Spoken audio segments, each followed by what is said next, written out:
TV.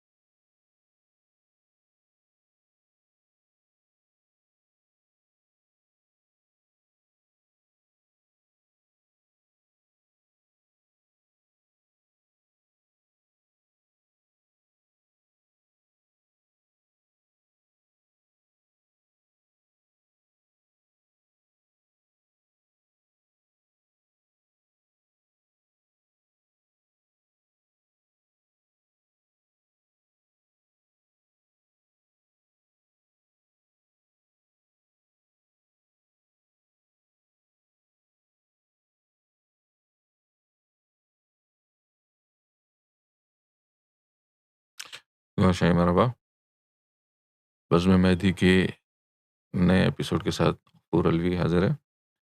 کل جیسا کہ ہم گفتگو کر رہے تھے یعنی امام مہدی کا قرآن میں ذکر، تو اس حوالے سے ہم نے یعنی ایک آیت پڑھی تھی سورہ روم کی، یعنی سورت نمبر 3 اور 30 اور آیت نمبر بھی 30 ہے، فَأَقِمْ وَجْهَكَ لِلدِّينِ حَنِيفًا، یعنی جس میں یعنی اللہ تعالیٰ حضور پاک سے فرما رہے ہیں کہ جب وہ دین حنیف آ جائے، جب وہ قائم ہونے والا دین آ جائے تو تم بھی اپنا رخ اس طرف کر لینا، یعنی حضور پاک کو تاکید ہو رہی ہے۔ اس کا مطلب ہے کہ جب وہ دین الہی آئے گا، امام مہدی جب وہ دین کو لے کر آئیں گے تو حضور پاک کو بھی ہدایت ہے کہ اپنا رخ اس طرف کر لیں۔ اور جس طرح یعنی خانہ کعبہ کی جب تبدیلی ہوئی تھی قبلہ اول سے، جب قبلہ یعنی اس خانہ کعبہ کی طرف ہم نے جب رخ کیا تھا نماز کے لیے تبدیل کیا تھا، جب حضور پاک نے اپنا رخ تبدیل کیا تو مسلمانوں میں بھی انہی کی مطابقت میں اپنا رخ تبدیل کر دیا تھا۔ اسی طرح مستقبل میں جو ہے وہ اس دین نے آنا تھا جس کے لیے حضور پاک کو اللہ نے تاکید فرمائی کہ تم بھی اپنا رخ اس طرف کر لینا جب وہ دین آ جائے، کیونکہ اس میں مستقبل کی بات ہے۔ اور اس سے یہ بھی یعنی شاید سے یہ بھی پتہ چلتا ہے کہ مستقبل میں کوئی دین اور ایک اور دین نے آنا تھا اور حضور پاک کو تاکید کی جا رہی ہے کہ اس طرف اپنا رخ کر لینا۔ تو اس کا مطلب یہ ہے کہ اگر وہ دین اگر آ گیا ہے تو حضور پاک نے اپنا رخ وہاں کر لیا ہے۔ اب اگر جو لوگ کہتے ہیں کہ ہم ان کی امتی ہیں، اگر وہ بھی اپنے نبی کے مطابق اپنا رخ اس دین کی طرف نہیں کریں گے تو یقیناً ان کی امت سے آپ خارج ہو جائیں گے۔ تو یعنی اور اس کی وجہ کیا ہے، یعنی یہ رخ اس طرف کیوں کرنے کا حکم دیا گیا؟ کیونکہ دور آخر میں جب امام مہدی تشریف لائیں گے تو جتنے بھی مذاہب ہیں یہ سارے کے سارے دین الہی میں آ کے ضم ہو جائیں گے، یعنی تمام مذاہب کو وہ ایک پلیٹ فارم پہ جمع کریں گے اور جتنے بھی مذاہب ہیں وہ ایک یعنی اس دین الہی میں آ کے ضم ہو جائیں گے۔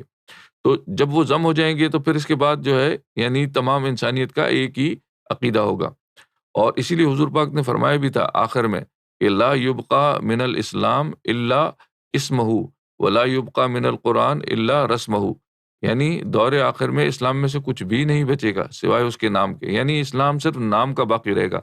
اور یہ بات کوئی ایک عام آدمی نہیں کر رہا، یہ یعنی جو اس دین کا بانی یعنی مرسل ہے وہ آپ کو یہ بتا رہا ہے کہ ایک وقت ایسا آئے گا کہ جو ہے وہ دین اسلام میں صرف اس کا نام رہ جائے گا۔ اور وہ وقت آپ دیکھ لیں، اگر آپ یعنی آنکھوں کو بند کیا ہوا ہے تو ایک الگ بات ہے، لیکن اگر آپ دیکھیں کہ آج کوئی شخص اگر دین اسلام پہ مکمل طور پہ اگر عمل پیرا بھی ہے، نمازیں پڑھتا ہے، روزے رکھتا ہے، جتنے بھی یعنی دین کے احکامات پہ عمل کرتا ہے، اس کے باوجود اس کے کردار میں کوئی تبدیلی آپ نہیں دیکھیں گے۔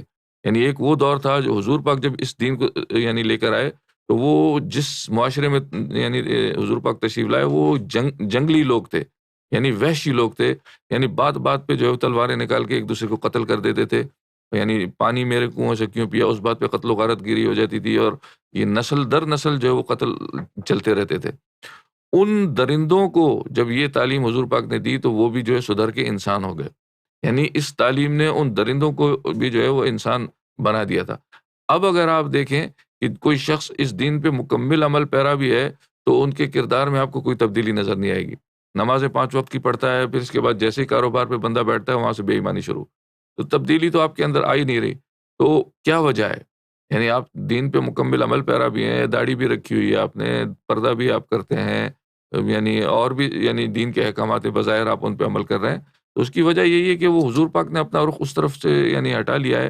اور حضور پاک کی یہ آیت جو ہے کہ اسلام میں صرف اس کا نام باقی رہ جائے گا، اور جو ہے وہ یہ وہی دور ہے کہ اس کا صرف نام باقی رہ گیا، جس پہ آپ عمل کر رہے ہو وہ اسلام نہیں ہے۔ وہ یا تو جس طرح سیدی یونس الگوہر آپ کو یعنی سمجھاتے ہیں کہ یا تو وہ شیعہ ہے، یا پھر آپ وہابی ہیں، یا پھر آپ دیوبندی ہیں، یا پھر آپ یعنی بریلوی ہیں۔ اسلام پہ عمل پیرا نہیں ہے آپ۔ اسلام جو ہے اب صرف نام اس کا رہ گیا ہے۔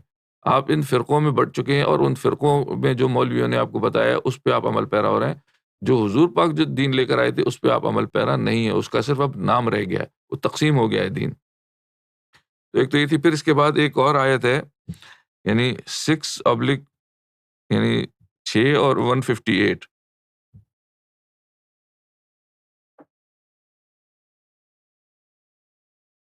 اس میں یعنی لکھا ہے کہ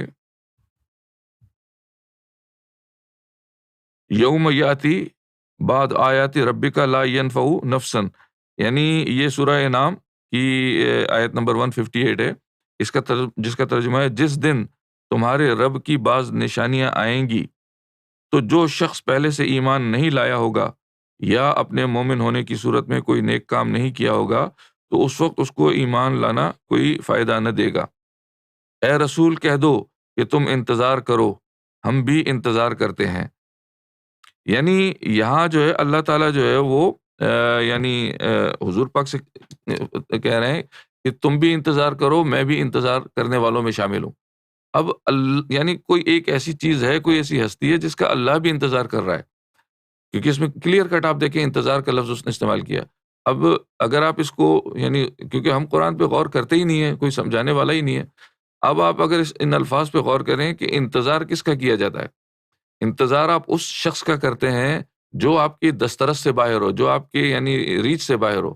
یعنی آپ پلیٹ فارم پہ کھڑے ہیں، آپ انتظار کریں، اس کا مطلب جو آنے والا ہے وہ اس تک آپ کی رسائی نہیں ہے، آپ انتظار کر رہے ہیں۔ تو یہاں اللہ کہہ رہا ہے کہ میں بھی منتظر ہوں، یعنی میں بھی انتظار کر رہا ہوں، تم بھی انتظار کرو۔ تو اس کا مطلب کسی امام مہدی کے حوالے سے یہ بات ہو رہی ہے کہ امام مہدی جو ہے وہ تشریف لائیں گے، تو اب تم بھی انتظار کرو، میں بھی انتظار کرنے والوں میں شامل ہوں۔ اس کا مطلب امام مہدی کسی ایسی جگہ سے تشریف لا رہے ہیں، کیونکہ اگر یہ یعنی اللہ کے اختیار میں ہوتا تو کبھی بھی نہیں کہتا کہ میں انتظار یعنی کرنے والوں میں شامل ہوں۔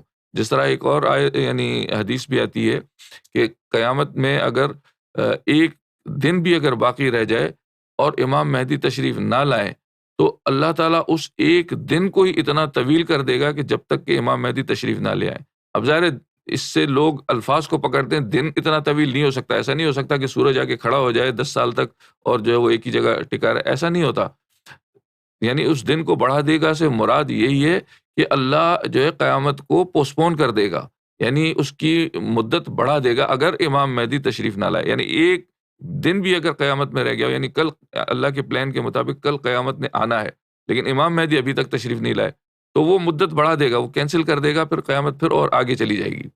تو یعنی ایسی کوئی ذات ہے نا کہ جس پہ اللہ کا اختیار نہیں ہے، کیونکہ اللہ کا اختیار ہوتا تو وہ دن کو طویل کرنے کی کیا ضرورت ہے؟ جس طرح باقی انبیاء کو، مرسلین کو، اور یعنی جو فقراء صالحین، یہ جو ہستیاں آئی ہیں، ان کو اللہ نے بھیجا ہے، جب چاہے ان کو بھیجا ہے، جس دور میں چاہا بھیجا ہے۔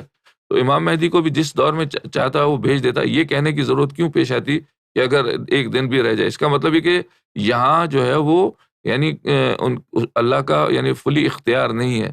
اگر فلی اختیار ہوتا تو پھر وہ ان کو یعنی اس پیریڈ میں بھیج دیتا، لیکن وہ یہ کہہ رہا ہے کہ ایک دن بھی رہ جائے اور وہ نہ آئے تو میں قیامت کو آگے بڑھا دوں گا۔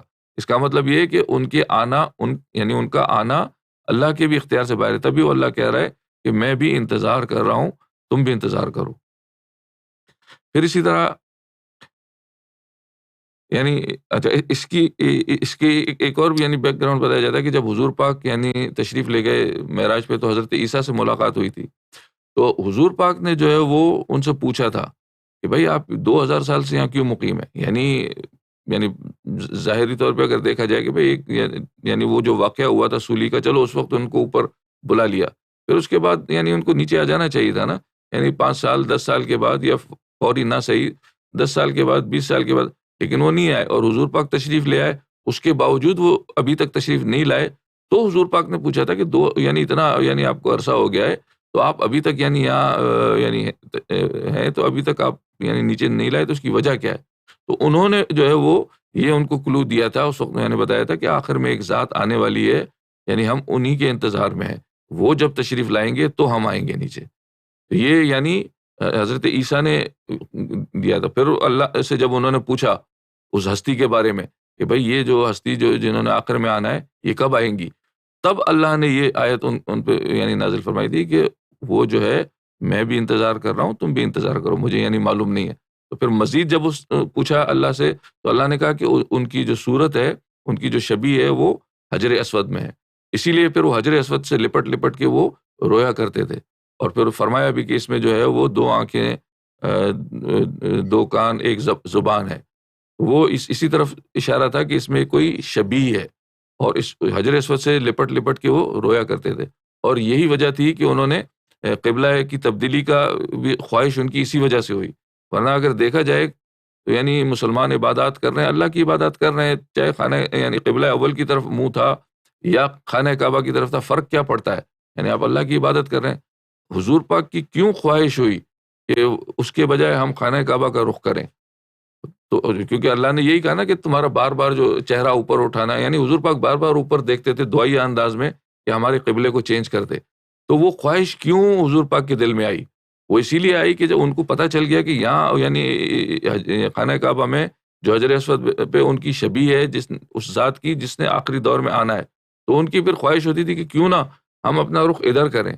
تو بار بار دعائیہ انداز میں جو ہے وہ اوپر یعنی دیکھتے تھے، اللہ کی یعنی سے دعا مانگتے تھے کہ ہمارا کام. تو پھر بالآخر جو ہے وہ اللہ نے منظور کر لیا، اور دوران نماز ہی ان کو حکم ہوا کہ ٹھیک ہے، جو جہاں تمہارا دل ہے یعنی جہاں تمہاری خواہش ہے تو تم بھی جو ہے اپنا یعنی رخ اس طرف کر لو. پھر یعنی حضور نے انتظار بھی نہیں کیا، یعنی نماز ہو رہی تھی، 2 رکعتیں یعنی ہو گئی تھی، اور اگر حضور پاک چاہتے تو نماز پوری کر کے پھر اگلی نماز میں خانہ کعبہ کی طرف رخ کر کے نماز پڑھی جا سکتی تھی، لیکن حضور پاک نے وہ بھی انتظار نہیں کیا.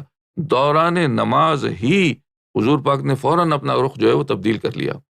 تو یعنی یہ اس بات کی نشانی ہے کہ یعنی امام مہدی جو کے روپ میں جو ذات آئے گی، ان کی یعنی تھوڑا بہت آپ اس سے اندازہ لگا سکتے ہیں. پھر اس کے بعد ایک اور آیت ہے، یہ 10:1057 یعنی 10:57 یعنی سورہ یونس کی، یا ایھا الناس قد جاءتکم موعظہ من ربکم وشفاء لما. تو اے بنی نو انسان، بے شک تمہارے پاس تمہارے رب کی طرف سے نصیحت آ گئی، تمہارے پاس وہ ذات آ گئی جس سے سینے کی بیماریوں کی شفا اور مومنین کے لیے ہدایت اور رحمت ہے. یعنی یہ آیات بھی جو ہے وہ امام مہدی کے دور کے لیے. آپ یہ دیکھیں یعنی جہاں جہاں بھی جن جن آیات میں یعنی اگر اللہ نے یا ایھا الناس کا لفظ استعمال کیا ہے نا، وہ ساری کی ساری تقریباً جو آیات ہیں وہ امام مہدی کے دور کے لیے ہیں اور امام مہدی کے لیے ہیں. کیونکہ جو تمام انسانیت کا جو یعنی جو سبجیکٹ ہے وہ امام مہدی کا ہے. کیونکہ حضور پاک اور جتنے بھی مرسلین آئے وہ ایک مخصوص خطوں میں آئے، مخصوص قوموں کے اندر آئے. جس طرح قرآن میں لکھا ہے کہ اسی قوم میں سے کسی ایک شخص کو اللہ چنتا ہے اور پھر ان کی اس قوم کو ہدایت دیتا ہے. تو جتنے بھی مرسلین آئے، نبی آئے، رسول آئے، وہ ایک یعنی جو جس قوم کے لیے آئے تھے اسی قوم میں سے کسی ایک شخص کو یعنی مبعوث کیا گیا اور اس نے اس قوم کو ہدایت دی. اسی طرح حضور پاک بھی خطۂ عرب میں آئے اور خطۂ عرب کے ہی لیے ان کا یعنی وہ سبجیکٹ تھا. اور ظاہر خانہ یعنی فتح مکہ کے بعد ان کا یعنی پروجیکٹ ایک طرح سے سمجھ لیں کہ پورا ہو گیا تھا. تمام انسانیت ان کا یعنی سبجیکٹ نہیں تھا، لیکن امام مہدی جو ہے ان کے لیے کہا گیا کہ وہ تمام انسانیت کو ایک کریں گے، ہر معاملے میں تمام انسانیت کو ایک پلیٹ فارم پہ جمع کریں گے، تمام مذاہب کو ایک جگہ جمع کریں گے، یعنی ان کا سبجیکٹ ہے تمام انسانیت. تو جہاں جہاں یہ یا ایھا الناس کا استعمال ہوا ہے وہ اکثر جو آیات جو ہیں وہ امام مہدی کے لیے ہی ہیں. تو یہ امام مہدی کے دور کے لیے یہ آیت بھی جو ہے وہ امام مہدی کے ہی حوالے سے ہے. پھر اس کے بعد جو ہے وہ ایک اور آیت ہے یعنی 10:96 یعنی سورہ یونس کی آیت نمبر 96، ان الذین حقت علیہم، بے شک وہ لوگ جن پر پورا ہو گیا تیرے رب کا قول ایمان نہ لائیں گے. اسی طرح ایک اور ہے سورہ عنکبوت یعنی 29:23، والذین کفروا بآیات اللہ ولقاء اولئک یسوع، اور جنہوں نے اللہ کی نشانیوں اور اس کی ملاقات کا انکار کیا، وہ میری رحمت سے نا امید ہو گئے اور ان کے لیے دردناک عذاب ہے۔ یعنی یہاں اللہ کہہ رہا ہے کہ جنہوں نے اللہ کی نشانیوں اور اس کی ملاقات کا انتظار کیا۔ اب اس سے ملاقات کی جہاں تک بات ہے، جیسے کئی لوگ سمجھتے ہیں کہ قیامت میں جو ہے وہ اللہ جو ہے وہ حساب کتاب لے گا تو ہر کوئی جو ہے اللہ کے سامنے کھڑا ہوگا، ایسا نہیں ہے۔ اللہ کے دیدار کے لیے تو یہاں جو ہے وہ ولی اپنی پوری یعنی جان جوکھم میں ڈال دیتے ہیں، اپنے یعنی ماں باپ کو، بچوں کو چھوڑ کے جنگلوں میں جاتے ہیں، یعنی ساری ریاضتیں عبادتیں کر کے تب جا کے وہ جو ہے دیدار الہی تک پہنچتے ہیں۔ اگر وہی دیدار ایک کافر منافق کو ایسے ہی براہ راست یعنی ہو جائے تو پھر وہ اعتراض نہیں کریں گے کہ ہم نے ساری زندگی جو اتنی اپنی جان وہ جوکھم میں ڈالی اور تمہارا یعنی تیرا دیدار حاصل کیا، اب یہ کافر تو بالکل مفت میں یہ تمہارا دیدار کریں۔ تو اس طرح نہیں ہے، جس طرح فرمایا تھا کہ وہاں جو ہے مختلف تخت ہوں گے اور وہ یعنی سلطان الفقراء جو کہ اللہ کی ہی تصویر ہیں، جن کو کہا جاتا ہے اللہ کا ہی عکس ہے، وہ جو ہے بیٹھے ہوں گے، وہ حساب کتاب لیں گے مختلف ادوار کا، یعنی 7 ادوار میں تقسیم کیا جائے گا اور ہر دور کا جو یعنی حساب کتاب وہ ایک سلطان الفقراء وہ جو یعنی وہ یعنی لے گا، وہ تخت پہ ہوگا، یعنی طفل نوری جو بیٹھا ہوگا وہ جو ہے حساب کتاب لے گا۔ تو اللہ کا نہیں، اللہ کا جس طرح میں نے آپ کو یعنی کل نشست میں ایک یعنی آپ کو بتایا تھا کہ جو جثہ توفیق الہی جو ہے امام مہدی کے جسم میں سرایت کر گیا ہے، یعنی اس سے پہلے جن لوگوں کو بھی طفل نوری یا جثہ توفیق الہی ملا وہ انسان کے قلب میں مقیم رہتا ہے، یعنی قلب میں اس کا قیام رہتا ہے۔ تو لہٰذا جب آپ اس شخص کو یعنی سلطان الفقراء کو بھی اگر آپ ملنے جائیں، سلطان حق بہو کو اگر آپ ملنے گئے فزیکلی، تو آپ جو دیکھیں گے وہ یعنی آپ سلطان حق بہو کو دیکھیں گے، جو ان کے اندر طفل نوری اس کو نہیں دیکھ پائیں گے، وہ تو ایک باطنی چیز ہے، ان کے قلب میں مقیم ہے، اس کو نہیں دیکھ پائیں گے آپ نے صرف اس شخص کو دیکھا۔ لیکن امام مہدی کا معاملہ بالکل مختلف ہے، وہ جو یعنی اللہ کا جو باطن ہے، جو یعنی جثہ توفیق الہی ہے، وہ ان کے قلب میں نہیں، ان کے جسم میں سرایت کیا ہوا ہے، جس کی وجہ سے جا بجا جسم پہ جو ہے وہ لفظ اللہ بھی نمایاں نظر آتا ہے۔ تو یعنی ان کا دیدار ایسے ہے جیسے اللہ کا دیدار ان کھلی آنکھوں سے۔ اور حضور پاک نے فرمایا بھی کہ ایک دن تم اپنے رب کو یعنی 14ویں کے چاند کے سامنے کھڑے ہوئے تھے صحابہ کے سامنے کہ ایک وقت آئے گا کہ تم اپنے رب کو ایسے دیکھو گے جیسے اس 14ویں کے چاند کو دیکھ رہے ہو، اور تمہیں اس کو دیکھنے میں کوئی تکلیف نہیں ہوگی۔ تو وہ کیا وقت تھا؟ وہ یہی وقت ہے کہ امام مہدی جب تشریف لائیں گے تو ان کو دیکھنا ایسا ہے جیسے آپ اللہ کو دیکھ رہے ہیں، یعنی ظاہری آنکھوں سے۔ یہ حضور پاک کی اس حدیث پوری ہوتی ہے۔ پھر اس آیت میں یہی بتایا گیا کہ جو اس کا انکار کریں گے ان کے لیے دردناک عذاب ہے۔ یعنی اس آیت کو آپ پڑھیں تو آخر میں یعنی یہی لکھا ہے کہ ان کے لیے دردناک عذاب ہے، اولئک لہم عذاب علیم۔ تو ایسے لوگ جو اس بات کا انکار کریں گے ان کے لیے دردناک عذاب کا یعنی کہا گیا ہے۔ تو اللہ سے ملاقات کا انکار کا جو ہے وہ اسی دنیا میں یعنی اللہ کی ملاقات کا جنہوں نے انکار کیا ان کے لیے یہ آیت، یعنی یہ بھی امام مہدی کے ہی حوالے سے ہے۔ پھر اس کے بعد جو ہے ایک اور قرآن کی آیت ہے، یعنی سورہ توبہ میں یعنی 9 اور 33، وہ الذی ارسل رسولہ بالہدی ودین الحق، یعنی وہ جس نے اپنے رسول کو ہدایت اور دین حق دے کر بھیجا تاکہ اس نظام کو تمام نظاموں پر غلبہ دے، اگرچہ مشرکین کو یہ بات ناپسندی کیوں نہ ہو۔ اس آیت کے لیے امام جعفر صادق کا فرمان ہے کہ خدا کی قسم اس آیت کی تعویل ابھی تک نہیں آئی ہے۔ دریافت کیا گیا کہ کب آئے گی، تو فرمایا کہ جب امام مہدی ظہور فرمائیں گے، یعنی یہ بھی اسی دور کے لیے ہے۔ پھر اسی طرح ایک اور آیت ہے سورہ ہود یعنی 11 اور 1، یعنی الف لام را کتابون احکمت آیات ہوں، تو یعنی الف لام را یہ ایک ایسی کتاب ہے جس کی آیات کو محکم بنایا گیا ہے اور یہ حکیم و خبیر ہستی کی طرف سے تفصیلاً بیان کی گئی ہے۔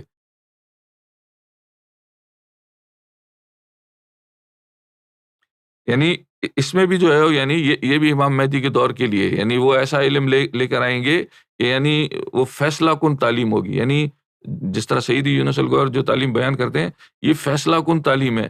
آپ کو اس کا حوالہ بے شک نہ ملے، لیکن کوئی ایسا مائی کا لال نہیں ہے جو اس تعلیم کو یعنی رد کر کے دکھا دے، اس کو جھٹلا کے دکھا دے، یا اس کے لیے کوئی دلیل اس کے لیے اس کے خلاف لا کے دکھا دے، تو وہ فیصلہ کن تعلیم ہوگی۔ اسی طرح یعنی ایک بنی اسرائیل کی ایک آیت ہے یعنی 17 اور 71، یعنی یوم یدعو کل اناس بامامہم، جس دن ہم تمام انسانوں کو ان کے امام کے ساتھ بلائیں گے، یہ بھی جو ہے امام مہدی کے ہی حوالے سے ہے۔ پھر اسی طرح یعنی جو حروف مقطعات ہیں، آپ یہ دیکھیں کہ قرآن جو ہے وہ اللہ تعالیٰ نے زمین پہ انسان کی ہدایت کے لیے بھیجا، ٹھیک ہے۔ اب آپ قرآن اگر کھول کے پڑھیں تو اس میں جہاں حروف مقطعات آتے ہیں تو وہاں لکھا ہوتا ہے کہ اس کا جو ہے وہ مطلب اللہ اور اللہ کے رسول کے علاوہ کسی کو نہیں معلوم۔ تو جب یہ قرآن بھیجا ہی انسانوں کے لیے گیا ہے تو انسانوں کو اس کا مطلب اگر نہیں بتانا تھا تو اس کو پھر نیچے کیوں بھیجا گیا؟ یعنی سوال یہ پیدا ہوتا ہے نا کہ انسانوں کی ہدایت کے لیے بھیجا گیا تھا، انسانوں کے لیے بھیجا گیا ہے یہ کلام، تو اس کلام کا آپ کو معنی کیوں نہیں پتا؟ اگر اس کا بتانا نہیں تھا تو آپ اس کو جو ہے وہ بھیجتے ہی نہیں۔ تو نہیں، ایسا نہیں ہے، اسی لیے ان کو حروف مقطعات کہتے ہیں۔ مقطعات کا مطلب یہ ہے، یعنی ایک اس حوالے سے بھی کہہ لیں کہ یعنی یہ وہ علم ہے جو کہ قطع کر دیا گیا، یعنی ڈسکنیکٹ کر دیا گیا۔ امام مہدی آئیں گے، وہ کھولیں گے اس کو۔ اسی طرح مقطعات کا ایک معنی یعنی یہ بھی یہ ہے، یعنی کہ الف لام میم جیسے ہے، یہ ایک لفظ نہیں ہے، یہ 3 الگ الگ حروف ہے۔ الف الگ ہے، لام الگ ہے، میم الگ ہے، یعنی یہ قطع ہیں، یعنی ایک دوسرے سے الگ ہے۔ یہ ہر حرف کے اندر ایک علم بند ہے۔ اسی طرح جس طرح آپ یہ یعنی الرا ٹی وی آپ دیکھتے ہیں تو یہ الرا بھی کوئی ایک لفظ نہیں ہے، یہ الف الگ ہے، لام الف الگ ہے اور را الگ ہے۔ تو یہ حروف مقطعات میں کیا علوم بند ہیں، یعنی کچھ حروف ہیں جن کے اندر جو ہے وہ کتابیں بند ہیں، کچھ حروف ایسے ہیں جن کے اندر صحائف بند ہیں۔ تو یہ تمام یعنی کتب اور صحائف جو ان میں بند ہیں، ان کو بھی امام مہدی آ کے جو ہے وہ ان کو کھولیں گے، یعنی ان کی تعلیم بھی جو امام مہدی دیں گے۔ یعنی یہ بھی امام مہدی کے لیے ہی روک کے رکھا گیا تھا کہ وہ آ کے اس علم کو کھولیں گے۔ تو یہ یعنی قرآن میں یعنی یہ حوالہ جات ہیں امام مہدی کے حوالے سے۔ پھر اس کے بعد ایک اگلا یعنی ٹاپک آتا ہے امام مہدی احادیث کی روشنی میں۔ اس میں تھوڑا سا ایک ہم اس دوران وقفہ لیتے ہیں، پھر اس کے بعد یعنی اس موضوع کو شروع کریں گے، یعنی احادیث میں یعنی امام مہدی کے لیے کیا کیا یعنی آیا ہے، یعنی یہ قرآن میں کیا آیا ہے، قرآن میں ان سے متعلق کیا ہے، وہ بات ہو گئی ہے۔ اب ہم یہ اس بات کریں گے کہ یعنی احادیث میں کیا بیانات آئے ہیں امام مہدی کے حوالے سے۔ تھوڑی وقفے کے بعد پھر حاضر ہوتے ہیں۔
شاہ مرحبا۔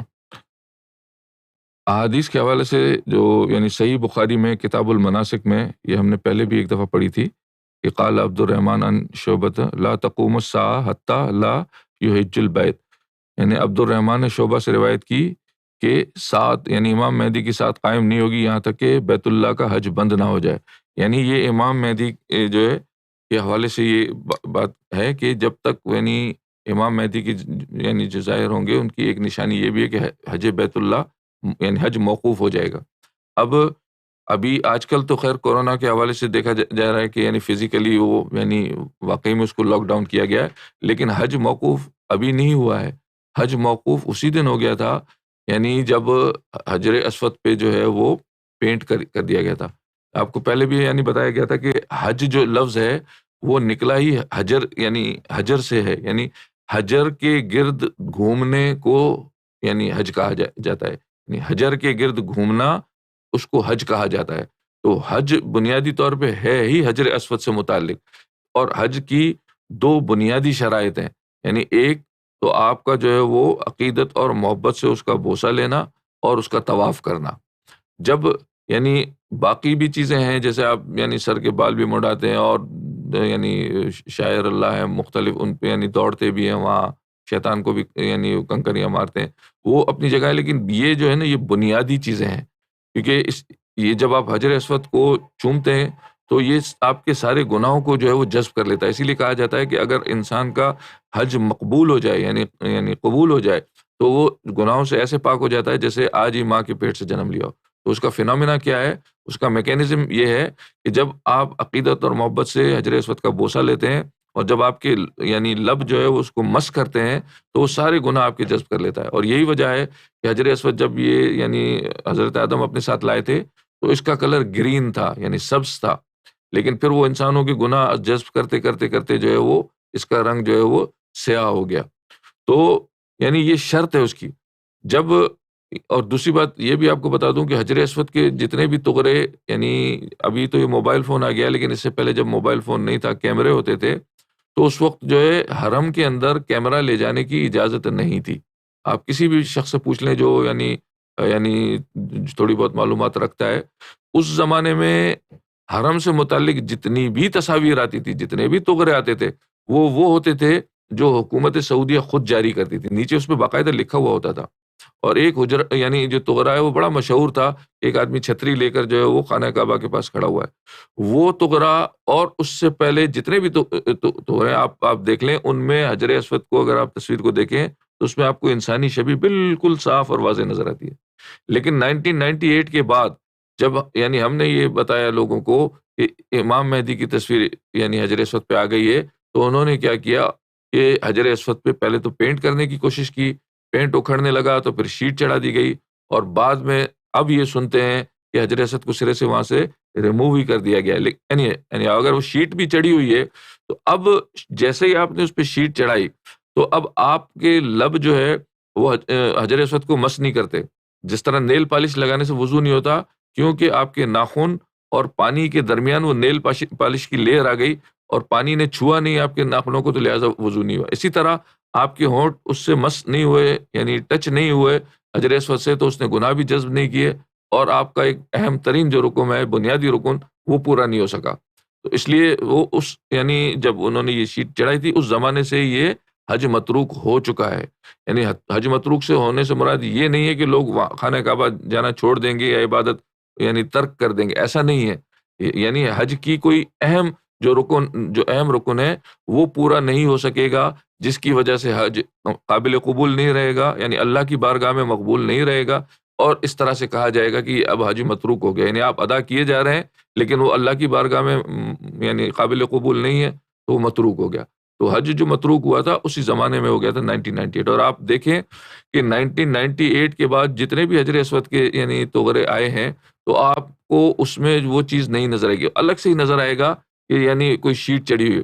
حالانکہ 98 سے پرانے جتنے بھی تغرے ہیں وہ اچانک کیسے فرق آ گیا، یعنی تھوڑا بہت فرق ہو چلو کہہ سکتے ہیں کہ کیمرے کا اینگل ڈیفرنٹ تھا تو چلو یعنی تھوڑا بہت فرق ہے، لیکن اگر آپ تغروں کو دونوں کو یعنی 1998 سے پہلے جتنے بھی تغرے ہیں وہ اٹھا کے دیکھ لیں اور 98 کے بعد کے تغرے دیکھ لیں بالکل ایک یعنی بہت زیادہ آپ کو یعنی واضح فرق نظر آئے گا۔ وہ کیا ہے کہ انہوں نے یعنی شیٹ چڑھا دی ہے، اور دوسری بات یہ کہ 98 سے پہلے کے جتنے بھی تغرے تھے ان پہ غیر اعلانیہ حکومت نے جو پابندی لگا دی، یعنی مارکیٹ سے اٹھا لی گئی۔ ورنہ ہم جب یعنی پاکستان میں تھے، یعنی ہم بھی دیکھا کرتے تھے، وہ تغرا بہت عام یعنی تقسیم یعنی بک رہا ہوتا تھا، جس میں خانہ کعبہ کی تصویر ہے، ایک بندہ جو چھتری لیے ہوئے کھڑا ہے اور یعنی حجر اسود سامنے سے نظر آ رہا ہے۔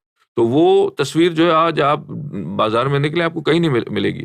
تو ایک تو مارکیٹ سے انہوں نے اٹھا لی، اور اس کی ری پرنٹ پہ غیر اعلانیہ پابندی لگا دی۔ اب آپ کو جو حجر اسود کی تصویریں ملیں گی وہ ملیں گی جو 98 کے بعد کی ہیں، جو کہ شیٹ چڑھانے کے بعد یعنی پرنٹ کی گئی ہیں، جن میں کہ بہت زیادہ فرق ہے۔ تو یہ حج یعنی اسی زمانے سے متروک ہو گیا تھا کہ جب آپ نے یعنی آپ کے ہونٹ اس کو مس نہیں کر پا رہے، آپ کے گناہ اس میں جزم نہیں ہوتے، اور آپ ویسے کے ویسے گنہگار رہتے ہیں جیسے ہیں۔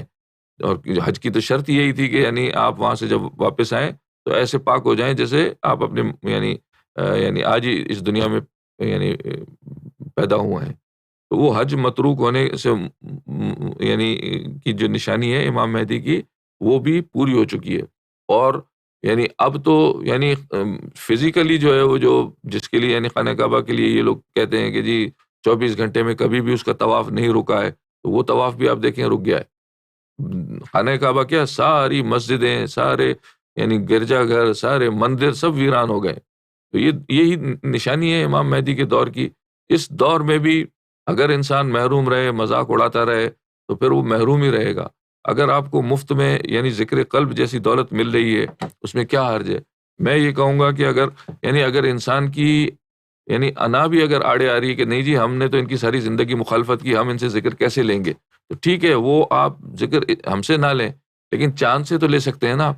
چاند کی طرف رخ کر کے جب وہ تصویر نظر آئے اس سے آپ ذکر لے کر دیکھیں، اگر آپ کا دل کی دھڑکنیں اللہ اللہ میں تبدیل ہو جائیں، حرج کیا ہے؟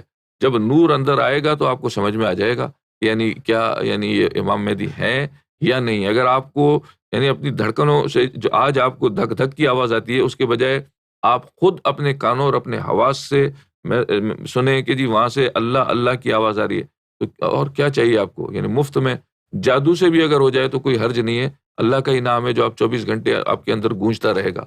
تو یعنی میں یہ کہوں گا کہ اس کو آزمانے میں کوئی حرج نہیں ہے، بجائے اس کے کہ آپ یعنی مذاق اڑاؤ اور اس کی مخالفت کرو اور محروم رہ جاؤ، کیونکہ کہا گیا ہے کہ یہ وہ دور ہے امام مہدی کا جو دور ہے، اس دور میں کائنات کی خوش قسمت ترین ارواح بھی اس دور میں آئیں گی، اور کائنات کی بدقسمت ترین ارواح بھی اسی دور میں آئیں گی۔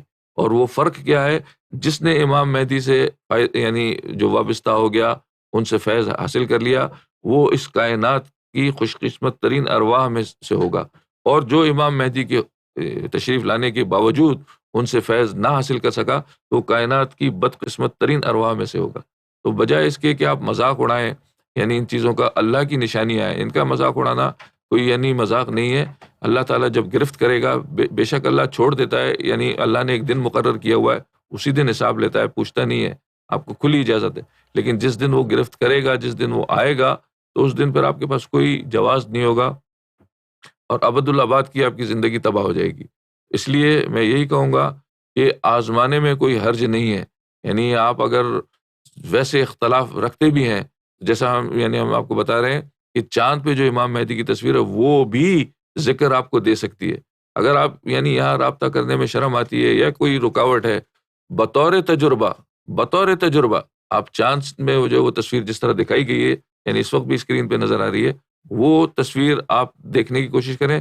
جب وہ نظر آ جائے پھر اسی سے مخاطب ہو کے، دل میں ہی مخاطب ہو کے کہیں کہ جی مجھے ذکر چاہیے، اور 3 دفعہ اللہ اللہ کہیں، آپ کو ذکر مل جائے گا۔ پھر آپ پریکٹس کر کے دیکھیں، اگر چل پڑے تو آپ کو پتہ چل جائے گا کہ ہاں یہ واقعی میں یعنی اللہ کی جانب سے ہی ہے، یہ کوئی یعنی پھر آپ کو یعنی خود ہی جب نور اندر آتا ہے تو انسان کو بہت ساری چیزیں پھر نور خود بھی سمجھاتا ہے، نور خود بھی جو ہے انسان کی ڈائریکشن جو ہے وہ درست کر دیتا ہے۔ جس طرح سیدی ہمیں سمجھاتے ہیں کہ 2 طرح کی ہدایت ہے، ایک کتاب کی ہدایت ہے اور ایک نور کی ہدایت ہے۔ کتاب کی ہدایت بہت طویل ہے، یعنی اور بہت مشکل رستہ ہے۔ یعنی آپ قرآن میں پڑھتے ہیں کہ بھائی چوری مت کرو، ہاتھوں کو گناہوں سے بچاؤ، آنکھوں کو گناہ سے بچاؤ، نظروں کو گناہ سے بچاؤ، گناہ کی طرف چل کے نہ جاؤ، یعنی ہر چیز کو آپ جو ہے وہ ایک ایک چیز کو آپ نے کنٹرول کرنا ہے. تو یہ مشکل ہے، یہ اس میں یعنی کوئی ہی کامیاب ہوتا ہے. یعنی آپ نے کتاب میں پڑھا ہوا ہے کہ یہ نہیں کرنا ہے، یہ نہیں کرنا ہے، اس سے بچنا ہے، اس سے بچنا ہے. اس کے بجائے اگر نور اندر آ جائے تو نور آپ کا رخ خود بخود ہی جو ہے نا وہ اللہ کی طرف کر دیتا ہے. اس کی مثال بہترین میگنیٹ کی ہے. جس طرح میگنیٹ کو آپ یعنی ہوا میں لٹکا دیں تو اس کا رخ ہمیشہ نارتھ ساؤتھ کی طرف ہی رہتا ہے. آپ اس کو چاہے گھما بھی دیں، جیسے ہی وہ گھمانے کے بعد وہ رکے گا تو نارتھ ساؤتھ پھر اپنا ڈائریکشن صحیح کر لے گا. یہی حال انسان کا ہوتا ہے. جب نور قلب میں آ جاتا ہے تو یہ انسان کا رخ جو ہے نا، جس کا نور آیا ہے اسی کی طرف آپ کا رخ کر دے گا. اور اگر کوئی بالفرض آپ کو یعنی کوئی گمراہ بھی کرتا ہے، کوئی دلیلیں بھی دیتا ہے کہ جی یہ غلط ہے، آپ غلط راستے پڑ گئے، تھوڑی دیر کے لیے ہو سکتا ہے آپ گھوم جائیں، لیکن وہ نور جو ہے نا جس کا ہے تو وہ پھر آپ کو اسی طرف آپ کا رخ کر دے گا. تو یہ نور کی جو ہدایت ہے زیادہ یعنی پائیدار اور یعنی قابل یعنی اعتماد کہہ لیں یا ایزی بھی ہوتی ہے کہ آپ کو جو ہے نور کی ہدایت. تو آپ اگر ذکر لے کر دیکھیں، اندر اللہ کا نام شروع ہو جائے، اندر یعنی دل کے خانوں کے اندر آپ کے یعنی رب کے نام گونجنے لگے، وہاں نور پیدا ہو جائے، قلب منور ہو جائے، تو اس میں حرج کیا ہے؟ تو یہ یعنی آپ آزما کے دیکھیں، کبھی ہو سکتا ہے یعنی آپ کی بھی زندگی، کیونکہ وقت بہت تھوڑا رہ گیا ہے. جس طرح ہم دیکھ رہے ہیں آج آپ دیکھیں نا، ایک چھوٹی سے یعنی ایک چھوٹا سا وائرس ہے، اس نے پوری دنیا کی گھٹنے جو ہے نا وہ ٹکا دی ہیں. ساری اکانومی جو ہے وہ ساری تباہ ہو گئی ہیں، ساری جو چیزیں الٹ پلٹ ہو گئی. یہ تو ایک چھوٹا سا ایک یعنی چیز ہے. کل کو اس سے بھی بڑی کوئی چیز آ سکتی ہے. کل ہو سکتا ہے کہ ایٹمی جنگ ہو جائے، یہ ساری دنیا کی آبادی اسی طرح نیست و نابود ہو جائے، محروم رہ جائیں گے آپ. تو بجائے مذاق اڑانے کے ایز اے ٹیسٹ یعنی آزمانے کے لیے ہم سے نہ رابطہ کریں، آپ چاند سے رابطہ کر کے ذکر لے کر دیکھیں، کوشش کر کے دیکھیں، شاید چل پڑے. آپ کی سمجھ میں بھی آ جائے گا، اپنا یعنی آپ کا اپنا ہی فائدہ ہے، کوئی یعنی کسی اور کو فائدہ نہیں ہوگا. پھر اسی طرح یعنی ایک اور حدیث ہے، لا یخرج المہدی حتی تطلع ما شمس آیا. یعنی مصنف عبد الرزاق نے اس کو یعنی لکھا ہے. یعنی اس کے یعنی ترجمہ ہے کہ مہدی اس وقت تک ظاہر نہیں ہوں گے جب تک سورج کے ساتھ ایک نشانی طلوع نہ ہو جائے. یعنی کئی کتابوں میں لکھا ہے کہ سورج یا اس کے گرد جو ہے وہ یعنی سورج یا اس کے گرد یا اس کے اندر ایک چہرہ دکھائی دے گا. اب سوال یہ پیدا ہوتا ہے کہ سورج کو تو آپ دیکھ نہیں سکتے کیونکہ یعنی آپ کی آنکھیں اس کی تاب نہیں لا سکتی، لیکن کئی جو خلائی ادارے ہیں جیسے ناسا ہے، یورپ کا بھی خلائی ادارہ ہے، انڈیا کا بھی خلائی ادارہ ہے، مختلف ممالک کے خلائی ادارے ہیں، ان کے پاس ایسے آلے ہوتے ہیں جو یعنی سورج کی تصویریں لے سکتے ہیں. آپ یعنی گوگل پہ سرچ کریں، ان اداروں کی نے جو سورج کی تصویریں لگائی ہوئی ہیں ان کو آپ دیکھیں. یہ جو اسکرین پہ ابھی آپ کو دکھایا گیا ہے یعنی تصاویر، ان تصاویر میں بھی آپ کو جو ہے وہ کلیئر کٹ جو ہے وہ چہرہ امام مہدی کا آپ کو نظر آئے گا. تو یہ بھی یعنی امام مہدی کے لیے ہے کہ یعنی سورج میں بھی ان کا جو ہے چہرہ یعنی نظر آئے گا. تو یہ ایک اور یعنی روایت ہے. میرے خیال میں اب آج کا ٹائم تقریباً ہو گیا ہے. کل پھر جو ہے ہم مزید جو اس حوالے سے جو ہے احادیث ہیں اس پہ گفتگو کریں گے، اور احادیث کے بعد پھر روایات کے حوالے سے بھی گفتگو ہوگی. پھر اس کے بعد ایک الغیبہ کتاب ہے، اس میں بھی بہت ساری چیزیں لکھی گئی ہیں جو کہ یعنی آپ کو سمجھا دیں گی. جو یعنی یہ جب آپ کتابیں پڑھتے ہیں یہ جب چیزیں تو پھر سمجھ میں آتی ہے بہت ساری چیزیں، کیونکہ انسان کی تحقیق نہیں ہوتی، تعلیم نہیں ہوتی، اس کو پتہ نہیں ہوتا. جیسے میں اپنی اگر بات کروں تو ہمیں بھی امام مہدی کے متعلق ایک سطحی معلومات تھی جو یعنی بائی ورڈ آف ماؤتھ یعنی اپنے بڑوں سے سنا یا ادھر ادھر سے کچھ سنا یا کوئی کہیں پڑھ لیا اخبار میں، اس حد تک کی معلومات تھی، ان ڈیپتھ نالج نہیں تھی. لیکن جب انٹرسٹ ہوا اس سبجیکٹ سے تو پھر جو ہے وہ مختلف کتابیں پڑھیں، یعنی اہل تشیع کی بھی پڑھیں، پھر جو وہابیوں کی بھی پڑھی، سنیوں کی پڑھی، جو بھی امام مہدی کے حوالے سے کتابیں ملیں. اسی طرح احادیث کو کھنگالا کہ وہ کہاں کہاں امام مہدی کا ذکر ہے اور کس کس طرح سے ذکر ہے. تو پھر بہت ساری چیزیں جو ہے ڈسکور ہو جاتی ہیں. تو عام آدمی ظاہر ہے وہ احادیث کی کتابیں اور یہ مذہبی کتابیں پڑھتا نہیں ہے، اتنی اس کی نالج نہیں ہے. تو اس لیے یہ واقعات بھی سمجھ میں نہیں آتے جو ہو رہا ہے. جس طرح کئی لوگ یعنی یہ کنفیوز ہوتے ہیں کہ جی وہاں ایک مزار بنایا ہوا ہے لوگوں نے، وہ کیا چیز ہے؟ وہ یہی ہے، یہ سارا جو ہے یہ کتابوں میں لکھا ہوا ایسا ہونا تھا، ایسا ہونا تھا. جس طرح حضرت عیسیٰ کے معاملے میں یعنی شک پیدا کیا گیا اور بہت سے لوگ گمراہ ہو گئے، اسی طرح امام مہدی کے معاملے میں بھی اسی طرح کا معاملہ ہوگا کہ شک پیدا کیا جائے گا اور پھر اکثریت جو ہے وہ اس امتحان میں ناکام ہو کے گمراہ ہو جائے گی. تو آپ اگر خود تحقیق کریں تو آپ کو جو ہے یہ چیزیں آپ کو کتابوں میں مل جائیں گی. یہاں ہم آپ کو وہی چیزیں مختلف کتابوں سے جمع کر کے ایک جگہ آپ کو بتا دیتے ہیں تاکہ یعنی محنت نہ کرنی پڑے, یا آپ ٹو دا پوائنٹ وہی چیز جا کے یعنی اس کتاب میں جا کے ریسرچ کر کے دیکھ سکتے ہیں کہ آیا واقعی میں وہاں لکھا ہے یا نہیں لکھا ہے. اگر یہ چیزیں آپ پڑھ لیں تو آپ کو خود ہی سمجھ میں آ جائے گا جو کچھ ہو رہا ہے وہ بھی یعنی سمجھ میں آ جائے گا. دوسری بات, امام مہدی کے حوالے سے اکثریت کا یعنی گمان اس طرح سے کہ امام مہدی جب تشریف لائیں گے تو ساری دنیا دھاڑ سے یعنی ایک دم سے جا کے ان کے قدموں میں جھک جائے گی. ایسا نہیں ہوتا, نہ ہوگا اور نہ کبھی آج تک ہوا ہے. جتنی بھی ہستیاں اس دنیا میں تشریف لائی ہیں, چاہے وہ نبی ہو, یعنی ولی ہو, رسول ہو, مرشد ہو, کوئی بھی ہو, ان کو اس دنیا, کیونکہ یہ یعنی عالم اسباب ہے یہ دنیا, اس میں عالم اسباب کے حساب سے پورا یعنی رستہ طے کرنا پڑتا ہے, جد و جہد کرنی پڑتی ہے. حضور پاک اللہ کے محبوب تھے جن کو اللہ نے فرمایا کہ تمہیں پیدا نہ کرتا تو یہ دنیا اور جہان پیدا نہ کرتا.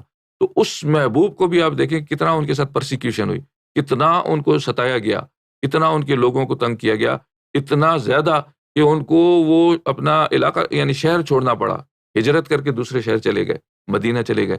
تو یعنی اللہ کے محبوب تھے نا, تو ایسا تو نہیں ہوا کہ وہ جیسے ہی تشریف لائے ساری دنیا آ کے قدموں میں جھک گئی ہو, نہیں ایسا نہیں ہوا, پورا جد و جہد کرنی پڑی.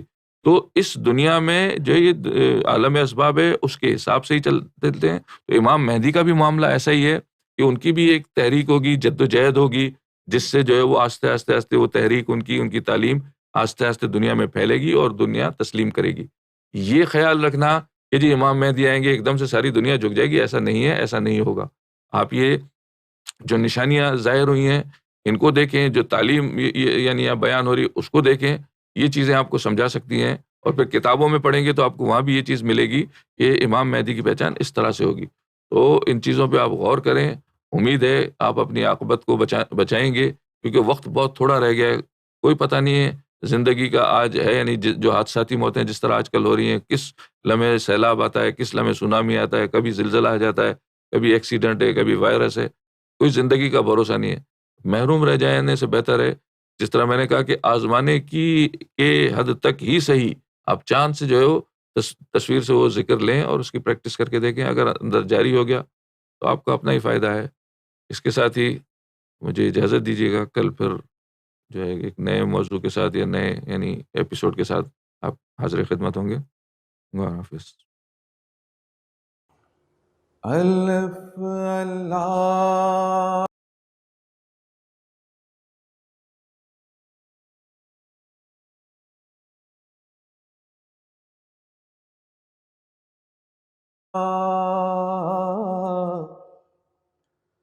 چمبے دی بوٹی مرشد من میرے وچ لائی ہو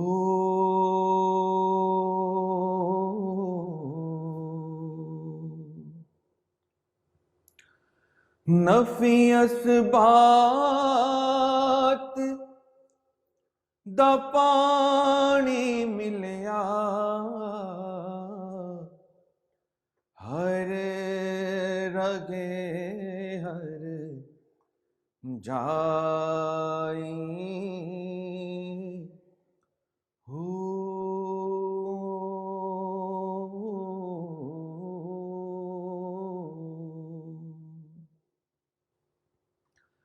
اندر بوٹی مشک مچایا جان پھولن تے آئی ہو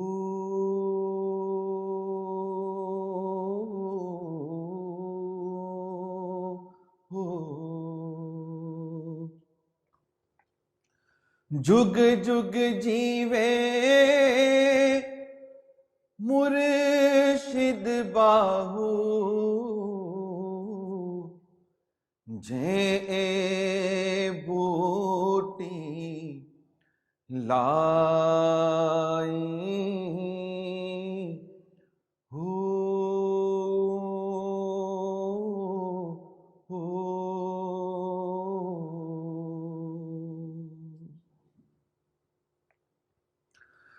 تسبیح پھری پر دل نہ پھریا کی لینا تسبیح پھڑ کے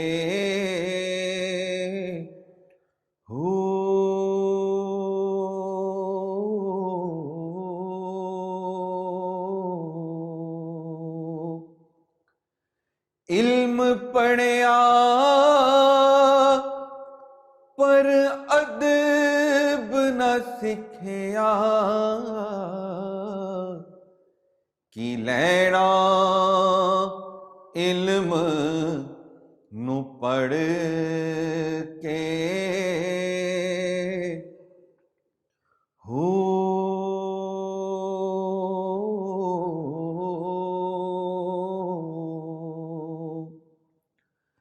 چلے کٹے پر کچھ نہ کھٹیا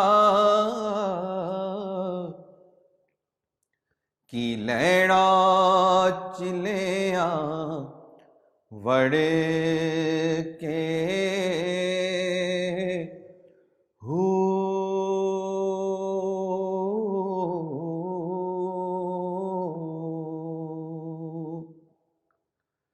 تے جاگ بنا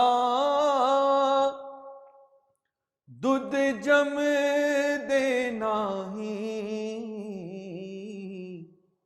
بھاویں لال ہون کڑ کڑ کے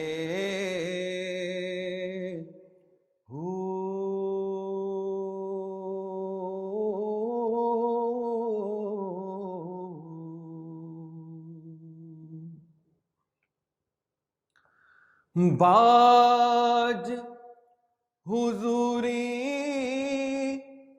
نئی منظوری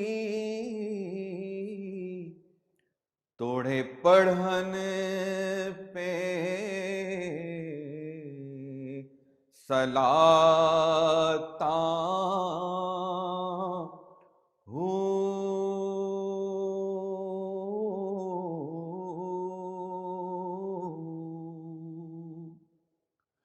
روزے نفل نماز گزارن توڑے جاگن ساریاں راتاں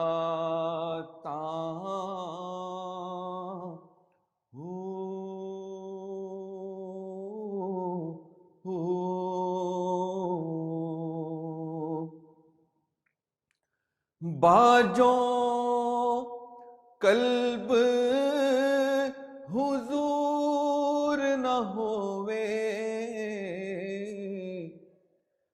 کڈن سے زکاتاں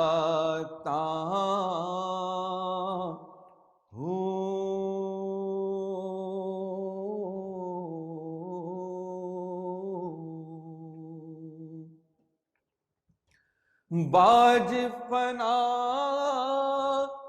رب حاصل باہو ناتاثیر جماعتاں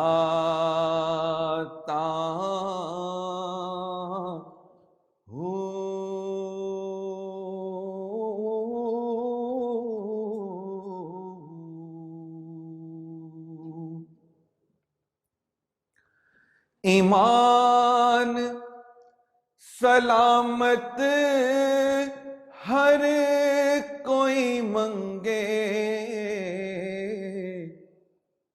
عشق سلامت کوئی ہو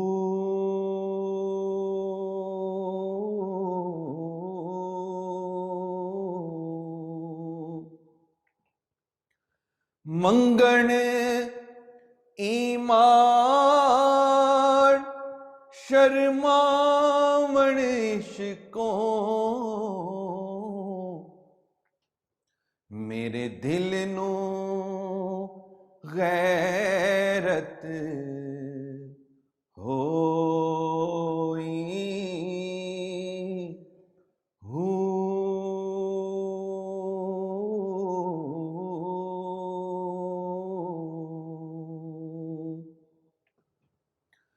جس منزل نو عشق پچاوے ایمان نو خبر نہ کوئی ہو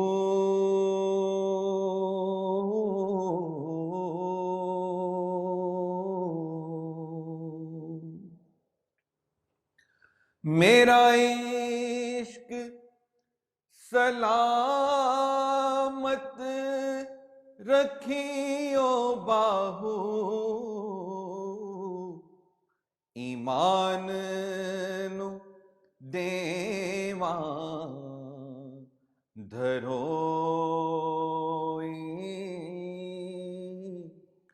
ہو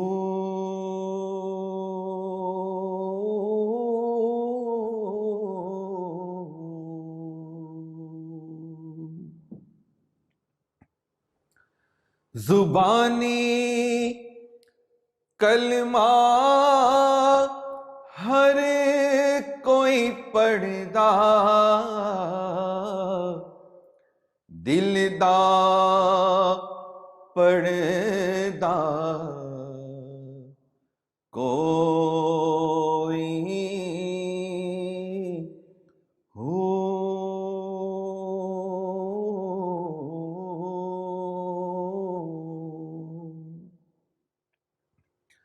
جتھے کلمہ دل دا پڑھیے جبے ملے نا ڈھوئی ہو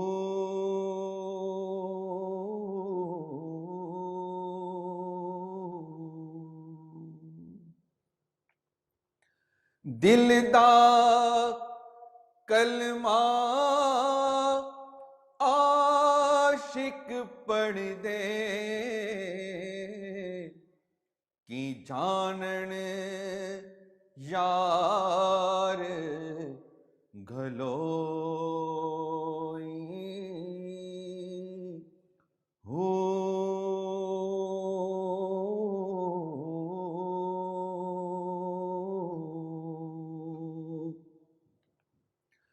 کلمہ یار پڑھایا باہو میں صدا سہاگن ہوئی ہو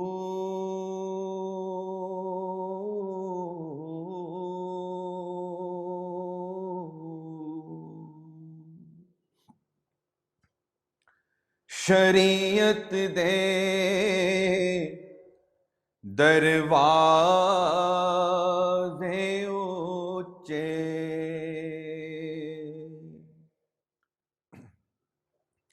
رافع کردہ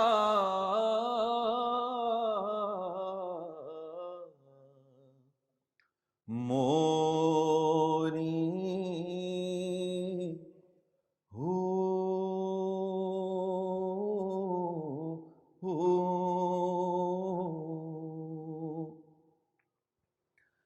عالم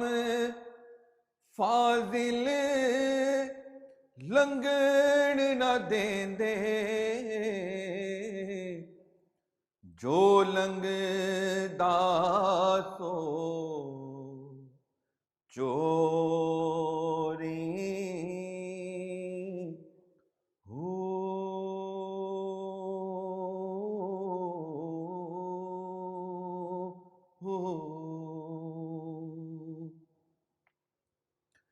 پٹ پٹ اٹا وٹے مارن درد منداں دے کھوری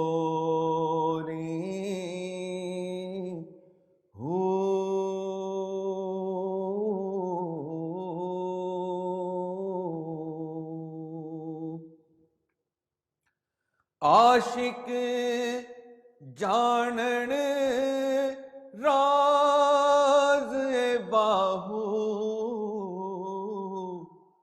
کی جانن لوگ اتھوری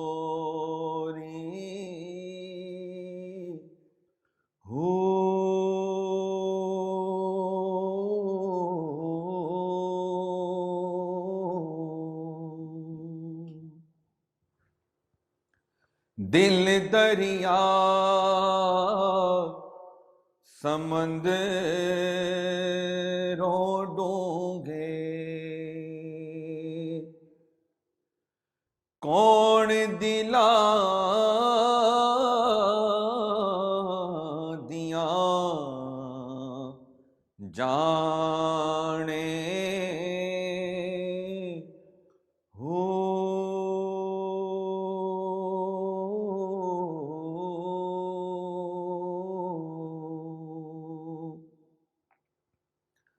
وچے بیڑے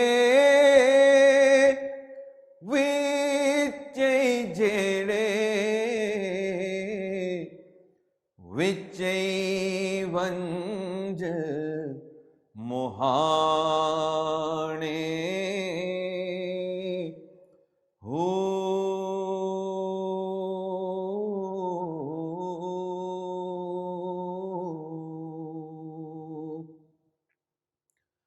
چودہ طبق دلے دے اندر تمبو وانگو تانے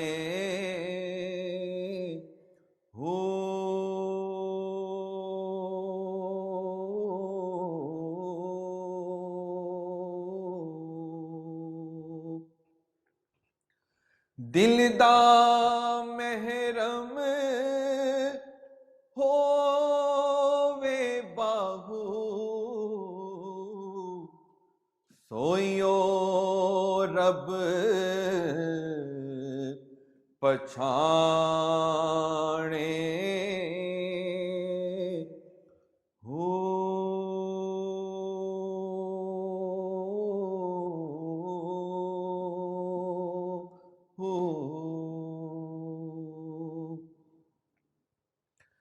سے روزے سے نفل نمازاں سے سجدے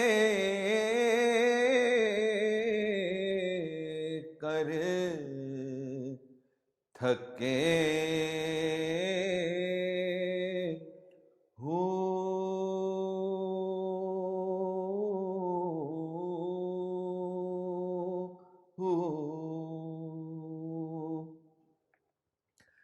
سیواری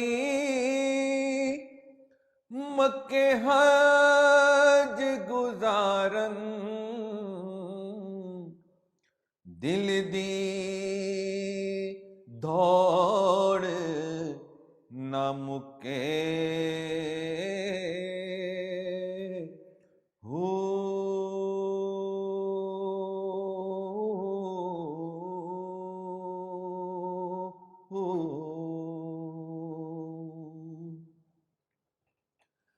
چل چلیے गल भोना गलनाय।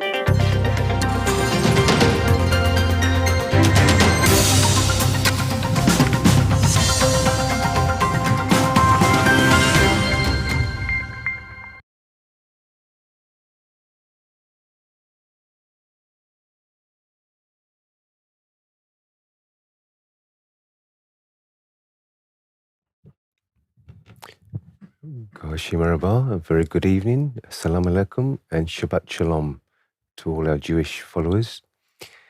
It's Thursday, and it's time for ALRA TV News Night. This is the time of the week where we recap the previous week and look forward to the coming events in our busy schedule here on ALRA TV, which is catering for the spiritual needs for humanity. And there's never been such a time when easy access to spirituality through multimedia, through television, through internet, it's invaluable now. And I'm very pleased to be joined by Fez Al-Riaz tonight on Newsnight. Good evening, Fez. Welcome. Evening. I've seen quite a lot of you this week. It's been great. So we're going to have a discussion about ALRA TV's news this evening. We're going to bring you all the news and all the activities. We had 2 releases this week, 2 video releases. Firstly was the Messiah review, which Fez was very much involved with Rahan, the Sufi boys. And we reviewed Netflix's Messiah and managed to put the concept of Messiah, recognizing the Messiah, and not being fooled by false claimants of Messiah, all with the enlightenment of the heart. So we managed to discuss a lot of points through that Sufi lounge, which we're going to do very much so in the future. So I hope you enjoyed that show and you've viewed it and shared it, because there's going to be many, many more to come. And also was the release of How I Found My Destiny with Sufi master Younus AlGohar, sharing with us that very emotional journey. It was an incredible journey. If you haven't seen it, then you don't want to miss How I Found My Destiny with Sufi master Younus AlGohar. It was a very special edition on How I Found My Destiny. So please look up that video and like it and share it and put some comments as well. And also last night was released the trailer. This is a very small teaser to that wonderful event that we had in October in Somerset, there in the West Country, where we had the spiritual gathering in the town hall of Glastonbury. And Sufi master Younus AlGohar delivered a beautiful speech, and we had the circle of love, we had spiritual healing, and it was all beautifully filmed by ALRA TV, who've edited it, painstakingly edited it, so it's going to be at its absolute peak of televisual feast for everybody. It's going to be wonderful. And that's going to be released very, very soon over the weekend. But look at the trailer and share the trailer and get everybody excited about it. Yes. The trailer looks awesome, doesn't it, Fez? Yeah? Ages for just the trailer, yeah. It's really exciting, and it's about time we get to see how well we've done there. Yeah. And it was an amazing experience. So any excuse to go back in time and view that it's always a pleasure. So let's have a little sneaky peek at the trailer, which the main event is, as I said, is going to be released sometime over the weekend.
Wow, what an amazing trailer.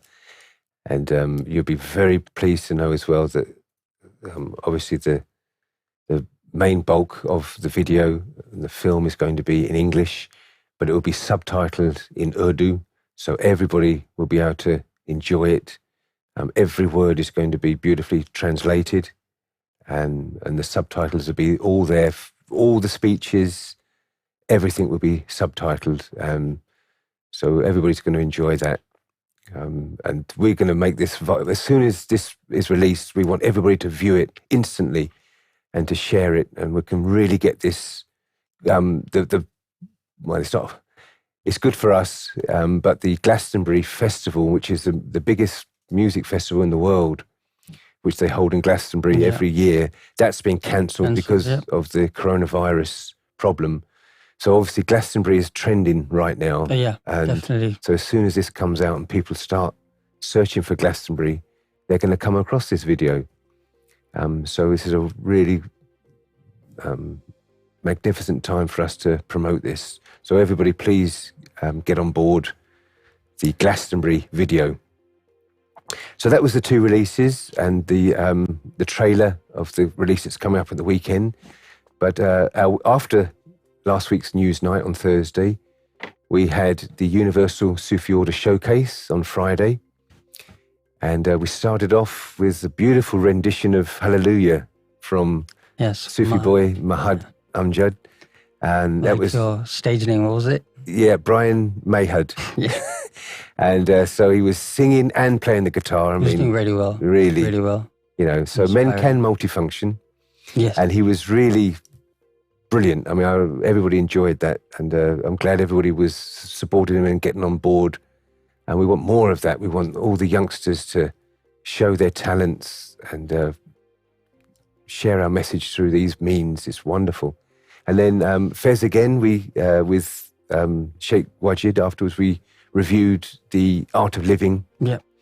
And it was one of the, about the divine characteristics, wasn't it? Yes. Absorbing the divine characteristics. Correct, yeah. That was the topic from The Art of Living, which is, of course, very much part of the Universal Sufi Order and something we should be showcasing, because this is very, especially in the UK, very close to lockdown. In many places in Europe, they have lockdown, and lockdown means you're staying at home watching internets and browsing multimedia. So this is a wonderful time that we can share these. People have got time on their hands. If they come across Art of Living, if they come across Western Sufi course, while they're at home doing nothing, they're going to start to read these things. Definitely. So we've really got to grab this opportunity to share as much as we can for the people that are staying at home, staying safe. And then obviously it was the Universal Sufi Zikr, that beautiful moment where we recite the 5 names of the messengers and we fill our hearts with positive divine energy and wash away all the negative energies. It's a beautiful time of the week before Sufi Master takes to his seat. And then over the weekend, myself and Sheikh Tanveer and Furqan from the Sufi Boys, during the Mystical Book Club, we reviewed the Gospel of Thomas, which was, and especially Imran Mati really enjoyed that. And he managed to get the Urdu translation of the Gospel of Thomas. He really loved it. So yeah, it's very, very, I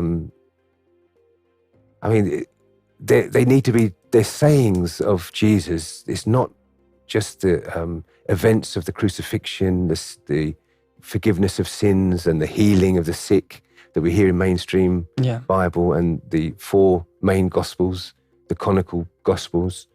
This is about the love and the spirituality, and this is all endorsed by Sufi Master Younus AlGohar, so it's something that we should definitely share, something that's very linked to our Sufi teachings as well. That's the Gospel of Thomas. It's the life of Jesus, isn't it? Yes. It describes the life of Jesus. The life of Jesus. That's something as a practical reference for us to learn from. That's very important. Yeah, and it's very much about finding the kingdom of God here. Exactly. Right now, right here. Yeah. Not something that's going to happen sometime down the line. Yeah, most people wait till it's over, then they then they seek God. Or for moments like these where there's a crisis. So, I mean, right now you can expect a lot more people are believing in God than they usually do. Yeah, absolutely. This is the time people are going to start remembering God. Exactly. And that's what God wants. He puts us in this situation so that we can, again, remember and then recall Him. And that was also the prayer that Sufi Master did yesterday as well. Right. It was really inspiring. And I know lots of people are trying to cash in on the coronavirus. Yes. You can find lots of YouTubers, religious scholars, people that are gurus and etc. whatnot.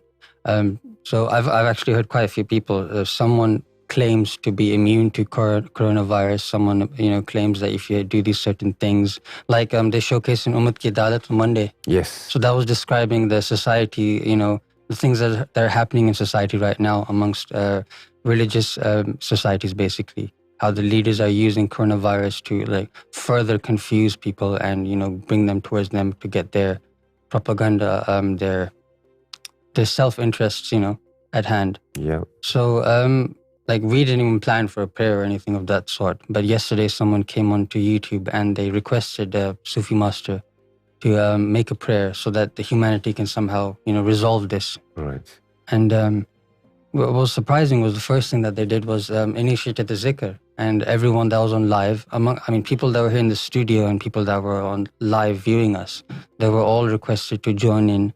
And the zikr basically was a way to tribute to the 5 grand messengers. Right. And I believe the idea behind that was that, the first reason that we can't reach God is because we don't know of all of the characters, the personalities that God has sent to us to help us. If we aren't even familiar with them, we don't respect them, we don't know them, then obviously our prayers won't reach God, because God's methodology requires a medium. And if you don't even recognize the medium, then you can't expect that, your connection with God to be established. Yes. So when we went through the zikr, we called upon the 5 grand messengers. That created the link. And then Sufi Master went ahead with the prayer, which was amazing. And, if you guys have time, I'd love to yes, please, read it out. Please share that prayer that was delivered live last night, and it was very powerful. Really powerful. And it speaks out to people from all religions and non-religious people as well. And like I said, when crises like these come about, then you can expect more people to believe in God, because you don't really have a choice. When things go out of our control, then we look for an external, source to come and help us. Yes, yeah. That's when people realize the vulnerability, the patheticness of it. What are we? We don't have any control over anything. No, it's some sort of arrogance. Until we're in a crisis that we can't evade, we seem to be very stuck up and in a mindset that we will handle it. Yeah. And there's nothing that can, help us in this case, or a divine power. But when things like these arise, then you don't have a choice to think about it. I can imagine being in an airplane, and as soon as it dips, first thing you're going to say is, God help me. Yeah. So, this is something to reflect on. And if this prayer is something that people can learn from, not just for this crisis, but throughout the rest of their life, if they just memorize this and understand from it. And even the link about the moon is that we're not persuading people to believe in the knowledge that we have here and the signs that we speak about. But it's as simple as this. See the picture on the moon and compare it. Whether you believe it or not, the day when there'll be a crisis and you won't have anything to help you, you won't be able to evade a life or death situation. And it'll be as simple as looking up and seeing the moon. Yes. You will put into a situation where you might just, try it. And that's when this will come in hand. It won't test you today, but when you really need it, you can try it, and I can assure you it will help you. And going on with the prayer. Oh God, we humbly pray to you. Please allow our hearts to remember you. Oh God, please grant our hearts the power to engage in your eternal remembrance. Oh God, empower us and give us the passion to purify our lower selves. Oh God, strengthen our faith. Implant Prophet Muhammad's love in our hearts. Turn us into sincere followers of His Divine Eminence Gohar Shahi. Oh God, grant us to love all humanity. grant us the strength and ability to take the message of your love across the globe. O God, these calamities and troubles befalling the world, forgive mankind, forgive humanity, shower them with your mercy. Today, millions of people are being affected by this new calamity. Your house, the Kaaba, has been emptied. The mosques, temples, churches have been deserted. Humanity is suffering. In these circumstances, how would we be inclined to listen to the message of your Mahdi? In this situation, who would want to listen to the message of your love? O God, for the sake of Prophet Muhammad, peace be upon him, for the sake of His Divine Eminence Imam Mahdi Gohar Shahi, liberate humanity from this calamity as soon as possible. O God, your limitless mercy and limitless authority, take away this affliction. O God, I pray in the name of your beloved Prophet Muhammad. I pray to you in the name of Imam Mahdi, His Divine Eminence Gohar Shahi. I pray in the name of Prophet Muhammad. I pray in the name of Prophet Muhammad's grandsons. I pray in the name of Mawla Ali, Imam Hussein and Imam Hassan. I pray in the name of your saints, your friends, in the name of Sheikh Abdul Qadir Jilani, in the name of Khwaja Gharibun Nawaz, Nizamuddin Aulia, Sabir Pia Kalyari, Data Ganj Baksh, Lal Shahbaz Kalandar. We pray to you, God. In the name of all you hold dear, all your dear friends, we pray in the name of Baba Guru Nanak Dev Ji, in the name of Sant Kabir and Sai Baba. O God, free the world of this affliction. Give mankind another chance so that they may be inclined towards you. O God, bless humanity, bless this land. Humanity has only just started to turn to Imam Mahdi. We have only just started this mission of freeing people from the greed of paradise and fear of hellfire, teaching them about your sincere love. O God, turn these seekers of your love away. Don't leave them disappointed. O God, bless their hearts. Today, thanks to the spiritual grace of His Divine Eminence Gohar Shahi, millions of people around the world are seeking you for the sake of you. They are seeking your love from you. They are seeking your love from you. They have progressed beyond seeking paradise and its damsels. They have only just been freed of fear of hellfire. O God, they have only just started to walk the path leading to you. O God, they are aspiring for your love. Give them another chance. With all your mercy, put an end to this calamity. Once again, make this world a peaceful place. This fear, this panic, this new affliction, this new calamity, this new illness, please put an end to it as soon as possible. This is the end of it. Amen. And that's basically a translation from the prayer that was said by the Sufi master last night after the special zikr. And it was paying homage to the 5 grand messengers. Beautiful. And so you can feel the sincerity and honesty and the humility in the prayer. You can see what it's trying to achieve. It's not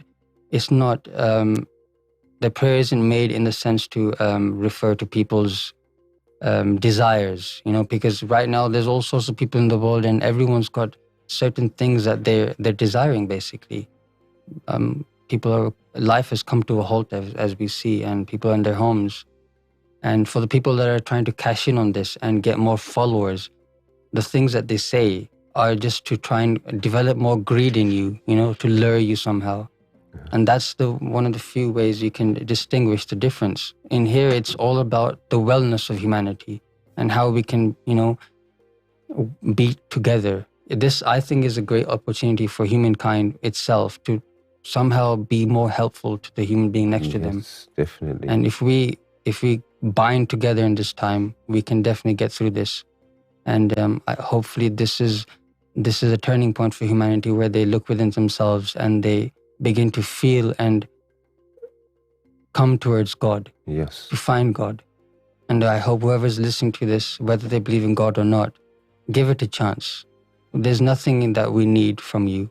And the only reason that we're giving this message out is because we feel it. We have felt the connection with God, and we've seen how it's changed our lives inside out. It's one thing pretending to be a good person, but when when push comes to shove and people try and bring the worst out of you, there's only so much you can, endure till it actually brings out the worst out of you. Yeah. And a place like this, the mission that the Sufi master brings out is a way that changes us from the inside, removes the impulse for hatred and confliction. So I urge you guys, if you're seeing this, give it a go. And remember, the day where you will be left in lurch, look for the moon and look for the image of the universal Sufi master, Imam Mahdi, the Messiah, and call for help. I guarantee you will be helped and you'll find your destiny. And that's all. Thank you so much. That's wonderful, Fizzy. Yes. Now is the time, as you see, this is a widespread virus that's spreading throughout the world, and it's going to unite the world as well. That you saw the Chinese scientists running to Italy to help them, and hopefully this is going to be the coming together of the different cultures. This is a very good opportunity. What an opportunity if we grab this opportunity and all look to God for help and also for forgiveness, because we have forgotten God in many ways. People have just got on with their daily routines and their daily lives. But it's never too late. And we can be connected to God by this very message. And the divine signs are there on the moon for all to see, for us to share with humanity. These images were manifested by God and a very clear indication of the awaited personalities. And the moon, has the relevance in so many different, it's not even the Abrahamic faiths in Buddhism and many other faiths and traditions. The moon has so much significance. I think there's not one spiritual group or understanding, ideology that doesn't use the moon. No. We can take it back to the time of pagans. Even they worship the moon. Yes, yeah. Every religion and what is the reason? Why was that inclination put into their hearts? Exactly. There must have been a reason for it, and that is for this very purpose, to identify the awaited personalities at the end times. True. And rest assured, these are the end times. They're very, very quickly approaching. Look how quickly the weeks are going. We're already recapping the week. It's gone so quickly. And everybody's noticing that. It just used to be the older generation always used to say, time's flying. But everybody seems to say it, that you come across how quickly the time just goes. And we have to grab every moment that we have for a worthwhile cause, which is bringing humanity to this understanding that we must fall to the feet of God and be connected to God, the Saviour. And I think we can also show, because this mission is spreading far and wide, the expo, Mind, Body and Soul Expo that was down in Australia, in Sydney, Fahad and Sadaf and Ayman and so many of the others there were joining in. And they initiated a lot of people. The report came through to me from Fahad. Lots of people had their hearts initiated. And there were, even past this coronavirus, there were thousands and thousands of people coming there, and they could obviously all see these divine signs and hear this message. So let's have a quick look at the video from Down Under in the Mind, Body and Soul, and then we can discuss afterwards.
Harshai Marava. This is Fahad here from Messiah Foundation International.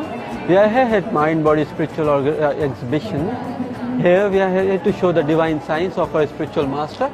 We are here to show the images which is coming in the moon, the holy black stone, and the Lord Jesus image also coming in the moon and the holy black stone. Welcome to the home of divine love. He is our Lord Rarias and He is Lord Jesus. We are here to show, I would like to tell you about something more about the free spiritual healing. What actually the spiritual healing is.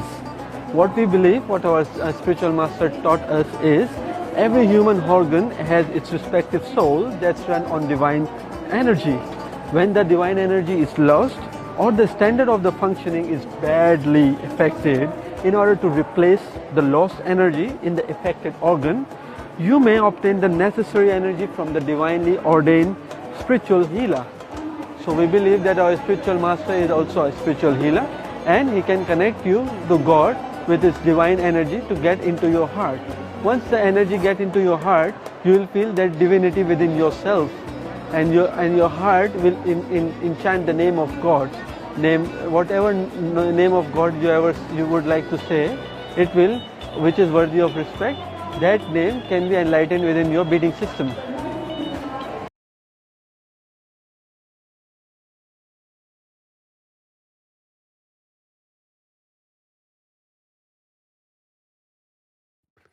Wow, wonderful efforts there by the whole team, and Nazar was still there during that time as well. I mean, that was incredible video as well, just showing the whole atmosphere of the place, and Fahad was clearly indicating those divine signs again on the moon. It's very important that we share that message alone is more than enough.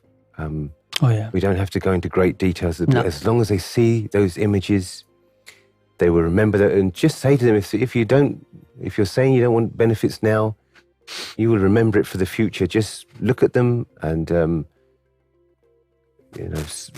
do the research yourself. We're not forcing you into believing anything or to join anything. We're just sharing these images. And sometimes you will get Christians, that I do many times, that they don't believe that this is in the Bible, but it most certainly is in the Holy Gospel of Luke 21:25, chapter 21, verse 25, when it clearly says that the images will be on the sun, the moon, and the stars at that time of turmoil, at the time of the grief of the nations. And this is exactly what's happening right now. This is very much the time that there will be signs on the moon, the sun, and the stars, and on the earth. Nations will be in anguish and perplexity at the roaring of the tossing of the sea. So we're in the times of perplexity right now. We've had so much hatred, intolerance, and terrorism has raised its ugly head. We've had lots of natural disasters that are increasing by time.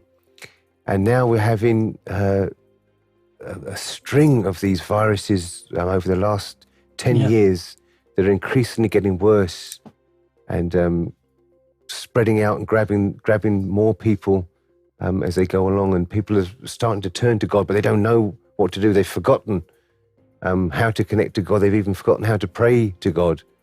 So we can gently remind them how easy it is. Just look at these divine signs on the moon manifested by God and ask for salvation, ask for healing, ask for help, and you will not be disappointed.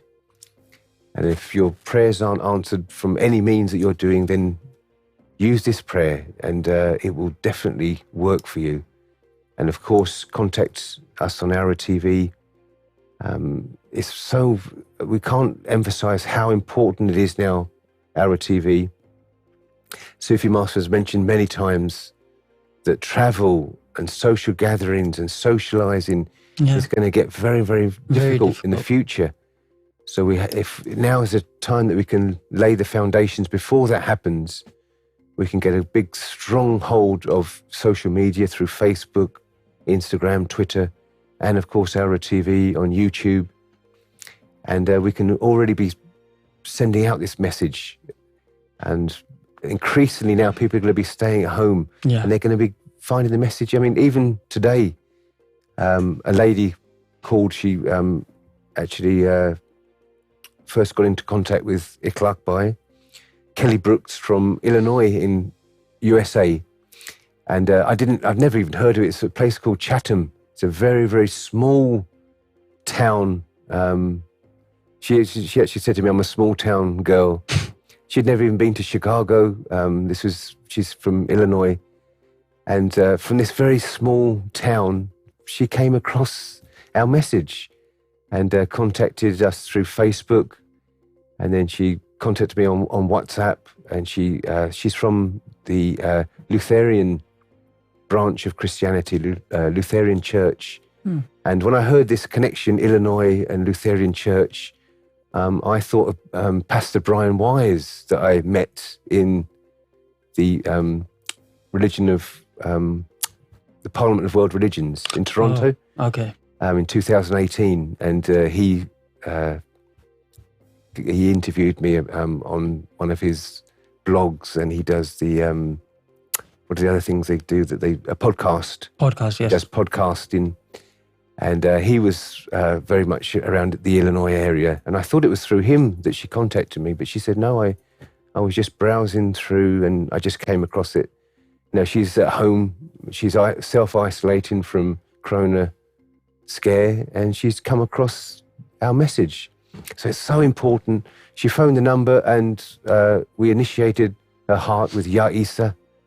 And she felt it straight away in her heart. She felt her heart beating, and she said, this is what I was looking for. I knew about these, how important the heart was. Yeah. And I wanted to be in contact with Jesus, but didn't find it in the churches. And she's more than happy, and she's going to keep in contact with us. So this is happening. It's real, and it's touching, as you said. It's affecting people's lives. It's helping people. And we owe it to humanity to show them the true path and the true ways.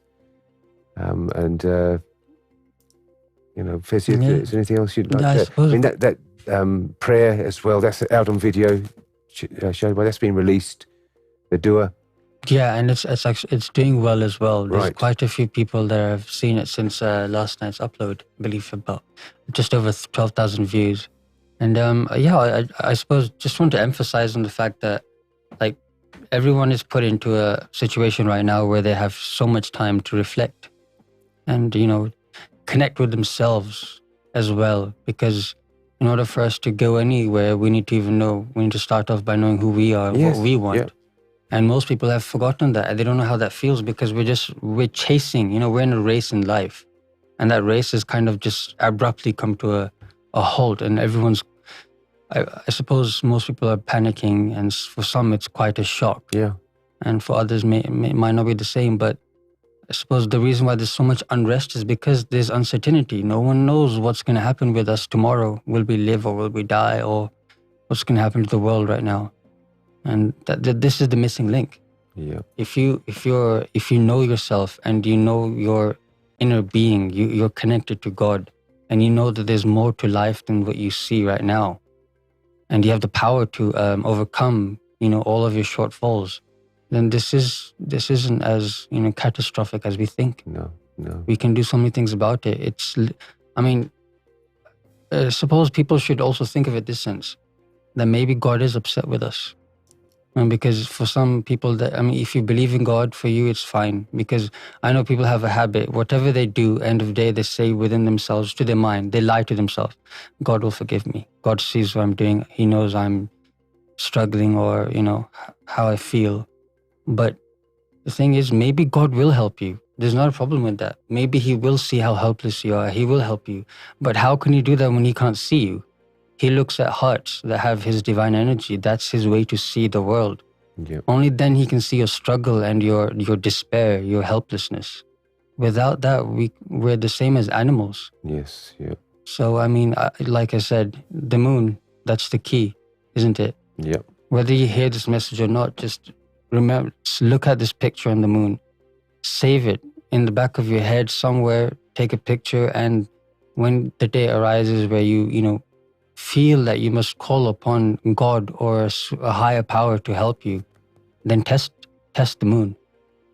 Yes. And of yeah, course, look up that video of the prayer and share it with people who are looking for hope. They're looking for prayers, and they can watch this video and they can absorb this energy, this divine light, and it will help to fight the virus and to deliver them from the virus. And if God willing, it doesn't happen, but if they do, fall foul of the virus and it takes them over, then at least they will have I mean, at least the get the blessings odds. for the next life as well. Their hearts will be enlightened. They would have a secure heart when they meet God and they meet the angels of heaven. They will have a secured heart. So please share this far and wide because it's a beautiful prayer, and the divine signs as well.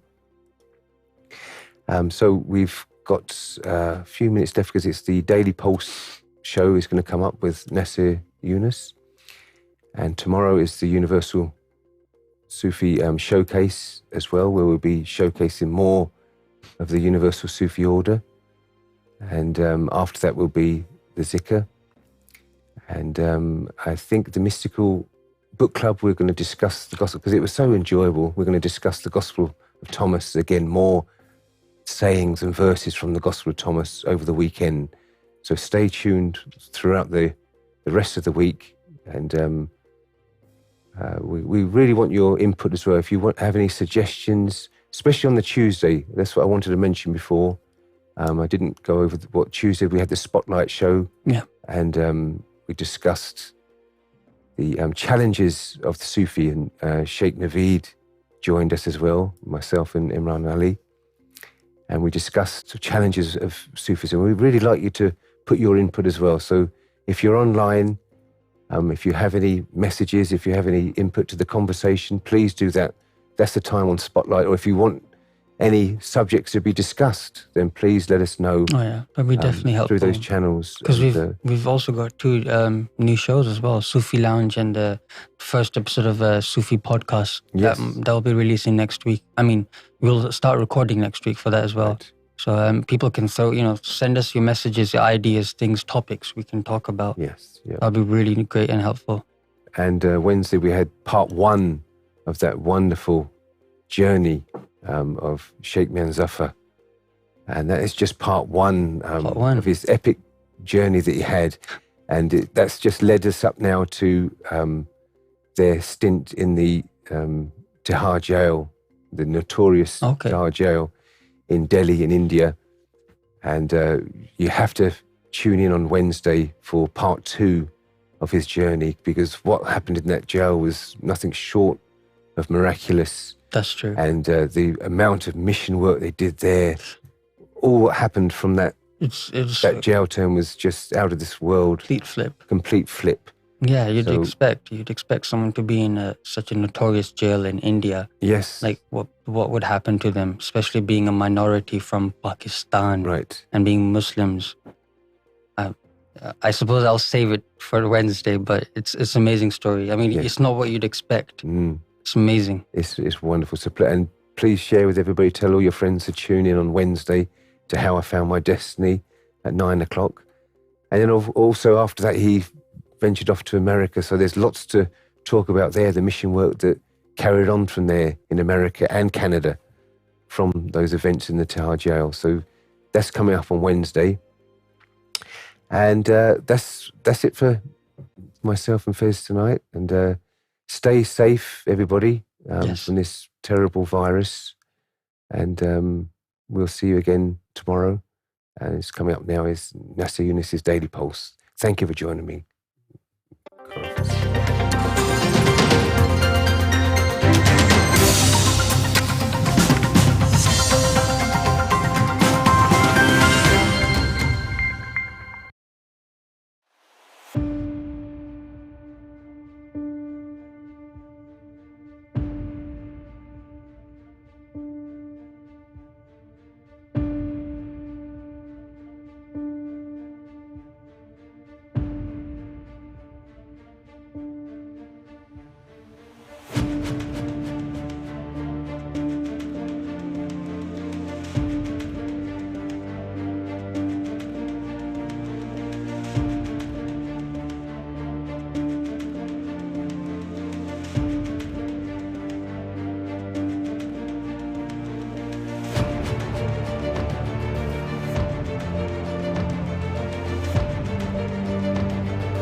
Ladies and gentlemen, welcome to the Daily Pulse. Assalamu alaikum and Gohar Shai Marhaba.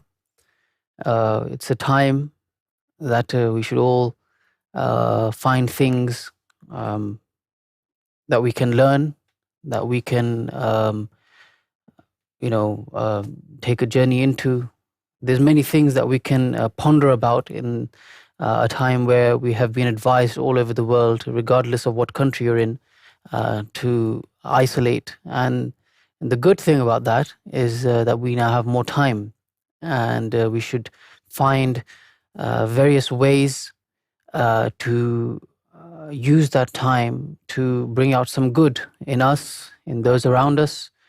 And we're going to discuss that a little bit more in a few minutes. But first of all, to all our viewers on ALRA TV, I'd just like to notify you all that do not know already that we released a video early in the morning today on ALRA TV, and it was footage from yesterday's live session in which Sufi Master Younus AlGohar prayed for the entire humanity, prayed that this current pandemic be lifted from the world as soon as possible, so that we may go about promulgating this divine message of love to all corners of the globe.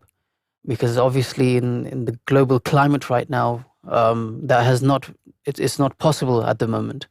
So that video is available on ALRA TV, Dua for Coronavirus, the prayer for coronavirus on ALRA TV. And I think it is roughly in over, it's half a day. In half a day, it has already mustered over 14 to 15,000 views, I believe. So if you haven't seen it, you should see it. This is the cover on ALRA TV. And if you have already seen it, then you should be sharing it on WhatsApp, Facebook, and all over social media at the moment.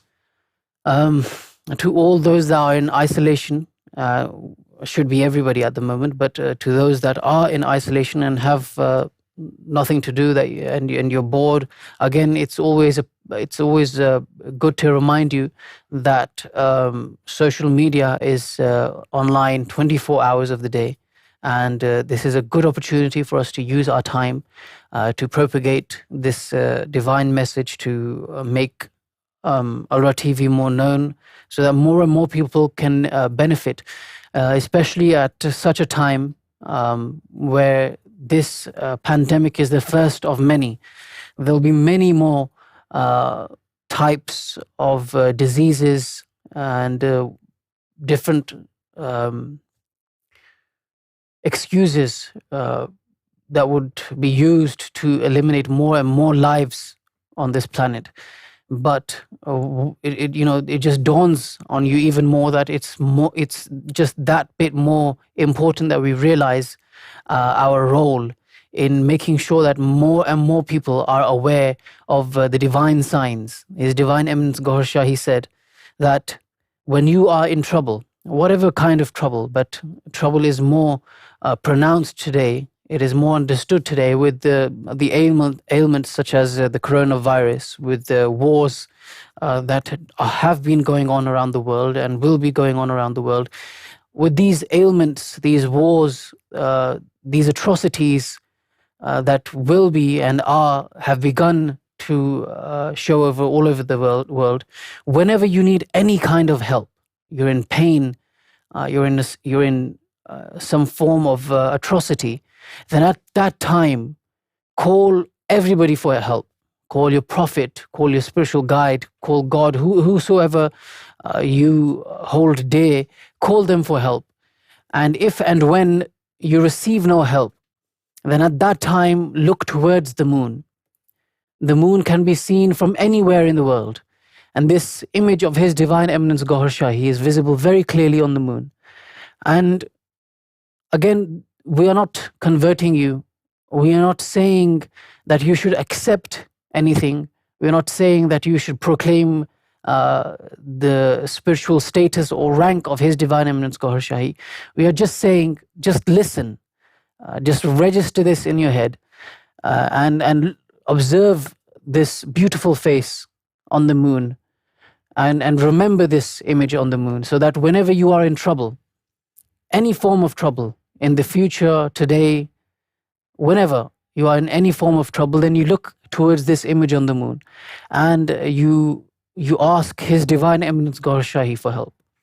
And it is an absolute guarantee that when nobody else helps you, His Divine Eminence Gohar Shahi's help will be a call away.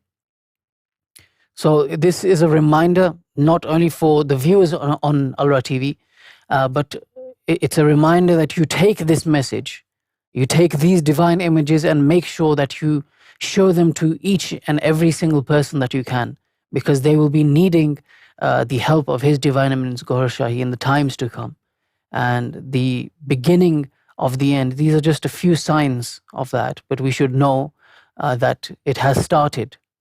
We don't have much time. We cannot be selfish, and we need to be more considerate of those that are around us, those that haven't found His Divine Eminence Gohar Shahi yet. So that is a small message.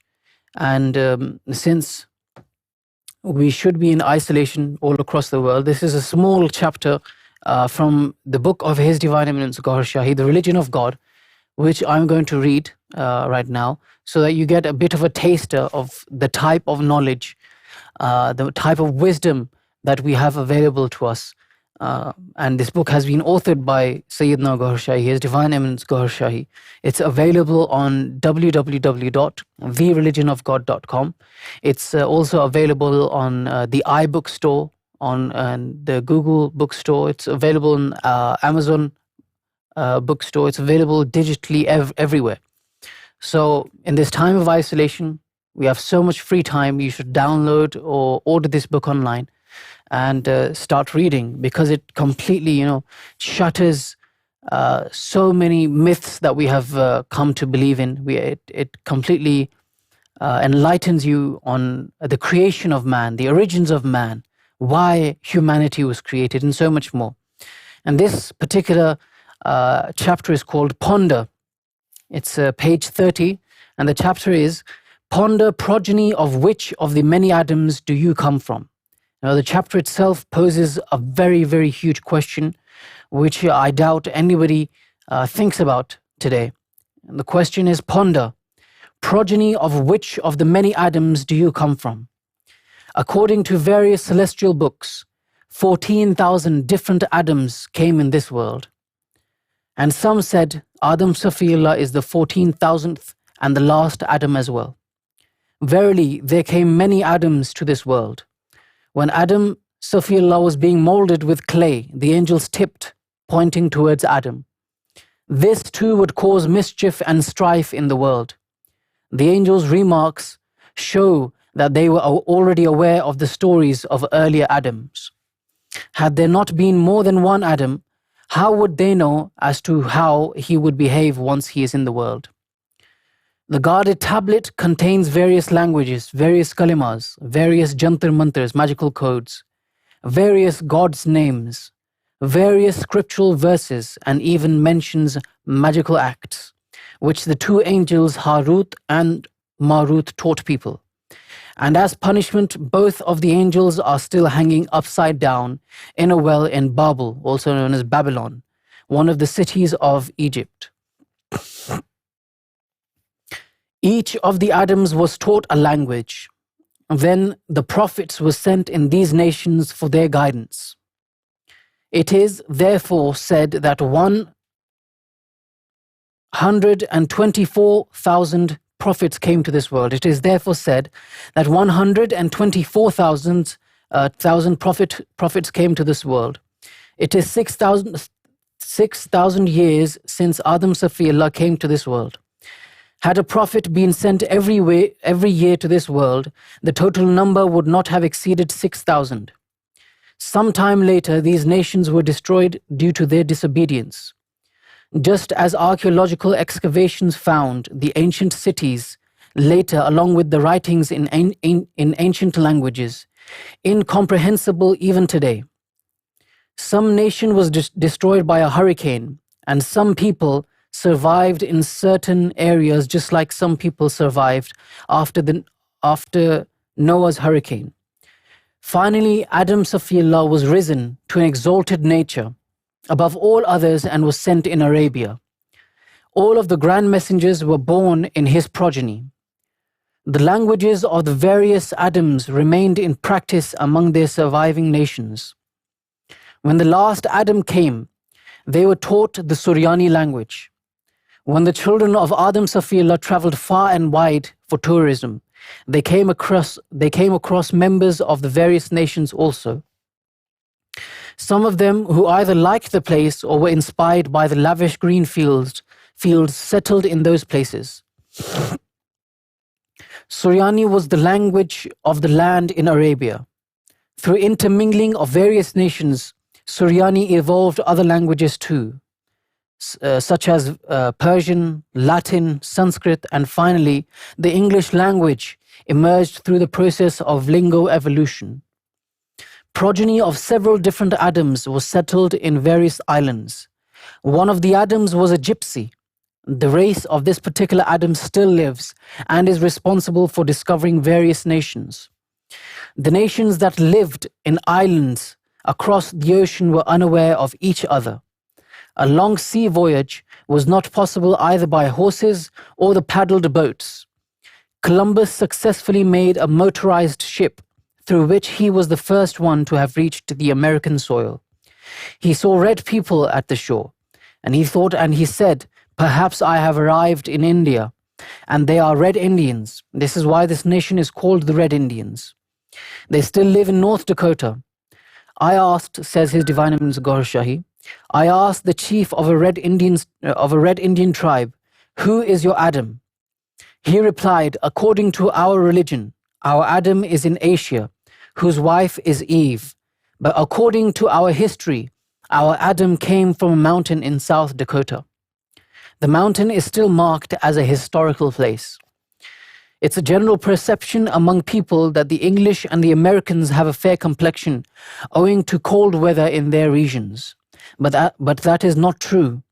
Ancient lineage of dark-complexioned Adam still exists in the same region, which could not develop fair complexion until date.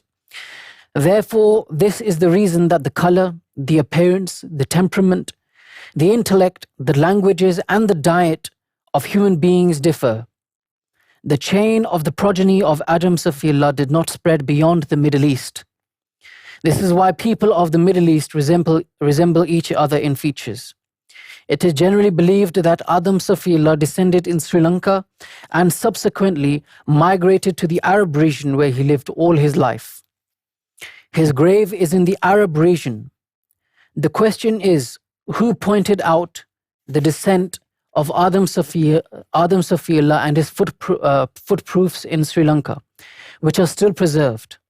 It establishes the fact that some tribe had pre-existed Adam Safiullah's descent in Sri Lanka. The prophethood and sainthood terminated in the nations that were destroyed. The survivors, being deprived of these spiritual dignitaries, went astray some time later. As these lands were gradually discovered, the saints from Asia reached these lands and taught the locals their respective religions. Today, the Asian religions have begun to be widely practiced throughout these regions. Jesus was from Jerusalem. Moses was from Bethlehem. Muhammad was from Mecca. Noah and Abraham also were from Arabia. Some of the generations were tormented and destroyed. Some other generations, as a punishment, were transformed into bears and apes. Some of the survivors, out of sheer fear, inclined towards God, and others regarded God as a penalizer, and therefore they developed contempt for God. They dismissed all commandments of God and perceived that God never existed. Man is an insect, and heaven and hell are but a myth. In Moses' era, the nation that was transformed into apes as a punishment headed towards Europe. The mothers-to-be from this nation still gave birth to human babies. This nation still exists. They believe themselves to originate from apes. The nation which was transformed into bears headed towards the jungles of Africa. The mothers-to-be of the time bore human babies, and it further developed yet into another generation known as Mum or Bigfoot. They have long hair all over their body. They are mostly women. They often kidnap humans. Religions do not interest them. Owing to their appearance as humans, they tend to cover the private parts of the body with tree leaves. One of the many Adams, due to his wrongdoings, was awarded 1,000 years punishment and was transformed into a snake. His surviving nation exists in the guise of a typical snake called the Ruha. Exactly 1,000 years after birth, they obtain the ability to transfigure as a human being. Once upon a time, Alexander the Great had been to a jungle for hunting. As he was passing through, he saw a beautiful woman crying. She, when asked, said that she was the princess of China. She said that she had come there with her husband for hunting. A lion ate her husband, and thus she had been left behind alone. Alexander the Great said to her that he would have her sent back to China if she went with him. She said that her husband had died and she was afraid she wouldn't be welcome back home. Alexander the Great took her home and married her. A few months later, Alexander the Great complained of a stomach ache. All sorts of remedies were tried on him, but his health did not improve. The pain worsened. The doctors were hopeless. A snake charmer visited Alexander the Great to cure him. He told him in private that he could cure him. However, there were a few conditions.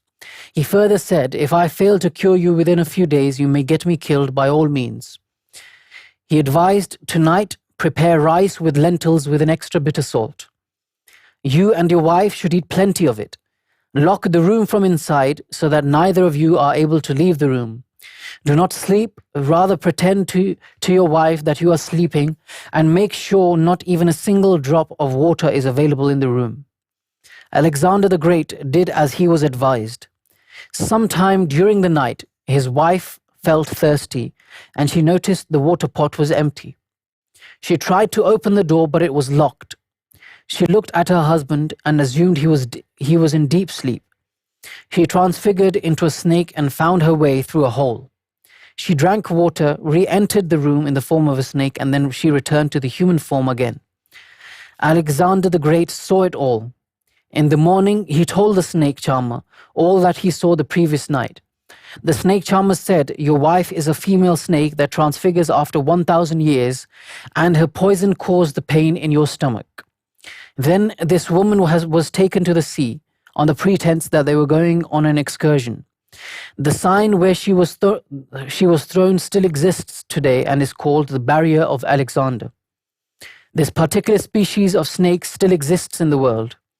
Ordinary snakes do not have ears. However, these snakes that can turn into human beings have ears. A tribe of an unknown Adam is secluded within the mountains of China. Zulkarnain built a stone wall to prevent them from entering this region. They have very long ears, and they use one ear as a bed sheet and the other as a blanket. They are known as Gog Magog. Science has discovered many regions, but there still remains a lot to be discovered. The Yetis, abominable snowmen, live behind the mountains of the Himalayas. A group of man lives in the forests also. Nobody knows their language. They also worship according to the principles taught by their Adam. They have a tribal system for discipline and principles of life. Besides these continents of Earth, there are many more planets, such as the Moon, the Sun, Jupiter and Mars, etc. And Adams came there also. However, these planets have already witnessed doomsday. Some of these were destroyed by cutting off the supply of oxygen, and the others were completely wiped out. So again, this is extremely eye-opening knowledge, and we don't find this unique wisdom, this unique historical truth in any book. And this book is available, as I mentioned earlier, on www.thereligionofgod.com. The book is called again The Religion of God, and it has been authored by His Divine Eminence Gohar Shahi. Now, when we don't have so many things to do, we have to stay home. We have so much free time. I advise that you go online. The book is available in both Urdu and English and numerous other languages. But the English one is definitely available on Amazon, Apple iBook Store, on the Google Book Store, on all digital bookstores online. So you can download the book from any digital bookstore and start reading. Any questions that you have in regards to the book or otherwise can be sent in to us on ALRA TV's Facebook inbox messenger or our or the ALRA TV WhatsApp number. So again, you are always welcome to send in your questions, and they will always in due time be answered live on air by Sufi Master Younus AlGohar. For now, that's all from me on the Daily Pulse. Stay tuned on ALRA TV for a live session with Sayyidi Younus AlGohar, who will be live on ALRA TV in a short time. Thank you very much. دین الہی کو ہر مذہب تسلیم کرتا ہے. دین مذہب دین الہی میں چاہے مسلم تھے چاہے کافر, چاہے زندہ تھے چاہے مردہ, اللہ کا دین عشق ہے. اب وہ عشق کیسے آتا ہے؟ لوگ کہتے ہیں کہ جب تک محبت عشق نہیں, ایمان مکمل نہیں. دوائی کا پتہ بتاتے ہیں نا, دوائی دیتے تو نہیں ہے نا. اب وہ عشق کیسے آتا ہے؟ جب ہر وقت اللہ اللہ دل میں اللہ اللہ شروع ہو جاتی ہے, یہ دل کی دھڑکنیں اللہ اللہ پکارنا شروع کر دیتی ہیں. کوئی بھی چیز دل میں بس جائے اس سے محبت ہو جاتی ہے نا. جب اللہ دل میں آ گیا تو اللہ سے محبت ہو گئی نا. محبت کی نہیں جاتی, محبت ہو جاتی ہے. یہ جو کہتے ہیں ہم کو محبت ہے وہ مکار ہیں. محبت کا تعلق زبان سے نہیں, محبت کا تعلق دل سے. جب اس کے دل میں اللہ کی محبت پیدا ہو جاتی ہے تو اللہ کسی کا احسان لیتا نہیں ہے. اس کے لیے 1 روپے 10 کرو خرچ کرو, 10 روپے لوٹاتا ہے. ایک نیکی کرو 10 نیکیوں کا ثواب دیتا ہے. تھوڑی سی محبت کرو 10 گنا زیادہ محبت کرتا ہے نا. اور جس سے اللہ محبت کرتا ہے اس کو ایک دن وہ دیکھتا ہے, سرسری نظر سے نہیں دیکھتا ہے, بڑے پیار سے دیکھتا ہے. اور جس دن اللہ نے اس کو پیار سے دیکھ لیا, پھر محبت گئی, پھر عشق آ گیا, پھر میں تیرا اور تو میرا. اندر آئے تو بات بنے نا. یہ اندر آتا کیسے ہے؟ اس کے کچھ طریقے ہیں نا. جو بھی اللہ کا شوقین ہو اللہ کو اندر لانے کا, اللہ تو کہتا ہے طالب بے آ, جلدی آ جلدی آ. لیکن تیرے پاس طریقہ ہونا تو جب دل کی دھڑکنوں سے اللہ نہ شروع ہو جائے تو وہ ذکر قلبی ہے نا. جس دن تمہارے دل کی دھڑکنیں اللہ اللہ پکاریں, آج تمہارا طریقت میں پہلا قدم ہے, آج تمہاری منزل جاری ہو گئی. کچھ لوگ جن کی دل کی دھڑکنیں ہیں وہ تو اس کے ساتھ اللہ اللہ ملا لیں گے. تو جن کی دھڑکنیں خاموش ہوگی وہ کیا کریں؟ ایک اور آسان طریقہ ہے, یہ اللہ کی ضربیں لگائیں. گھنٹہ 1.5 گھنٹہ جب اللہ کی ضربیں لگائیں گے وہ دل کی دھڑکنیں ابھریں گی, وہ دھڑکن کے ساتھ اللہ ملائیں. اب اس کی اجازت بھی ہوتی ہے. اجازت کیا ہوتی ہے؟ آپ یہاں تہجد پڑھتے رہیں, کام تو بڑا اچھا کر رہے ہیں, لیکن شیطان ایک کونے پہ کھڑا ہنستا رہتا ہے, وہ تھکتا ہے, تیرا دل تو میرے ہاتھ میں ہے نا. جب کوئی شخص اس دل میں اللہ کو بسانے کی کوشش کرتا ہے, شیطان کے پاس جنات کی ہندو فوج ہے, حکم دیتا ہے جا اس کو برباد کر, تباہ کر, کچھ بھی کر, یہ اللہ اس کے اندر نہ جائے, ورنہ یہ ساری عمر کے لیے ہمارے ہاتھوں سے گیا. کوئی لوگ ہیں جو اللہ اللہ کرتے ہیں, ان کے دلوں پہ اللہ نقش ہو جاتا ہے. قرآن مجید فرماتا ہے کہ کچھ لوگ ایسے ہیں جن کے دلوں پہ ایمان لکھ دیا, وہی اللہ نقش ہو گیا, وہ ایمان ہو گیا. اگر تم دیکھتے ہو کہ واقعی تمہارے پر اللہ کا کرم ہے تو اس کے ذکر میں لگے جاؤ. 2 4 5 6 دن میں اندر سے اللہ اللہ شروع ہو گئی تو اس کا کرم ہو گیا. فَاسْكُرُونِي أَذْكُرُكُمْ, تو مجھے یاد کر میں تجھے یاد کرتا ہوں. اگر کوشش کے باوجود اللہ اللہ نہیں ہوتا ہے تو پھر اس کا کوئی کرم نہیں. اگر کرم ہوتا تو تم کو اپنے نام لیواؤں میں لیتا. اب اس کے لیے کوئی بیت نذرانہ نہیں ہے. جو طریقہ بتایا اس پہ عمل کریں, اجازت لیں. اگر اللہ شروع ہو گئی تو دعا دے دینا, اگر نہ شروع ہوگی تو تمہارا کیا پکڑا, جیسے ہے ویسے تو رہو گے نا. جو 5-7 دن اللہ کرو گے اس کا ثواب تو مل جائے گا نا. اگر تیرے اندر اللہ شروع ہو گئی تو اللہ تیرے عمل سے نہیں ہوگی, تیرے کسب سے نہیں ہوگی, اللہ کے کرم سے ہوگی. جب تیرے اندر اللہ شروع ہو گئی تو گارنٹی تو ہو ہی گئی نا. حج قبول ہوتا ہے, اس کے گناہ معاف ہوتے ہیں, لیکن اگر کسی کا قلب اللہ پہ چل پڑے تو اس کے سارے پچھلے گناہ معاف ہو جاتے ہیں. یہ عمل سے کسب سے نہیں ہوتا, یہ اللہ کی رضا سے ہوتا ہے. اس کے لیے ذکر لے اور اپنی قسمت آزمائیں.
لو لاکھ لمحہ دیکھ, زمیں دیکھ, فضا دیکھ, مشرق سے ابھرتے ہوئے سورج کو ذرا دیکھ.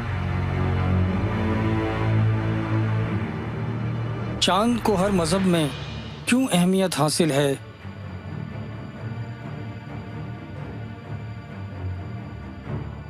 چاند کی پوجا کیوں کی جاتی ہے؟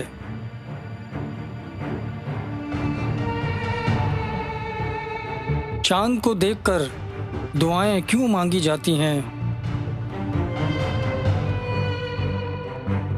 کیا چاند پر انسانی زندگی ابھی بھی موجود ہے؟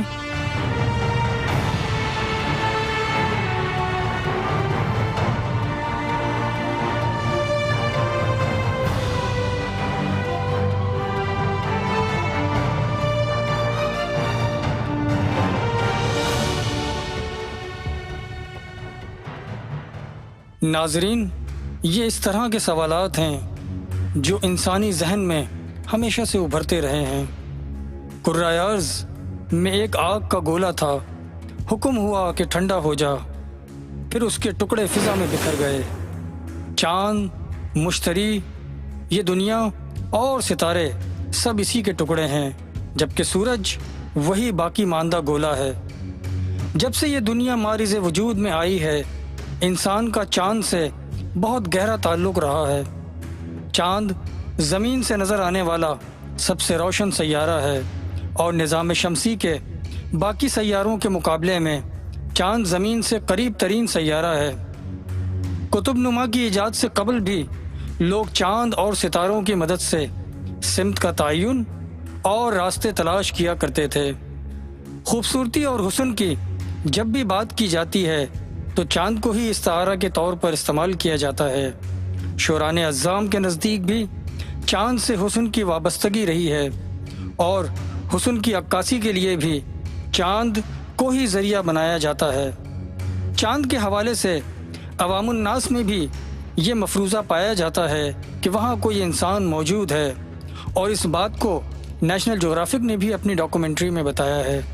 الغرض یہ کہ بنا کسی کے بتائے چاند سے متعلق لوگوں کے اذہان میں کچھ نہ کچھ موجود ہے کہ وہاں کوئی ہے، لیکن لوگ اس کی حقانیت سے بے خبر ہیں. ان تمام مفروضوں اور نظریات سے بالا تر تمام ادیان میں چاند کو مرکزی حیثیت حاصل ہے. ہندو مذہب میں کئی رسومات چاند کو دیکھ کر ہی کی جاتی ہیں. عیسائی مذہب میں بھی چاند کے حوالے سے کئی پیشن گوئی کی گئی ہیں کہ رب کی طرف سے مستقبل میں ہونے والے اعلان بھی چاند سے مربوط ہیں۔ اسی طرح دین اسلام میں بھی ہر اہم تہوار کی شروعات قمری مہینے اور چاند دیکھ کر ہی کی جاتی ہے، جیسے عید کا چاند اور رمضان المبارک کا چاند۔ بدھ مت میں بھی پورن ماسی کا تہوار چاند دیکھ کر ہی منایا جاتا ہے، حتیٰ کہ کچھ مذاہب ایسے بھی ہیں جن میں چاند کی پرستش کی جاتی ہے۔ لہٰذا ہر مذہب میں چاند کی اہمیت کے حوالے سے کچھ نہ کچھ باتیں ملتی ہیں، لیکن جب قرآن مجید کی ورق گردانی کرتے ہیں تو وہاں اللہ تبارک تعالیٰ فرماتے ہیں کہ هو الذي جعل الشمس ضياء والقمر نورا وقدره منازل لتعلموا عدد السنين والحساب ما خلق الله ذلك إلا بالحق يفصل الآيات لقوم يعلمون۔ اور ہم نے سورج کو روشنی عطا کی اور چاند کو نور بنایا تاکہ تم برسوں کا شمار اور حساب معلوم کر سکو۔ ہم نے اسے حق کی نشانی بنایا ہے، علم رکھنے والوں کے لیے وہ اپنی نشانیاں کھول کھول کر بیان کرتا ہے۔ دین اسلام کے بیشتر مکاتب فکر کے نزدیک دور آخر میں امام مہدی علیہ السلام کا ظہور ہونا ثابت ہے۔ امام مہدی کے حوالے سے ایک اہم نقطہ بھی اپنے سامعین کو بتاتے چلیں کہ مہدی دو طرح سے لکھا جاتا ہے۔ اس طرح سے جو مہدی لکھا جاتا ہے اس کے معنی ہدایت ہے، جبکہ اس طرح سے جو مہدی لکھا جاتا ہے اس کا مطلب چاند سے تعبیر کیا جاتا ہے، جیسے مہناز اور مہتاب۔ جب نبی کریم صلی اللہ علیہ وسلم کے دور میں امام مہدی علیہ السلام کی بابت صحابہ کرام نے پوچھا تو آپ صلی اللہ علیہ وآلہ وسلم نے ارشاد فرمایا کہ جس طرح اس وقت تم اپنی کھلی آنکھوں سے چاند کو دیکھ رہے ہو، کیا تم یقین کرو گے کہ ایک ایسا زمانہ بھی دنیا میں آنے والا ہے کہ انسان اسی جگہ کھڑے ہو کر اپنے رب کو بے نقاب دیکھے گا۔ حدیث نبوی ہے کہ سترون ربکم کما ترون الشمس والقمر، عنقریب تم اپنے رب کو اس طرح دیکھو گے جیسا کہ تم چاند سورج کو دیکھتے ہو۔ امام جعفر صادق کا قول مبارک ہے کہ العام الذي فيه الصيحة قبله الآية في رجب قلت وما هي قال وجه يطلع في القمر ويد بارزة۔ آسمانی منادی سے ایک سال قبل ماہ رجب میں ایک نشانی ظاہر ہوگی۔ ان سے پوچھا گیا کیا نشانی ہوگی؟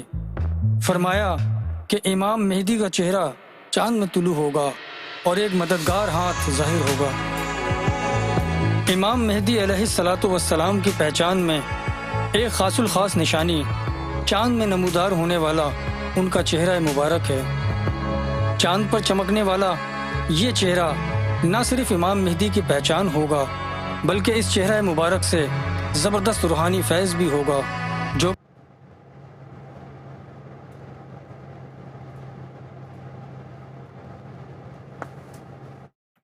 گوہر شاہی مرحبا۔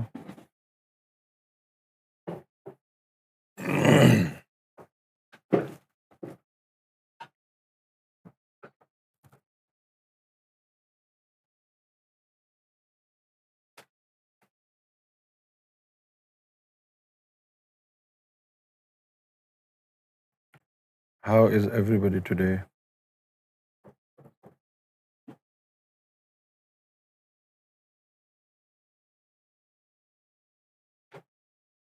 How are you, Hasib? What's happening? What's going on?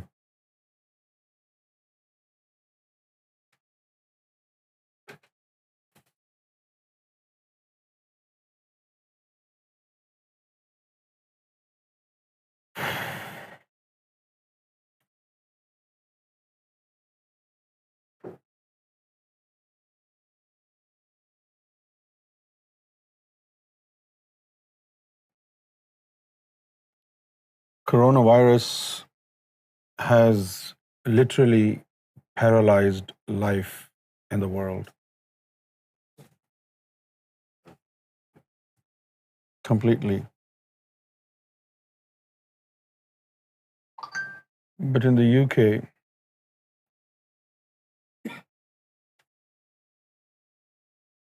the way people are behaving is really ridiculous. Everybody is out on the road, shopping like crazy. And this panic shopping is really not fair because they don't leave anything else for others. It's really bad. And the experts, to be honest with you, because it's a new virus, so we can't really say if somebody is a genuine expert on this particular virus.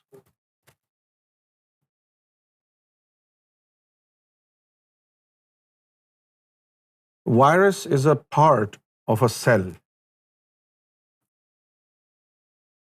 Like we have millions of cells in our body, right? So there are two types of cells, two types of living beings: multicellular and single cellular.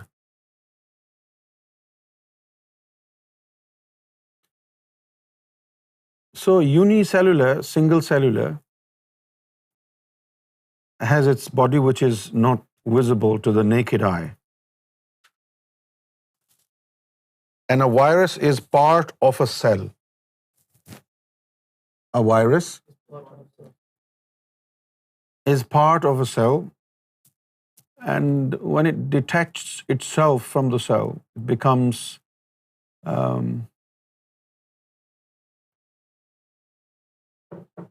sort of detached. Now, some of these, there are always different viruses in our body. Always. One or another. But this virus is a strange virus. It's a new virus.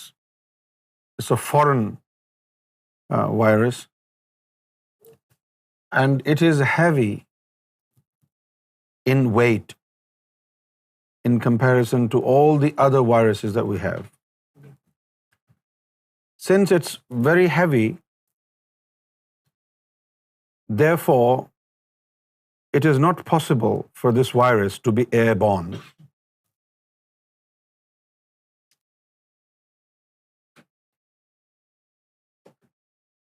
The virus looks for a host.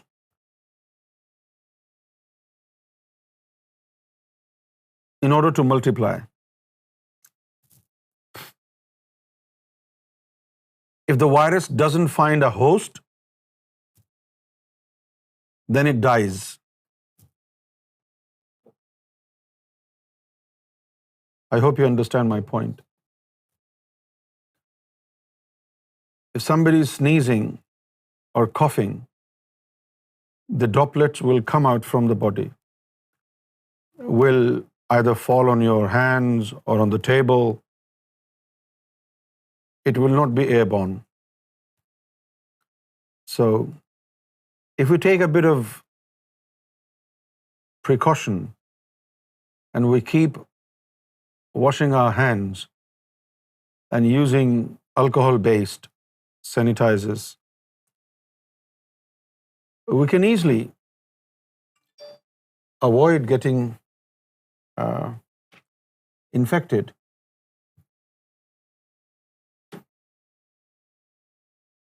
And then social distancing is very important. You don't want to get close to each other. stay at a distance of at least 2 meters. No touching, no physical contact. This is very important.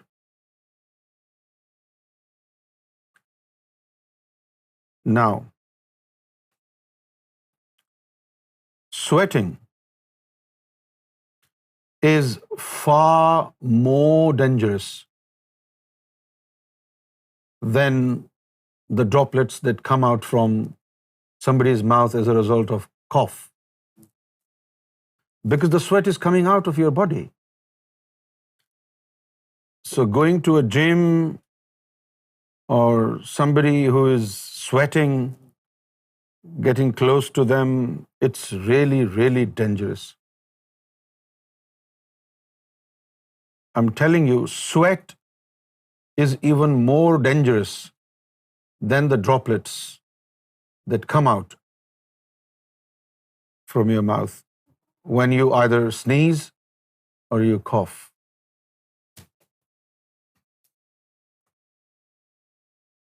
Alcohol-based sanitizers are very, very important. It is an essential tool, and everybody must carry, a bigger bottle of sanitizers, and keep using it on your hands, on your arms. You can even use it on your face if you want. If we take these precautionary steps, we can avoid becoming a host to this virus. All it needs is a bit of precaution. The way fear is being mongered into the hearts of people, the way the so-called experts from the medical field are giving their imbalanced analysis on this virus is really terrifying. I want to tell you, it's not all the doom and gloom. There is hope. If you take preventive measures, you can be safe. Washing your hands, sanitizing them frequently, many times a day, is one thing. It's important, you must do it. But at the same time, social distancing is also very, very important. You need to observe social distance.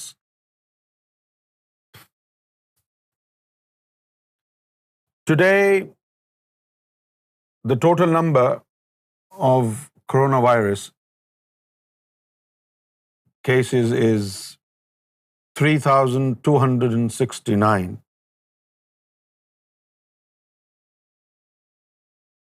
Just today alone, there were 643 new cases throughout the UK. And the number of cases in London alone is over 1,000.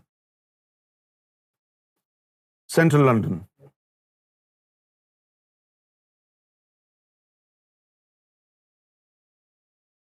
So we need to be a little more careful. Some people are so terrified and they're so worried. They don't want to come out of their homes, and some other people are so recklessly free. They are roaming around here and there, visiting every shop, buying everything they can see, whether they need it or they don't need it. Some of these people are making the situation really chaotic. We need to behave responsibly. And we should also introduce a balance in our emotions. The way we are reacting, a lot of people, the way they are reacting is ridiculous, honestly. You cannot bring anything good by sitting in your chair all worried, gloomed and doomed.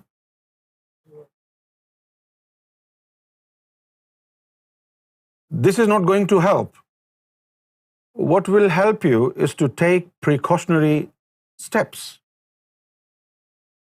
Like, very important is that you maintain a distance. And when we say social distance is not like you should not meet anybody else outside. Social distance also applies to your own family members. Stay away from each other in your own home. No hugging, no such things. These are important things. And now the problem is in the UK, besides the coronavirus, there is a seasonal virus also in the air. And people are becoming sick. And people are complaining of sore throat and cold. But the trend these days is, if you see anybody coughing, you want to run away from them. But remember, this is not a true symptom of being infected with coronavirus. Coronavirus and its symptoms are a little different. When somebody is infected with coronavirus, they have new continuous cough. This cough doesn't stop. If somebody is infected with coronavirus, they have a new type of cough. Continuous cough. It doesn't stop. You keep coughing. And then, along with this continuous cough, you feel fatigue, tiredness, and also body temperature. Body temperature, if your body temperature is 38 and you have difficulty in breathing, why shortness of breath is a symptom of infection of coronavirus? Because coronavirus through your throat goes inside your lungs and it settles there. And when your lungs are infected with coronavirus, their capacity is reduced 80%. After coronavirus infection, the lungs only works 20%. This is why you feel shortness of breath when you're infected with coronavirus. Now, having difficulty in breathing has to be severe, right? If only 20%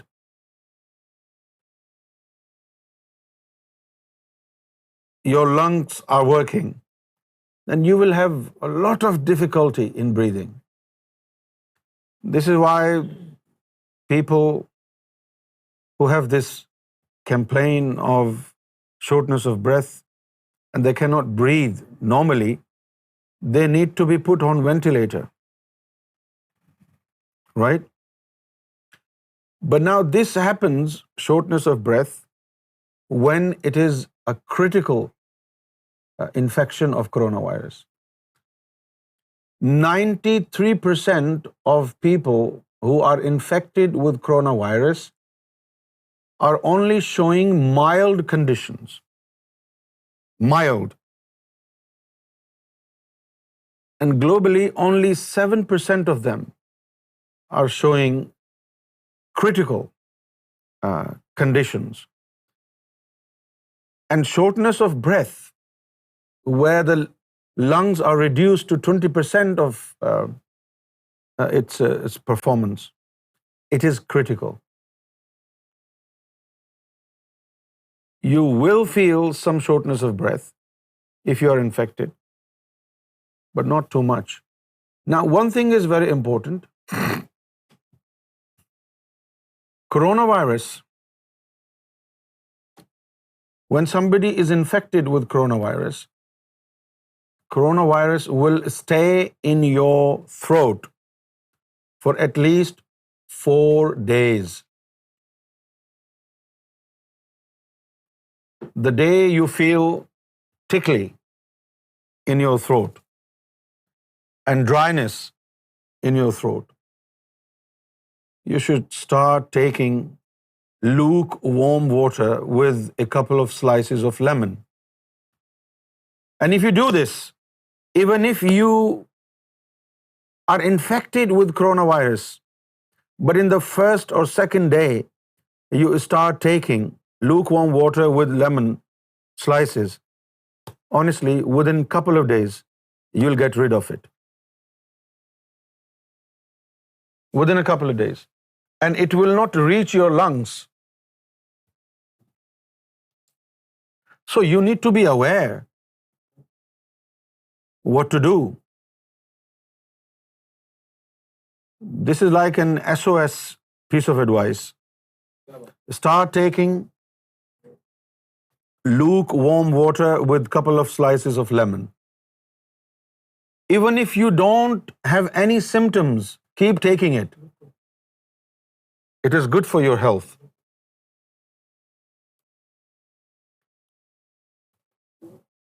Brother Steve, tell us, what do you know about it? Any advice about coronavirus? Well, very important advice for everybody to control this and listen to advice as well. As you quite rightly said, that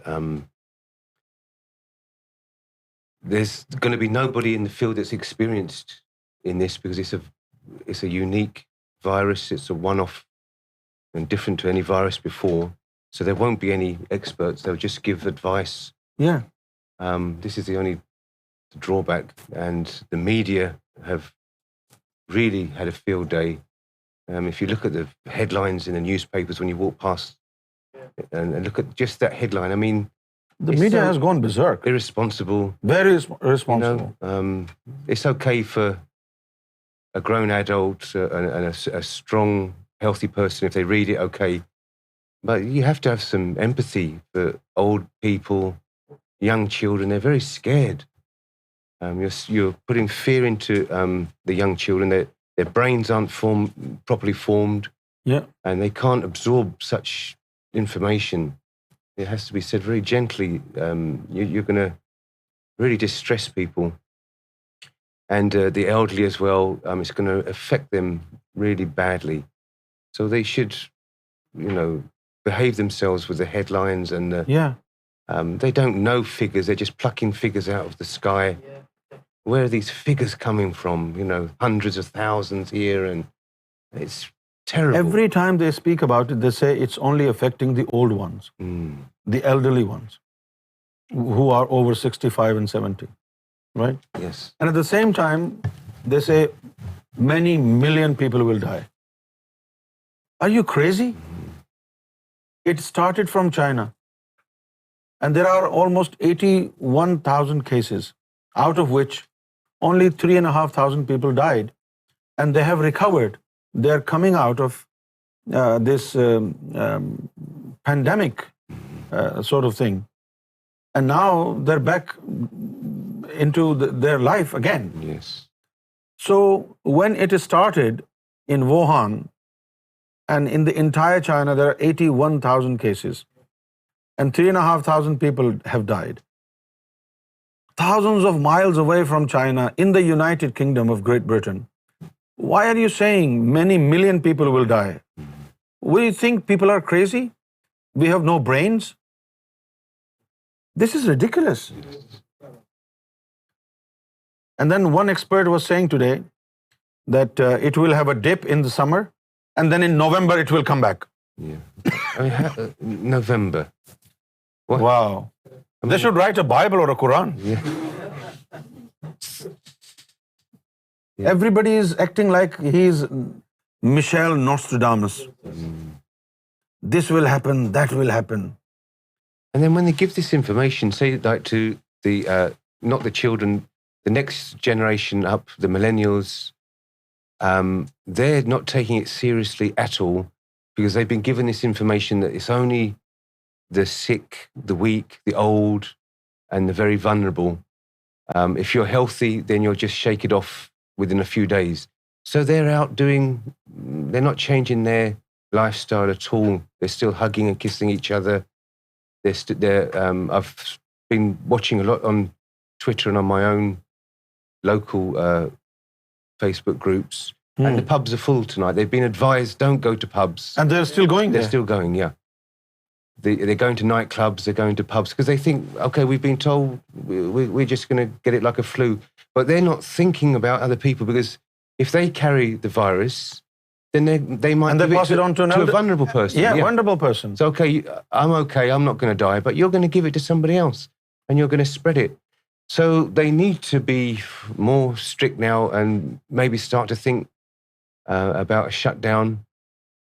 If we look at our closest neighbour, France, they've already implemented these roadblocks and just going out for the bare essentials, questioning people why they're out.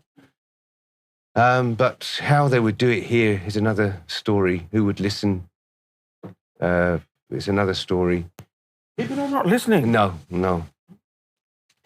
People are not listening. So it's really terrible. They're not taking the advice.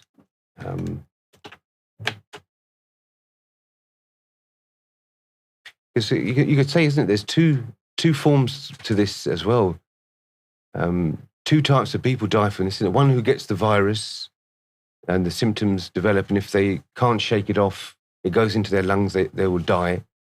And also, if you're reckless enough to get it and you end up in a hospital, you're taking the bed of somebody who maybe need a critical operation, need treatment, and that person might die just because of your recklessness, and you've ended up there because you haven't been washing your hands, you've been hugging and kissing people, you've been going to social events when you've been told not to, and you take up the space and you waste time with the NHS, who want to treat somebody who's in a life-threatening situation. So there can be deaths.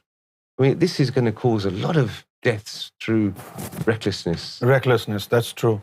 So people need to protect themselves, and this is one way of protecting others. You need to protect yourself, and you should be very, very serious. Don't take it as a piece of adventure. Some people might think, oh, let's just challenge it and make it an adventure. No, it's not something that you can treat like an adventure.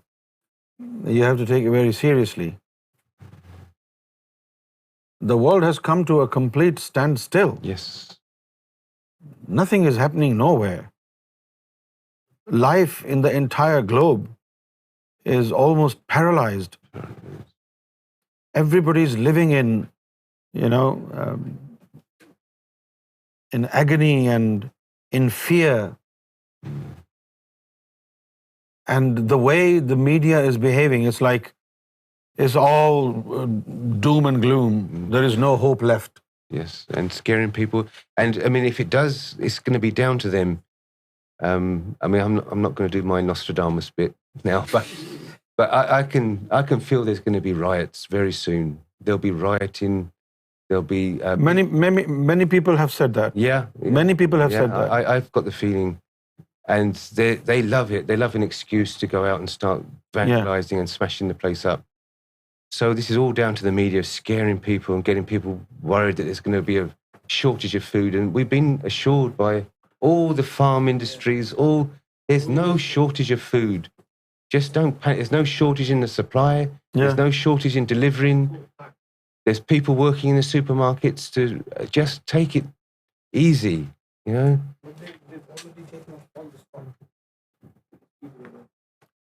The shops should shut down now. Otherwise, people will keep coming. Yeah. They come and clear it.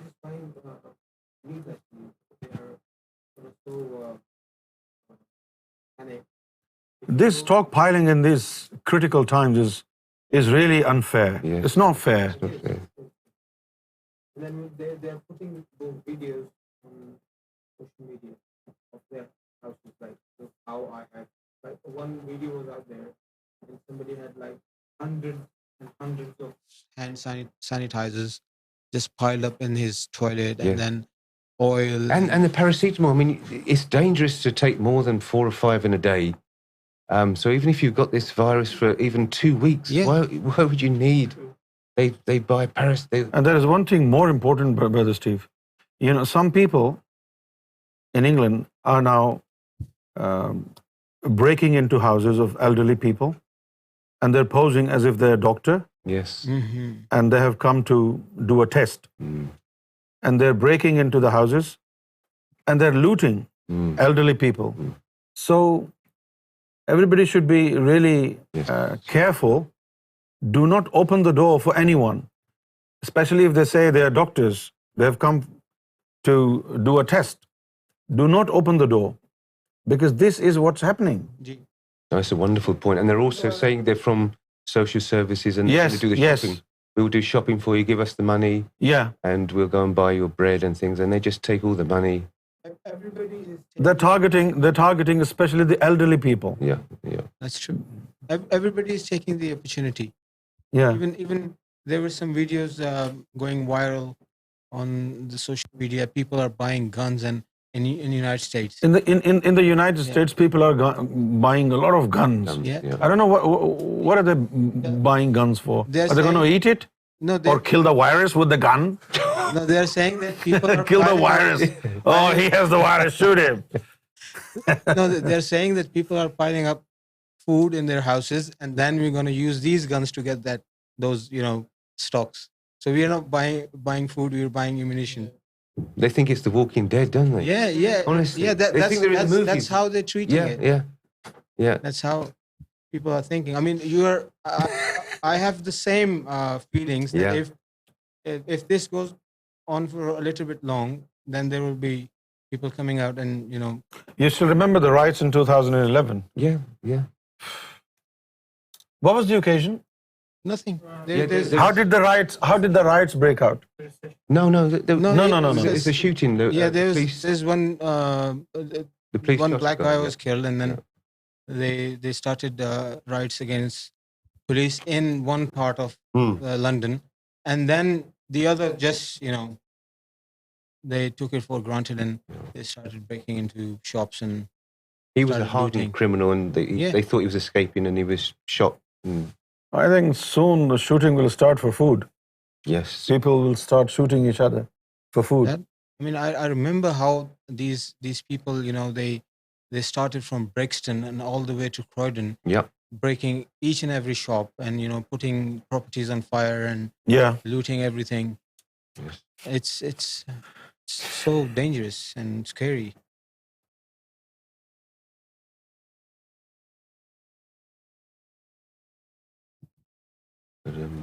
So there's a piece of advice for everybody, especially who live in England, that there are imposters, who are knocking on the doors, especially the elderly people, and they're posing as if they are doctors or social workers.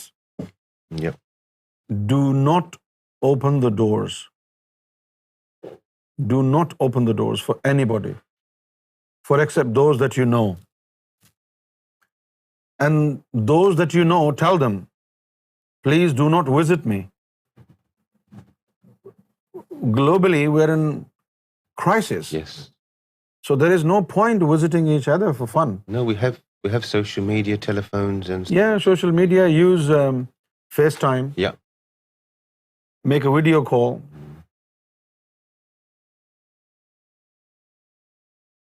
Now there was another news today that they have asked Netflix and other apps to downgrade their streaming qualities, What? because people are home and they're just watching Netflix and movies. No, you can't do that. If you do that, people will come out on the streets. This is ridiculous. Yeah, that's what they were saying. That No, it's- you it's cannot too do that. much, You cannot downgrade Netflix or any other entertainment app. This is going to be really adverse. It will have negative effect.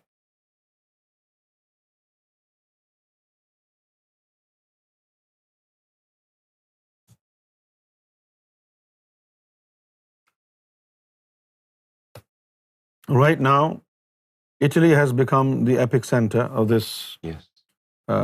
virus, and China has almost gotten rid of this virus. They're coming back to normalcy, aren't they? There's just about 6,500 people left. So out of 80,000, 70,000 have been recovered, and 3,500 died. And In our office, people mind that why are you not shaking hands? I said, haven't you seen government notifications? They say you are losing your manners. They are idiots. Tell them, yes, I am losing my manners because I don't want to lose my life. Yes. Yeah. This is insane, man. As if they don't know anything.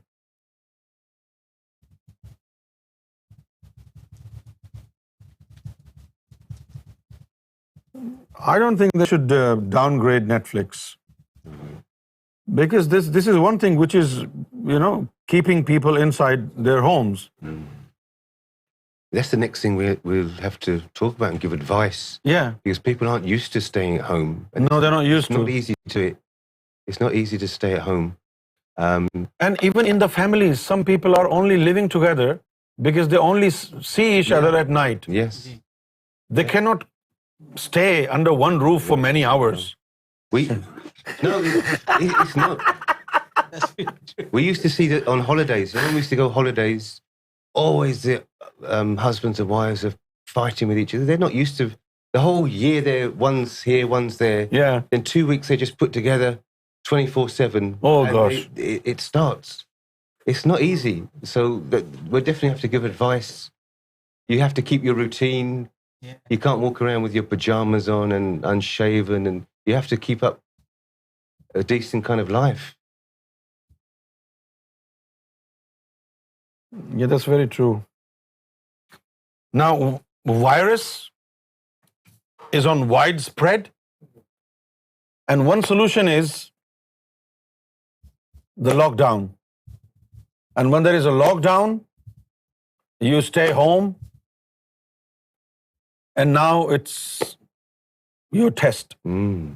How much you love each other. It's a big test. It is a big test.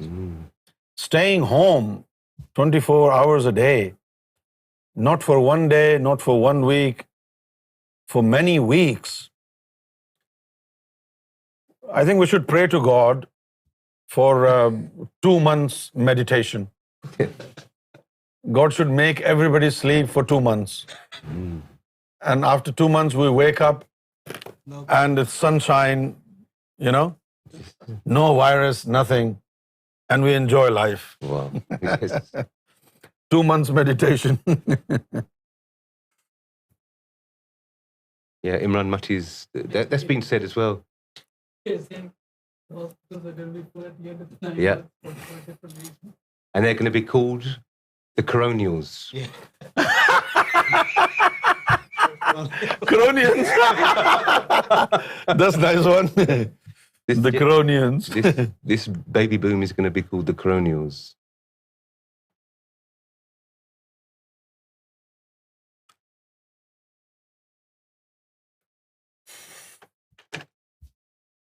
MFI should put a table outside the shop giving away food from 1 p.m. to 2 p.m. with a note, please take one and leave for others. I don't think they will only pick up one. No. Everything. Like They will take away everything. today, the The thing is, nobody wants food cooked by somebody else. Yeah, I mean, yeah, this yeah. time it's so dangerous. I mean, restaurants are closed because they can't take risk getting food from somewhere else. Because they're trying, the Mayor of London gave the advice, strong advice, don't travel on public transport unless it's very necessary, especially on the underground. I mean, you're in the enclosed train. As you said, the sweat, people are there with their hands up, there's sweat everywhere. Yeah. And people breathing all over you on the train. And they're still doing it. You can see the people it's not a necessary trip. They're still just visiting here and there. They're not listening to the advice. I think they should shut down public transport. Because it's not It has to be. it's not the time for advice. They must shut down public transport. That's what everybody's saying. They don't take advice. People don't want to listen to... I mean, I don't know why they're not listening, but I mean, after 10,000 cases, if they're going to do that, what would be the point? Yeah. No, it's time now. It's a different... They're probably thinking about the war generation. This is a different generation now. Yeah. They used to share everything. They had ration books. Just take 2 eggs a week they used to have. And now people they're not going to do that. No. No. Time has changed. Yeah.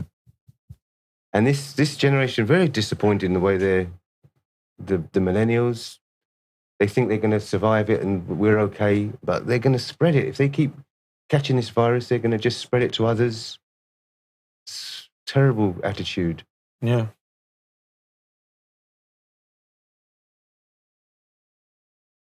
Public transport should be... Yeah. Oh, yes. Even in Croydon, the cases today... 49. 49. So another 11 cases. As you said, it doesn't matter washing your hands, how many times you have to touch something on a bus or a train. It's ridiculous. I mean, the time you are in the bus and until you go to your home or anywhere else where you can wash your hands. How many times will you wash your hands in the bus? There is no tab, no sink. No. So the best advice is to stay home. Right? Yes. Hear no evil, see no evil. Stay home. Oh. And if you're staying home, you're meeting nobody, right? Then probably you don't need to wash your hands either. Don't wash your hands. Stay home. You were about to say something and then you laughed. You said stay at home, see no evil.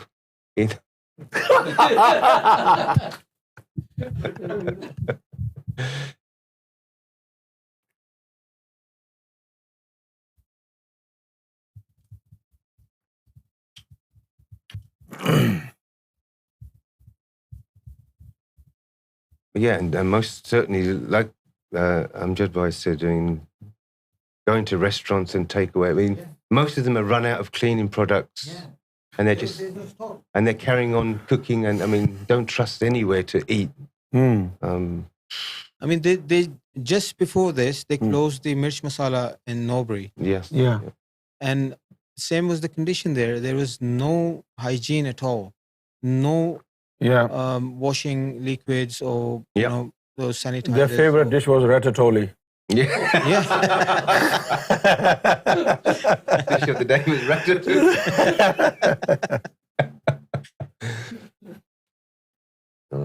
The number of cases in Italy has gone up to 41,000. Yes. And that's seen. 41,000 cases in Italy alone. Even after lockdown. And yes, after lockdown. And just today, there were 5,322 new cases in Italy. Yes. Just in one day. 5,000. 5,000. Now, we do not know how accurate this number is, whether it is being reported correctly or accurately. And Iran has gone up to 18,407 cases in total. Yes. And there was an increase of 1,046 cases today in Iran. And then we have Spain, again 18,077 cases. Yes. And in Spain today, there were new cases today, 3,308. And the number of people that have already died in Italy is even more than death rate in China. More people have died in Italy out of 41,000 than China, where there are cases of 81,000 people. In China, the total death was 3,245.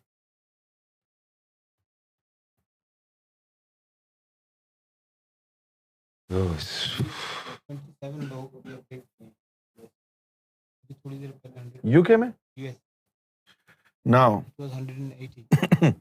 now in China, total deaths are 3,245, and in Italy, the number of deaths has surpassed China. It's almost 200 more than it was in China.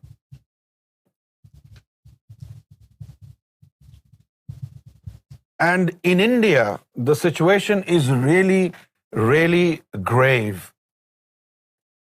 If anybody is seen coughing or sneezing,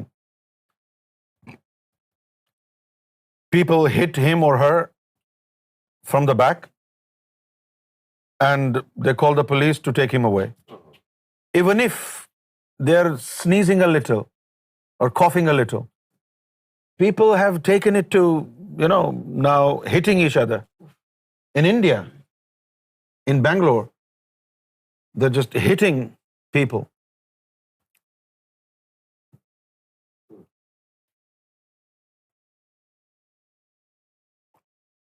It is spreading really, really fast in India, but it's not being reported.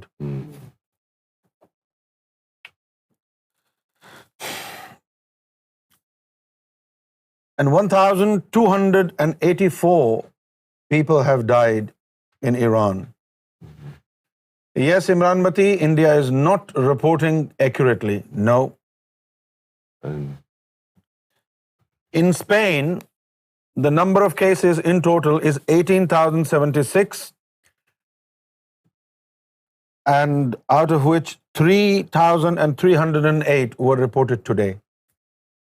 3,308. Germany, 15,000. And almost 3,000 new cases today. But miraculously, the death total is very low in Germany. Only 44. yes. Very low. And in the United States of America, oh my gosh. In the United States of America, there were 4,478 new cases today. Wow. In the United States. 4,000. And this is true. Many countries are not giving true number. Yeah. Yeah. You know, I heard from somebody that there are massive graveyards in Iran. And they were showing pictures taken from satellite. Mass graves. And somebody who came from China said at least 25,000 people have been killed by the government. At least. This is what people are saying. 25,000. The moment they find out somebody is infected, they shoot him.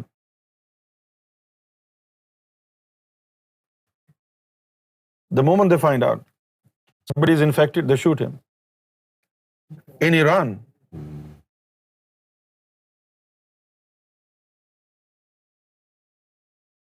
Oof.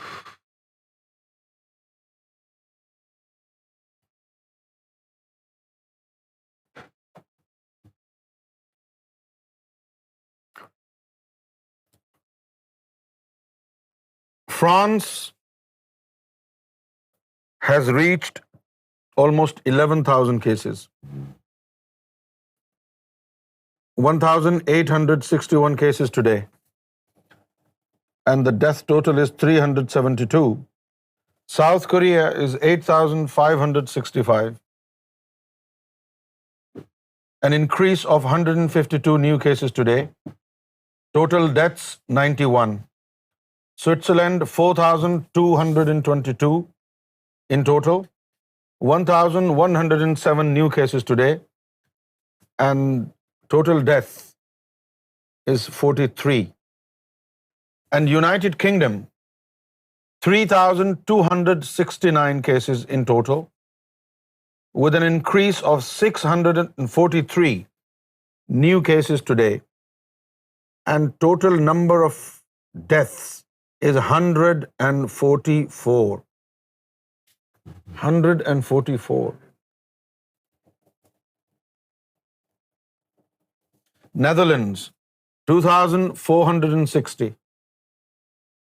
New cases 409. Number of deaths total 76. Austria 2,179. An increase of 533 new cases today. Total number of deaths is 6. Austria. That's very good. Belgium 1,795 cases in total, with an increase of 309 cases today. Total number of deaths is 21.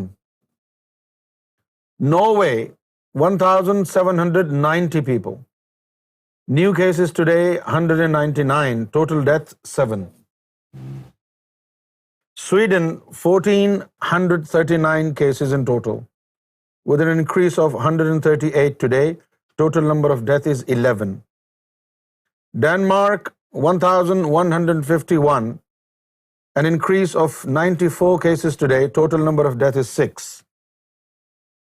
Japan 943 cases in total, with an increase of 29 people today. Total number of deaths is 33. And then we have Malaysia 900, Canada 841, with an increase of 114 today. Total number of deaths is 12. Isn't this a war? People are dying every day in a mass. It is a war. I am damn sure this virus is a man-made virus, and this is a biological warfare. Honestly. I am damn sure this is a biological war.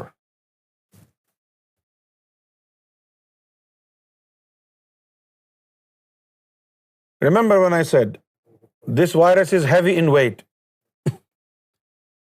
Why? It's not natural. The only reason why it is heavy in weight and it cannot be airborne is because it's man-made.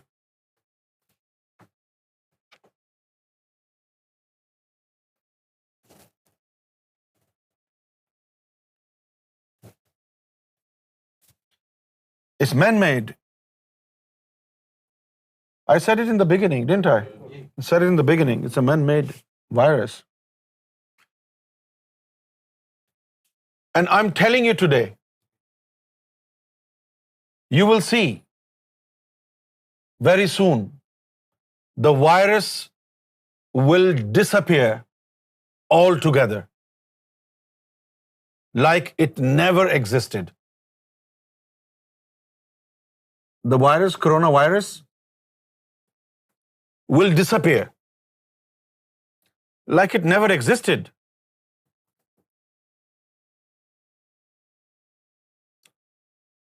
Do you understand that point? Why they are saying that wait till summer?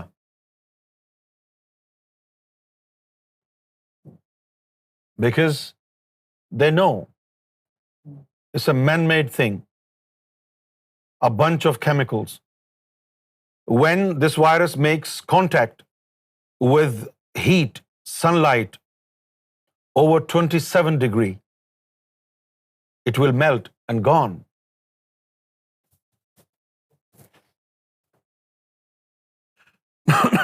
But they will not say it that it will disappear. They will keep saying, okay, there will be a dip in the summer, but in November it will come back. You know why? Because they are working on vaccine. If they say this will not come back, who will buy vaccine then? They will keep this fear in your brain, like it can come anytime. It can come back, it will come back, and it will change its strain, and you should be well prepared. It will disappear, vanish. All of a sudden, it will vanish.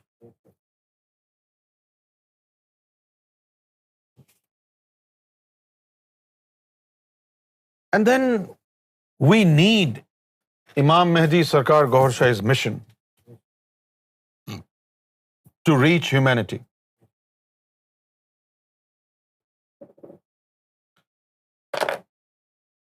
Why do I believe? Why should I believe that this virus can be from God?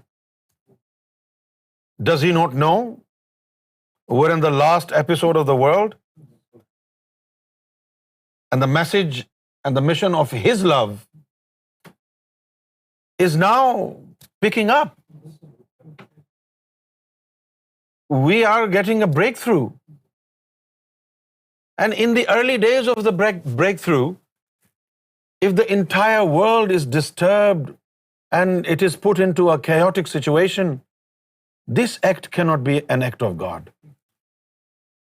This is man-made misery which we're suffering from.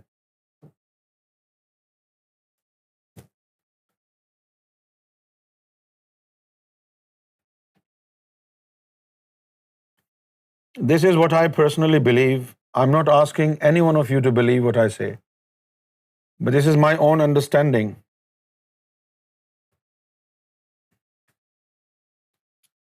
This is not from God. I can bet my life on it. This is not from God.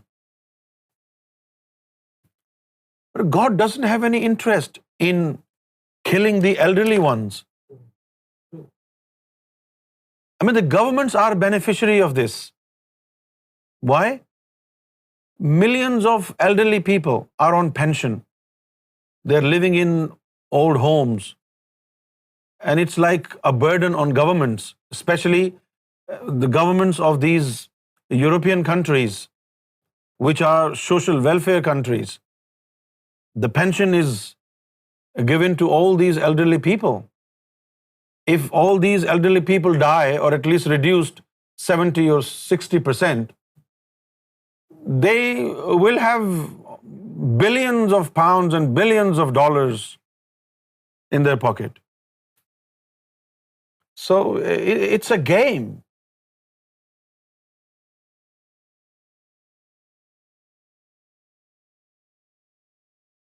कितने लोग बचेंगे?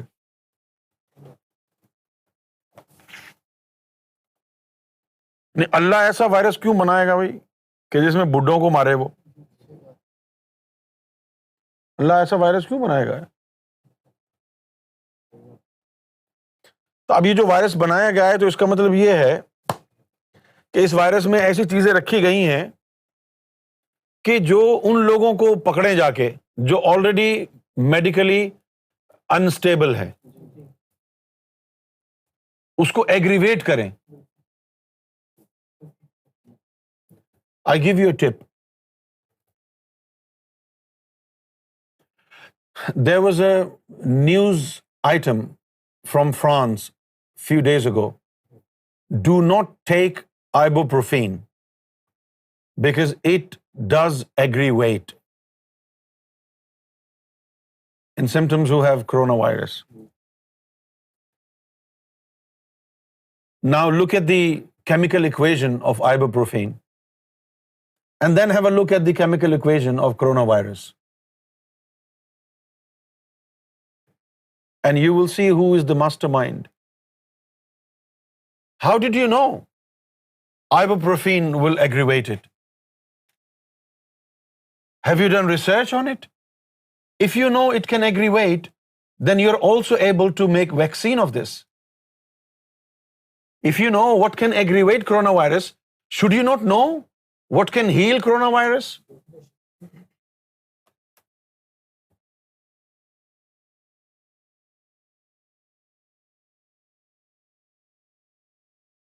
Please read about the connection between 5G and coronavirus.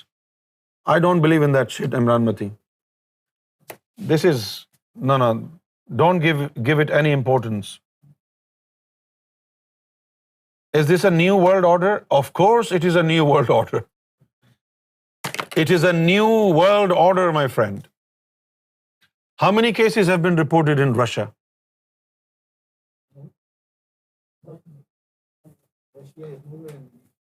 Huh? How many cases? In thousands?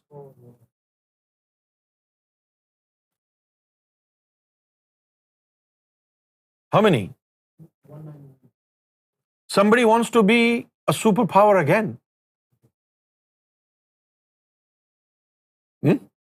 I recite a Bulle Shah Sher for you to understand. Kite Ram Das, kite Fateh Muhammad. ए हुई कदीमी शोर, निकल पे आ कोई होर. China is thinking America has done it. America is saying it's a Chinese virus. But this virus was created by Russia.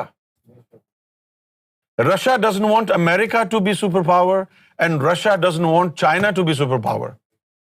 दोनों को लड़ाते रहो.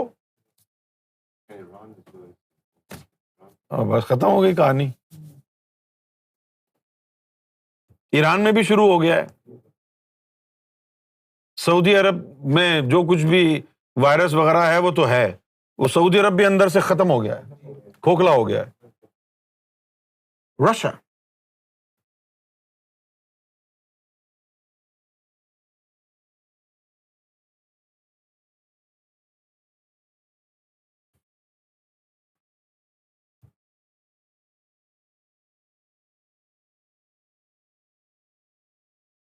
What do you think? Does it make any sense to you? Russia?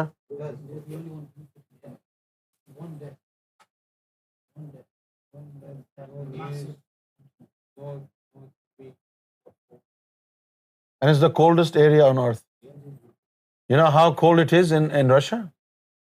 Very cold.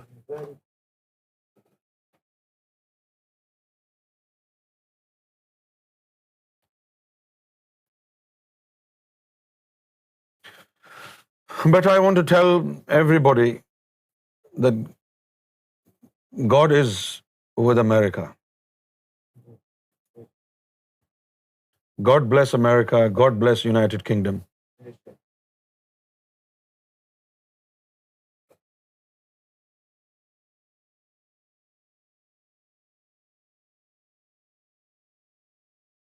say it, God bless America, God bless United Kingdom. Because in the end, Sarkar Gohar Shahi said, the followers of Jesus, the followers of Mahdi, the followers of Kalki Avatar will unite and they will defeat the Antichrist. Nahin? The followers of Jesus, the followers of Mahdi, the followers of Kalki Avatar will unite and they will defeat the Antichrist. And do you know who will support the Antichrist? Russia.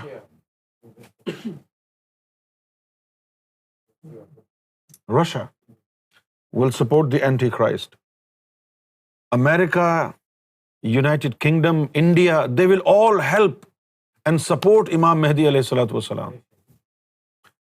America, England, even Germany, Australia, Japan, and India, they will support Imam Mahdi's cause.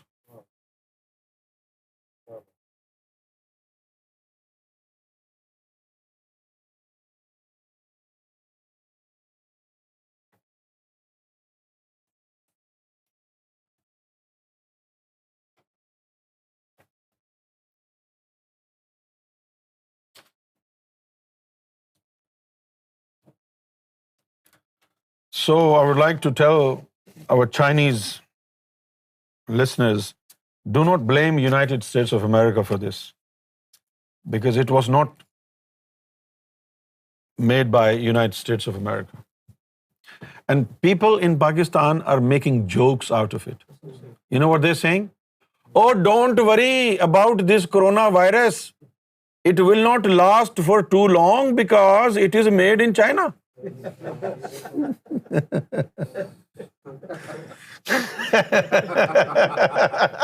It won't last forever. Why? Because it's made in China. Because Chinese products are not really durable. Especially people in India and Pakistan, they rely on electronics and other stuff that come from Japan, not China. وہ کہہ رہے ہیں کہ جی زیادہ دن نہیں چلے گا یہ، کیونکہ یہ میڈ ان چائنا ہے.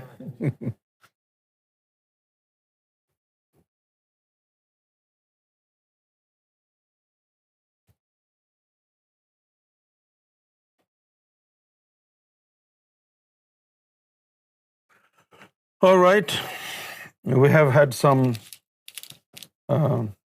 discussion about the coronavirus.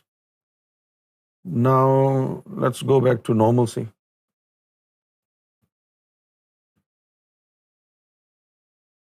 Which other countries will support the Antichrist besides Russia? Afghanistan will support Antichrist. Saudi Arabia will support Antichrist.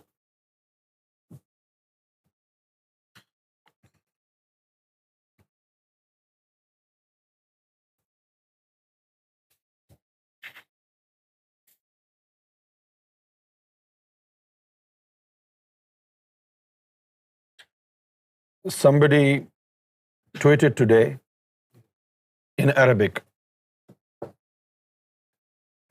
and said, tell these kafirin, we will not pray to God for you until you make the vaccine for us. Oh, kuffar.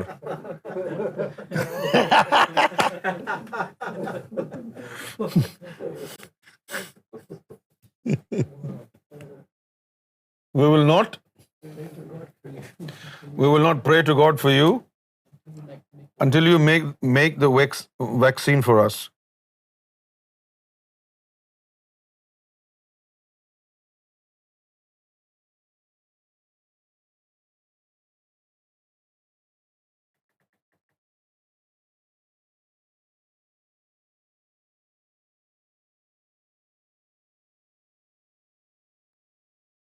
شاید میں نے تمہیں بھیجا، لگانا ذرا.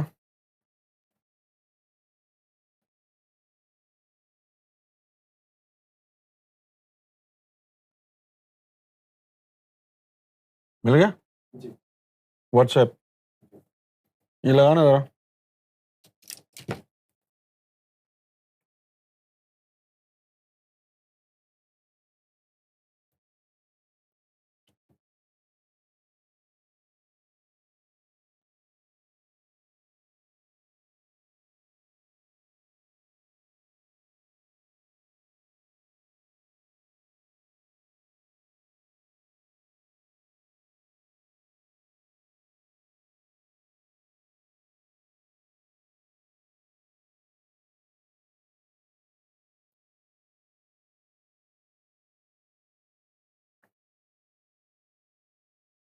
Now look at this. امجد پڑھنا ذرا. الرجاء من اخوۃ المسلمین، مسلمانوں بھائیوں سے وَأَئِمَّةُ الْمَسَاجِدِ ریکویسٹ ہے، وَأَئِمَّةُ الْمَسَاجِد، عدم الدعاء علی الکفار، ہاں کہ دعا مت کرنا کفار کے لیے. بالہلاک بالہلاک مؤقتاً لحین اکتشافہم لنا الدعاء.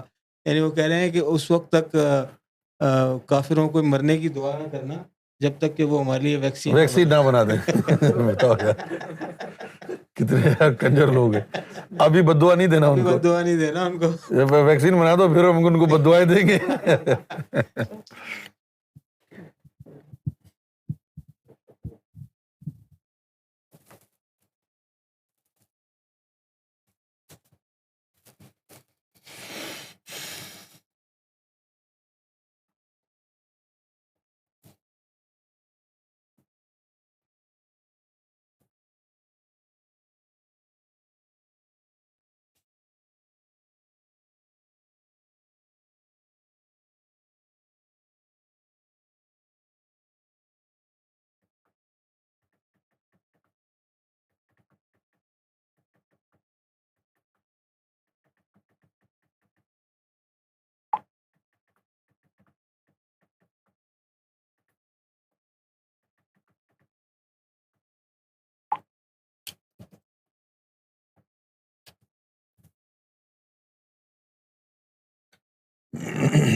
بلال احمد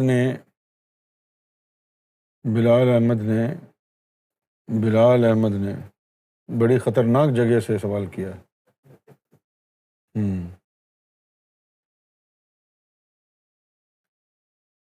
میلان لمبارڈی، اٹلی. السلام علیکم. وعلیکم السلام. میں نے آپ کی کافی ویڈیوز دیکھی ہیں. آج آلموسٹ 1 سال پہلے ایک ویڈیو اپلوڈ ہوئی تھی جس میں آپ نے فرمایا تھا کہ اللہ پاک نے تقدیر میں رزق لکھا ہے، کارز یا ڈالر وغیرہ نہیں، کیونکہ جب تقدیر لکھی تھی تب یہ سب کچھ نہیں تھا. تو میرا سوال یہ ہے کہ اللہ پاک کو یہ تو پتہ تھا نا کہ یہ سب ہوگا، پھر کیوں نہیں لکھا اللہ نے؟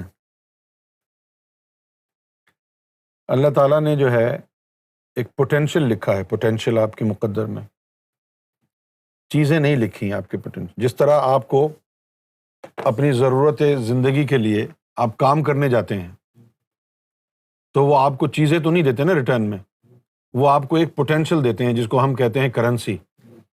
پھر اس سے آپ چیزیں خریدتے ہیں جا کے، ٹھیک ہے نا.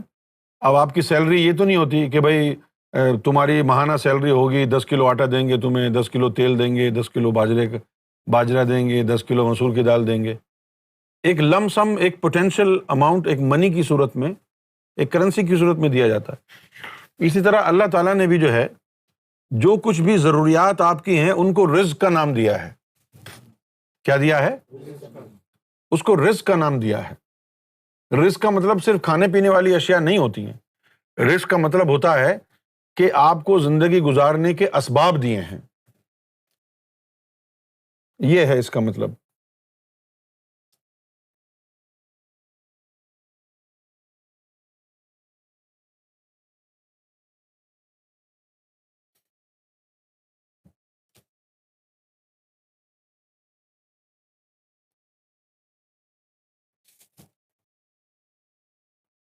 روس کی ریاستوں میں بھی گیا ہے، ہاں بالکل گیا ہے، لیکن اتنا زیادہ نہیں گیا ہے. طارق جمیل نے اپنے انٹرویو میں کہا ہے جب کرونا سے فرض نماز گھروں میں پڑھی جا رہی ہے تو طواف تو بہت چھوٹی چیز ہے۔ اچھا،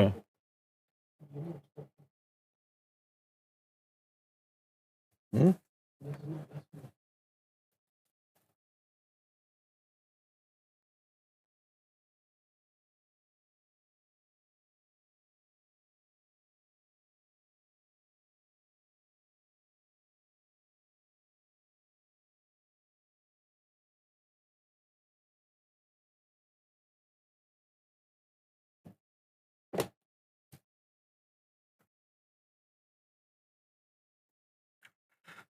شیخ عمران نے کرناٹکا سے پوچھا ہے۔ السلام علیکم۔ وعلیکم السلام۔ کیا عورت ولی اللہ کے مزار کو چھو کر بوسہ لے سکتی ہے؟ کیونکہ لوگ کہتے ہیں کہ عورت کو مزار سے 40 قدم دور رہنا چاہیے۔ نہیں، غلط بات ہے یہ۔ خواتین اولیاء اللہ کے مزار پر جا سکتی ہیں اور ان کی چادروں کو بوسہ بھی لے سکتی ہیں۔ کیوں، وہ انسان نہیں ہے کیا؟ ایسی کوئی بات نہیں ہے۔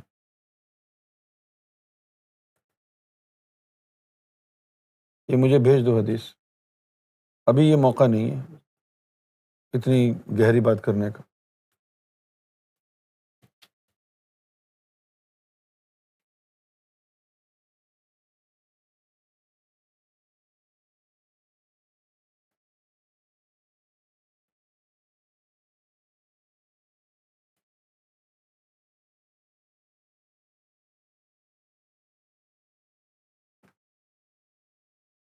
محمد لاریب کراچی، آپ کے سارے پروگرام بہت اچھے ہیں۔ ایک ریکویسٹ ہے کہ جیسے آپ نے امت کی عدالت اسٹارٹ کیا ہے، اسی طرح ایک ایسا پروگرام بھی اسٹارٹ کریں جس میں قرآن کا بالکل ٹھیک باطنی اور ظاہری مفہوم سمجھایا جائے، کیونکہ اس وقت امت کو سب سے زیادہ ضرورت ہے۔ ٹھیک ہے، ایسا بھی ایک پروگرام رکھیں گے جس میں ہم یہ کام کریں گے، قرآن کا مفہوم بیان کریں گے۔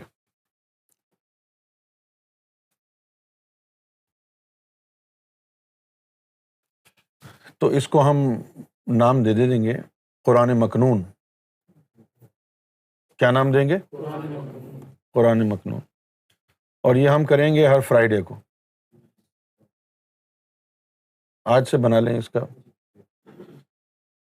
جیسے امت کی عدالت ہوتا ہے اسی طرح یہ ہوگا۔ علماء اکرام کو بٹھائیں گے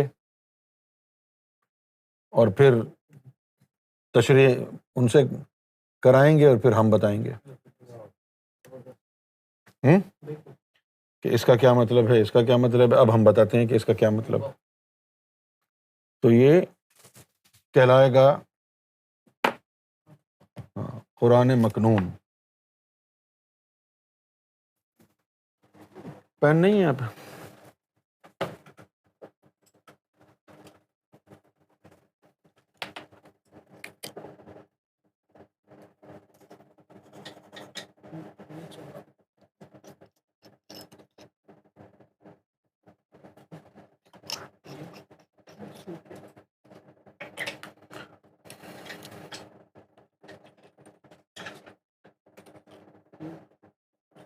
سب سو گئے، لے آیا ڈال کے۔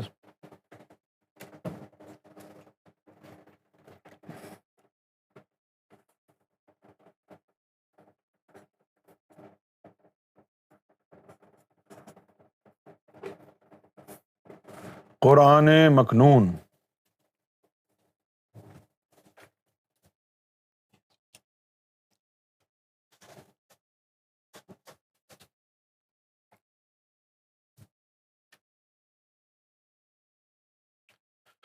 عامر علی نے عمر کوٹ سندھ سے سوال کیا ہے،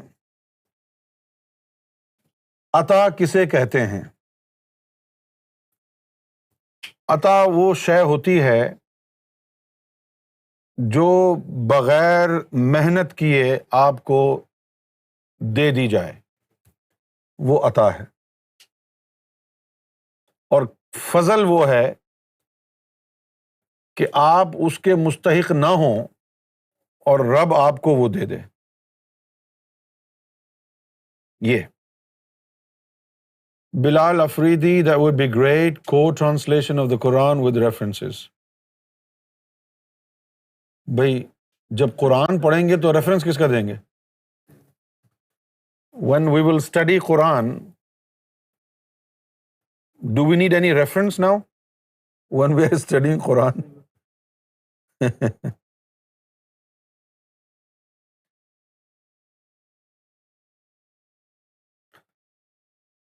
قرآن مکنون کا کیا مطلب ہے؟ یہ اسی دن بتائیں گے بیٹا جس دن شروع کریں گے. ابھی سے ٹانگیں مت کھینچو.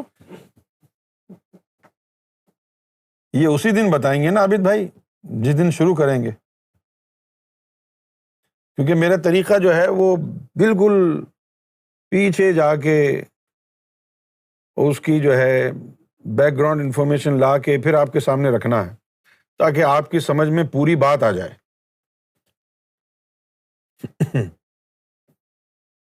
سمجھے آپ؟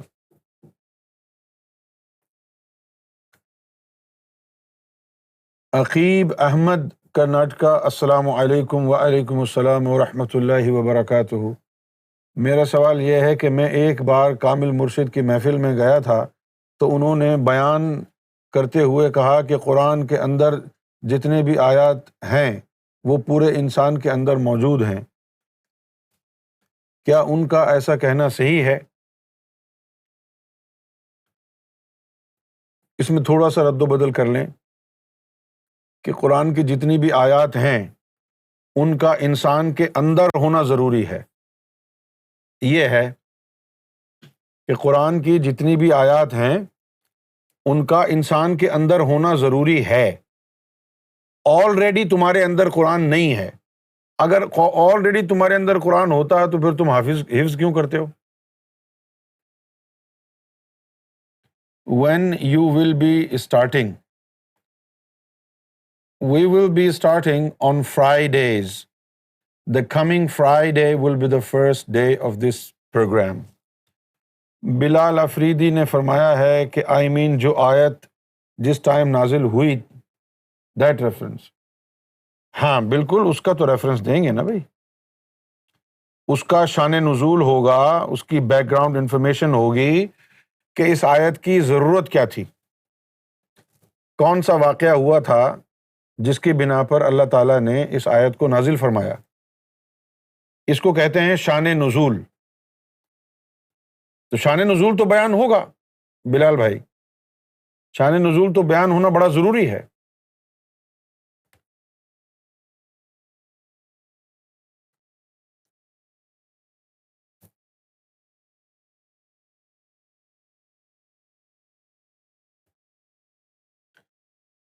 احمد علی شاہ آبادی، السلام علیکم. گوہر شاہی مرحبا.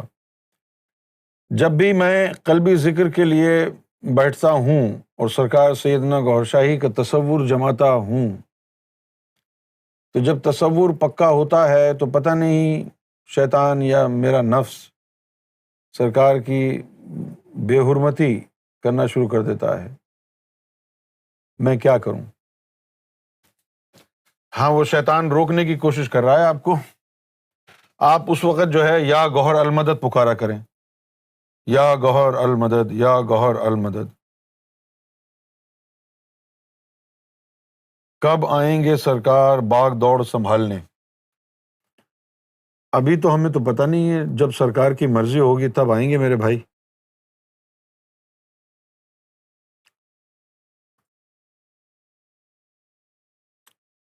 حدیث ہے کہ ہر نبی نے اپنی قوم کو دجال کے فتنے سے ڈرایا، جبکہ یہی دور امام مہدی کے ظہور کا بھی ہے. تو یعنی جتنا بھٹکنے کے امکانات ہیں اتنے ہی نوازے جانے کے بھی تو ہیں.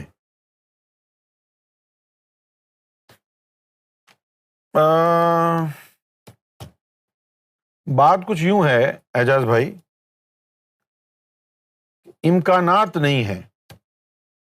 جن کو اللہ نے امام مہدی کے ساتھ لگانا ہے وہ امام مہدی کے ساتھ اللہ ان کو لگا کے رہے گا، اور جن کو اللہ تعالیٰ نے دجال کے ساتھ ملانا ہے وہ دجال کے ساتھ مل کر رہیں گے۔ امکانات نہیں ہیں۔ ازلی جو فیصلے ہیں ان کا یہ ایک عملی نمونہ یہاں پر دکھایا جائے گا۔ جنہوں نے یوم ازل میں ہی رب کی گواہی میں کلمہ پڑھ لیا تھا وہ امام مہدی کے ساتھ ہوں گے، بھلے کسی بھی مذہب میں ہوں، اور جو دشمن خدا ہیں، جہنمی ہیں، وہ سارے دجال کے ساتھ ہوں گے، بھلے وہ کسی بھی مذہب کے ہوں۔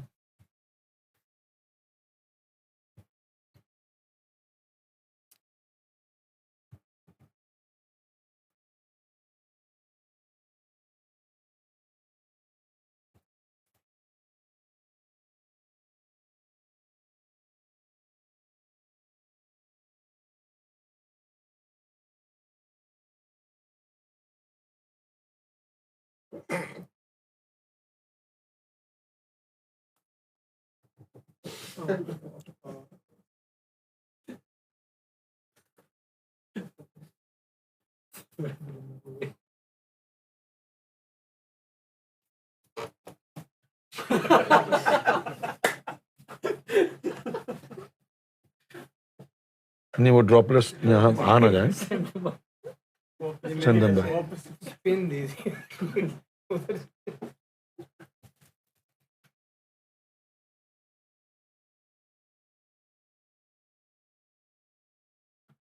جنید علی چنا، السلام علیکم ورحمۃ اللہ وبرکاتہ۔ میرا سوال یہ ہے کہ فناف رسول کی رسائی حضور پاک صلی اللہ علیہ وسلم کی عالم ناسوت والی محفل ہوتی ہے یا آسمان والی محفل میں ہوتی ہے؟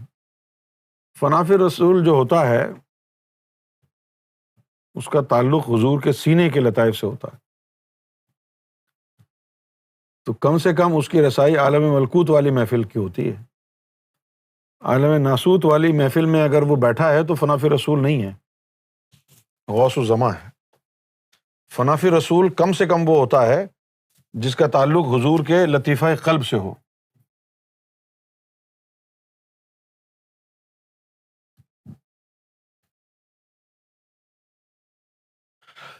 لا الہ الا اللہ، لا الہ الا اللہ، لا الہ الا اللہ، لا الہ الا اللہ، اول و آخر ہے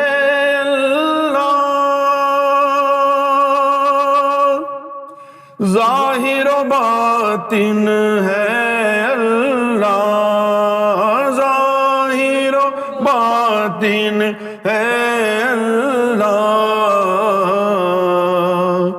مجھ میں بھی تجھ میں بھی ہے اللہ، لا الہ الا اللہ، لا الہ الا اللہ، لا الہ الا اللہ، اول و آخر ہے اللہ، ظاہر و باطن ہے اللہ، ظاہر و باطن ہے اللہ،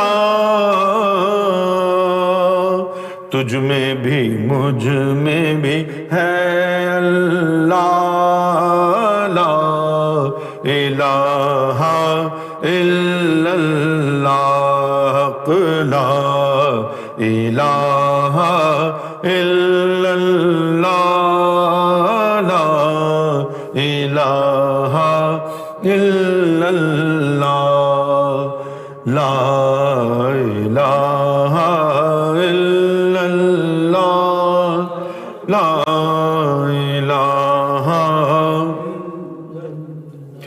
اگرچہ بت ہے جماعت کی آستینوں میں، مجھے ہے حکم ازا لا الہ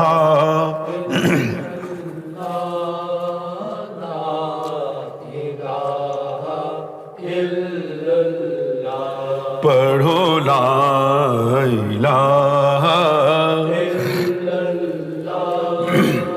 لا الہ.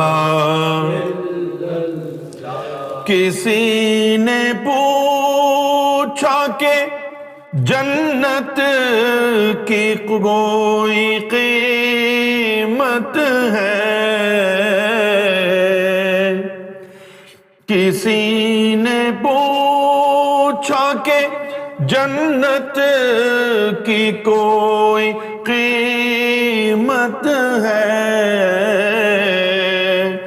تو مصطفیٰ نے کہا لا الہ الا اللہ لا الہ حسبی ربی جل اللہ ما فی قلبی غیر اللہ ما فی قلبی نور محمد صلی اللہ لا الہ الا اللہ لا الہ الا اللہ لا الہ اول و آخر ہے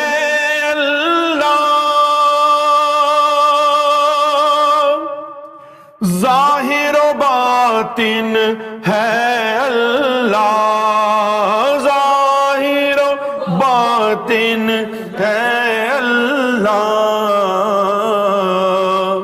حافظ و ناصر ہے اللہ لا الہ الا اللہ لا الہ الا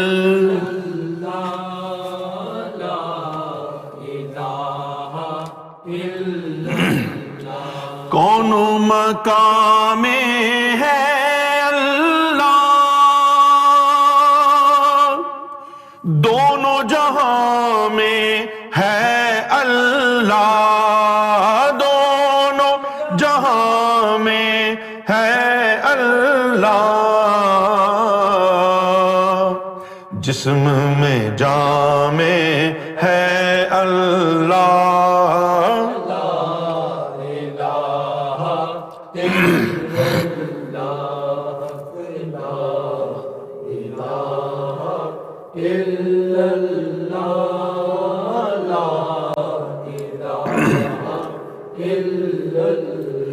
حسبی ربی جس نے کہا فیض کے دریا کو پایا فیض کے دریا کو پایا مقصد گوہر ہاتھ آیا لا الہ الا اللہ لا الہ الا اللہ لا الہ کھل جائیں در جنت کے دوزخ کی سب آگ بجھے دوزخ کی سب آگ بجھے دل سے کوئی ایک بار کہے لا الہ الا اللہ لا الہ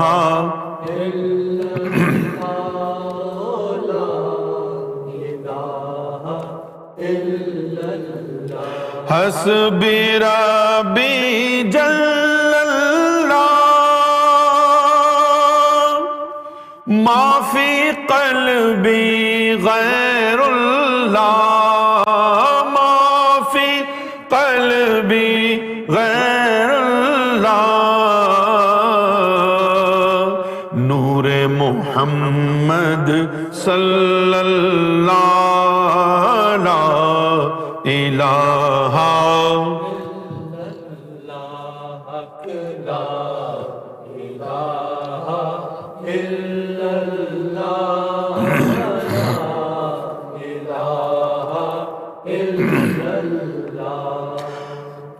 لا الہ الا اللہ لا الہ الا اللہ لا الہ الا اللہ لا الہ الا اللہ لا الہ الا اللہ لا الہ الا اللہ لا الہ الا اللہ لا الہ الا اللہ لا الہ الا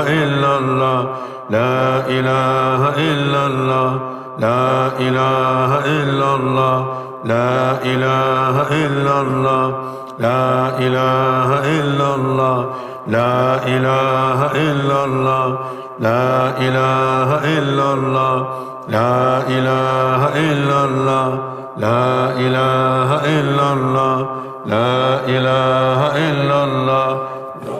الہ الا اللہ الہ الا اللہ لا الہ الا اللہ لا الہ الا اللہ لا الہ الا اللہ لا الہ الا اللہ لا الہ الا اللہ لا الہ الا اللہ لا الہ الا اللہ لا الہ الا اللہ لا الہ الا اللہ لا الہ الا اللہ لا الہ الا اللہ لا الہ الا اللہ لا الہ الا اللہ لا الہ الا اللہ لا الہ الا اللہ لا الہ الا اللہ لا الہ الا اللہ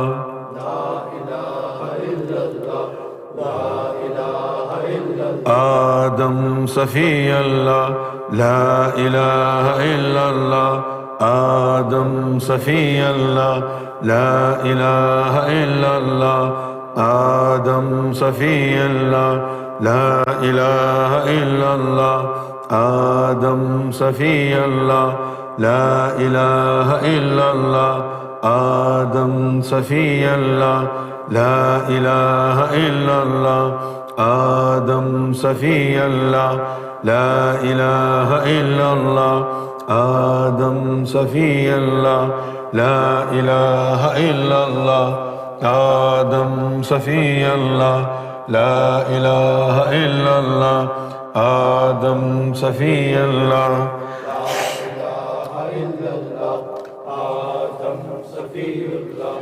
لا الہ الا اللہ ابراہیم خلیل اللہ لا الہ الا اللہ ابراہیم خلیل اللہ لا الہ الا اللہ ابراہیم خلیل اللہ لا الہ الا اللہ ابراہیم خلیل اللہ لا الہ الا اللہ ابراہیم خلیل اللہ لا الہ الا اللہ ابراہیم خلیل اللہ لا الہ الا اللہ ابراہیم خلیل اللہ لا الہ الا اللہ ابراہیم خلیل اللہ لا الہ الا اللہ ابراہیم خلیل اللہ لا الہ الا اللہ ابراہیم خلیل اللہ لا الہ الا اللہ ابراہیم خلیل اللہ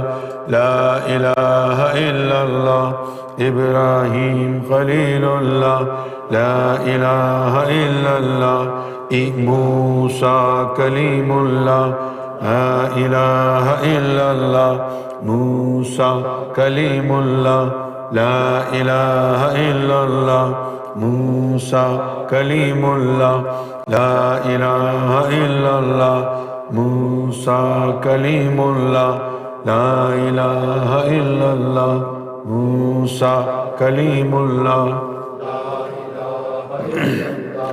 موسیٰ کلیم اللہ لا الہ عیسیٰ روح اللہ لا الہ الا اللہ عیسیٰ روح اللہ لا الہ الا اللہ عیسیٰ روح اللہ لا الہ الا اللہ عیسیٰ روح اللہ لا الہ الا اللہ عیسیٰ روح اللہ لا الہ الا اللہ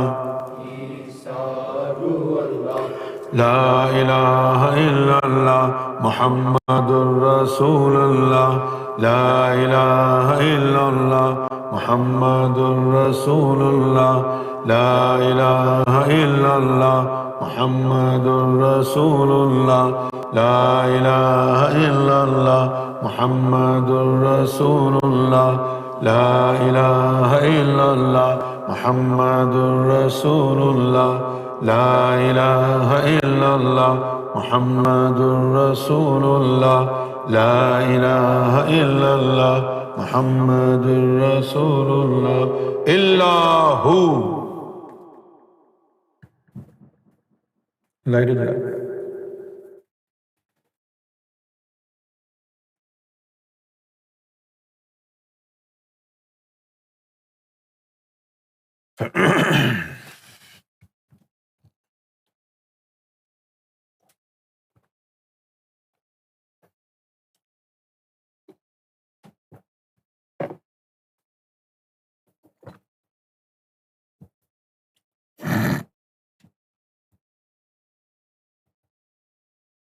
There is a question from Farhan Ali Karachi. لوگوں کو مولوی کہتے ہیں کہ اللہ کی طرف رجوع کرنے کا مطلب ہے نماز روزہ کریں اور گناہ گار اللہ سے توبہ کریں. کیا اللہ کی طرف رجوع کا یہی مطلب ہے؟ اس سے اللہ عذاب ختم کر دے گا؟ اس کی حقیقی تشریح فرمائیے. اللہ سے رجوع کرنا اللہ سے تعلق جوڑنے کا نام ہے.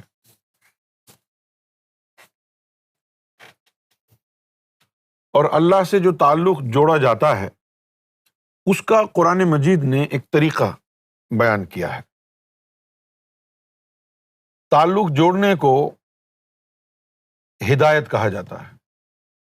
اللہ سے تعلق جوڑنا ہدایت کہا جاتا ہے. اور اللہ تعالیٰ فرماتا ہے وَمَن يُؤْمِن بِاللَّهِ يَهْدِ قَلْبَهُ کہ جس کو ہم مومن بنانا چاہتے ہیں تو اس کے قلب کو ہدایت دیتے ہیں. ہدایت کے بغیر انسان مومن نہیں بن سکتا. یہی وجہ ہے کہ بغیر مومن بنے اگر ہم نمازیں پڑھیں تو ان نمازوں کا ہمیں اثر ہی نہیں ہوتا ہم پر،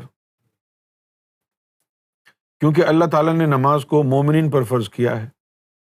جب تک آپ مومن نہیں بنیں گے اس وقت آپ کی نماز میں وہ بات ہی نہیں ہوگی. اب نماز میں کیا ہونا چاہیے؟ نماز کے لیے اللہ کے رسول نے فرمایا ہے لا صلاۃ الا بحضور القلب کہ اگر تیری نماز میں تیرا قلب حاضر نہیں ہے تو پھر اللہ کی نظر میں وہ نماز نہیں کہلاتی، صرف اٹھک بیٹھک ہے. لا صلاۃ الا بحضور القلب. تو قلب کی حاضری نماز کے لیے بڑی ضروری ہے. اور قلب کی حاضری کا مطلب ہے کہ قلب اللہ کے حضور مشغول ہو، ذکر اللہ کا قلب میں دائمی استقرار پکڑ جائے، دل جو ہے اللہ کے ذکر میں جم جائے. تو یہ جو ہے ایمان کی صورت کہلاتی ہے. اللہ تعالیٰ نے فرمایا ہے کہ اور جس کو اللہ تعالیٰ اسلام کے راستے پر چلاتا ہے تو اس کو جو ہے شرح صدر کرنی پڑتی ہے اس میں ذات اللہ سے. افمن شرح اللہ صدرہ للاسلام، کہ اور جس شخص نے اسلام پر کاربند ہونے کے لیے شرح صدر کر لی، فہو علی نور من ربہ، تو اسی شخص کو جس نے شرح صدر کر لی ہے اسی کو اللہ تعالیٰ کی طرف سے نور میسر آئے گا، اور ان کے اعمال تباہ ہو جائیں گے کہ جن کے قلوب میں سختی ہے. فویل للقاسیۃ قلوبہم من ذکر اللہ، اور تباہی ہے ان کے اعمال کے لیے کہ جن کے دل سخت ہو گئے ہیں اور ان دلوں میں اللہ کا ذکر داخل نہیں ہوتا ہے. وَأُولَٰئِکَ فِی ضلال مبین، اور اگر کسی کے قلب میں اللہ کا ذکر داخل نہیں ہوتا ہے، استقرار نہیں پکڑتا ہے، تو اللہ تعالیٰ نے اس کو کھلی گمراہی کہا ہے. تو در حقیقت اللہ سے رجوع کرنے کا جو عملی نمونہ ہے وہ یہ ہے کہ آدمی کے قلب میں اللہ کا ذکر سما جائے، اللہ کا نور آ جائے، جس کی وجہ سے وہ مومن بھی کہلائے گا اور اللہ سے تعلق جڑ جائے گا. جب تک تعلق آپ کا اللہ سے جڑے گا نہیں، آپ کے دل میں اللہ کا نور آئے گا نہیں، اس وقت تک جو ہے نہ آپ کی نماز کا اثر ہوگا، نہ آپ کی تلاوت کا اثر ہوگا، نہ آپ کے روزے کا اثر ہوگا، نہ آپ کی حج کا اثر ہوگا. اور آپ یہ معاشرے میں برائیاں دیکھ رہے ہیں کہ لوگ نمازی بھی ہیں، حاجی بھی ہیں، پرہیزگار بھی ہیں، لیکن بہت بڑے خیانت کرنے والے بھی ہیں، دھوکہ دینے والے بھی ہیں، فحاشی میں بھی ملوث ہیں. تو ان لوگوں کو ان کی تلاوت قرآن اور نماز برائیوں سے تو روک ہی نہیں رہی ہے، ٹھیک ہے نا. تو جب برائیوں سے روک نہیں رہی ہے تو اس کا مطلب یہ ہے کہ ان کی نماز اندر سے کھوکھلی ہے، ایسی بندوق کی طرح جس کے اندر چھرا نہ ہو، ایسی گن کی طرح جس میں بلٹس نہ ہو. آپ بغیر بلٹس کے جتنی مرتبہ گن دباتے رہیں ٹریگر کچھ بھی نہیں ہوگا. اسی طرح ان نمازوں کا اثر بھی تب ہوگا جب آپ کا دل اللہ سے جڑ جائے گا، تعلق قلبی پیدا ہو جائے گا. یہ نہیں ہوگا تو پھر آپ کی ساری عبادات رائیگاں جائیں گی، بیکار جائیں گی.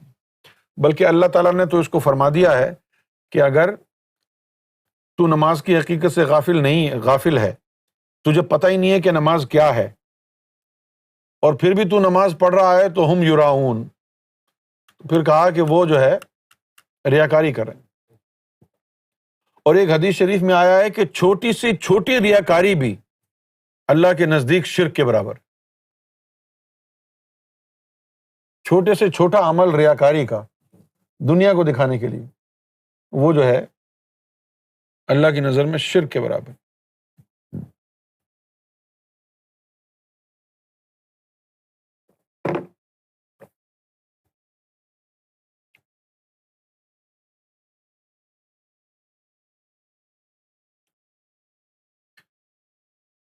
فریحہ اسحاق، العین UAE، آپ سے پوچھنا ہے کہ اب میں آپ کی ویڈیوز دیکھتی ہوں تو میرا ذکر بہت تیز چلتا ہے اور اس کے ساتھ بہت ٹھنڈ لگتی ہے، ایسا کیوں ہوتا ہے؟ ایسا اس لیے ہوتا ہے کہ جنات تنگ کرتے ہیں. بس آپ ذکر بیٹھ کے کیا کریں، ایک دن بالکل صحیح ہو جائے گا. یہ جب جنات تنگ کرتے ہیں تو پھر ٹھنڈ لگتی ہے ذکر کے وقت.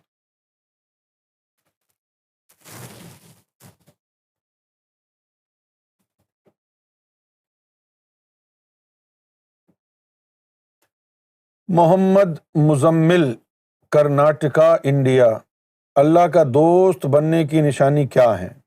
میں بھی ذکر کر رہا ہوں، میں اللہ کا دوست بن گیا ہوں یا نہیں، کیسے پتہ چلے گا؟ جس دن آپ کی اللہ تعالیٰ سے بات چیت ہو گئی، اللہ کا دیدار ہو گیا، تو یہ نشانی ہے اللہ کا دوست بننے کی. بھئی آپ کا ویسے بھی کوئی دوست ہوگا دنیا میں، آپ کی اس سے بات چیت تو ہوتی ہوگی، ملاقات تو ہوتی ہوگی نا؟ نہیں ہوتی؟ تو اپنے دوست سے آپ کی بات چیت بھی ہوتی ہے، ملاقات بھی ہوتی ہے، تو پھر اگر اللہ دوست بن جائے گا تو اللہ بھی تو تجھے دیکھے گا نا، اللہ بھی تجھ سے بات چیت کرے گا، کبھی تجھے دیکھے گا. کیونکہ اللہ کا یہ قانون ہے کہ جو بھی اللہ سے محبت کرتا ہے تو ایک دن اللہ اس کو ضرور دیکھتا ہے. جو بھی اللہ سے محبت کرتا ہے تو محبت کون کرتا ہے اللہ سے؟ ہم نہیں کرتے. ہمارا دل اللہ سے محبت کرے گا. جب ہمارا دل اللہ سے محبت کرے گا تو ایک دن ضرور اللہ ہمارے دل کو دیکھے گا، کیونکہ دل مقام محبت ہے. اور جب اللہ نے تیرے دل کو دیکھ لیا تو محبت چلی جائے گی، اس کی جگہ پھر اللہ عشق داخل کر دے گا.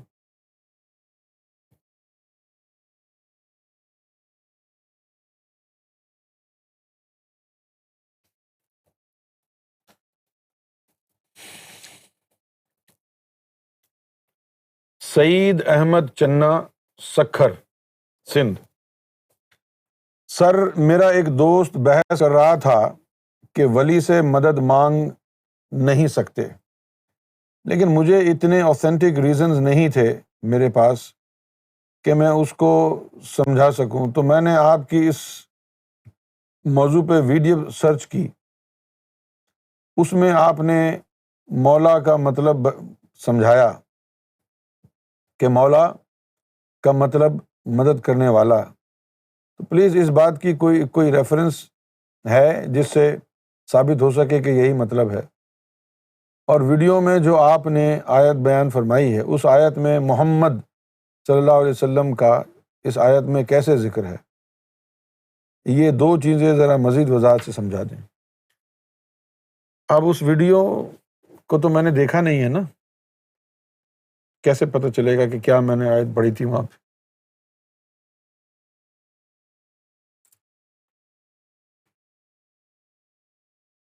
اور مولا کا مطلب ہوتا ہے پرورش کرنے والا. سردار کو بھی مولا کہتے ہیں. اب آپ نے جو ویڈیو دیکھی ہے، اس ویڈیو میں مجھے پتہ نہیں ہے کون سی میں نے آیت بیان کی ہے، تو وہ تو پرانی بات ہو گئی ہے نا. آپ وہ آیت لکھ کے بھیجیں تو پھر میں اس کا مطلب آپ کو بتا دوں گا. ولیوں سے مدد مانگنا چاہیے یا نہیں؟ ولیوں سے بالکل مدد مانگ سکتے ہیں ہم. یہ وہابیوں نے قرآن کی آیتوں کا غلط ترجمہ کیا ہوا ہے. بالکل مدد مانگ سکتے ہیں. غیر اللہ سے مدد نہیں مانگ سکتے، لیکن اللہ والوں سے تو مدد مانگی جا سکتی ہے نا.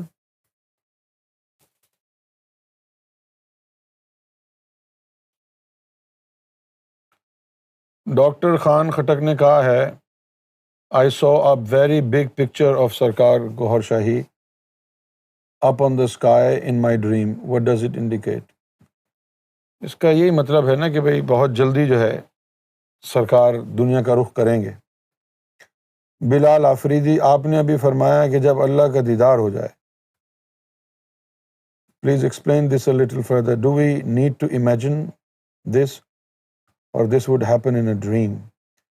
نہیں، اگر یہ امیجن سے کیسے ہو سکتا ہے؟ اس کا تو پوری تعلیم اور طریقہ ہے بلال افریدی صاحب.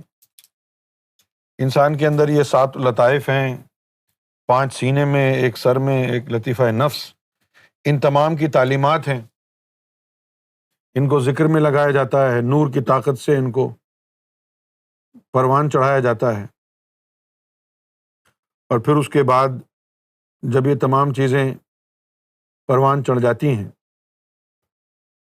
تو پھر مرشد کامل لطیفہ انا کو لے کے مراقبے میں، خواب میں، اور مقام محمود چلا جاتا ہے. وہاں پھر اللہ کا دیدار ہوتا ہے. یہ 2 دن کا کام نہیں ہے، یہ پوری کی پوری روحانیت کو سیکھنا پڑتا ہے. اس کے لیے اپنے اندر اور باہر کو پاک صاف کرنا پڑتا ہے. اس کے بعد پھر اللہ جسے چاہے اپنے دیدار کے لیے چن لیتا ہے. کسی کو اپنے کلام کے لیے چن لیتا ہے کہ اسے بات چیت کرے. کسی کو دیدار کے لیے بھی چن لیتا ہے کہ وہ بات چیت بھی کرے اور دیکھے بھی. یہ اللہ کی مرضی ہے.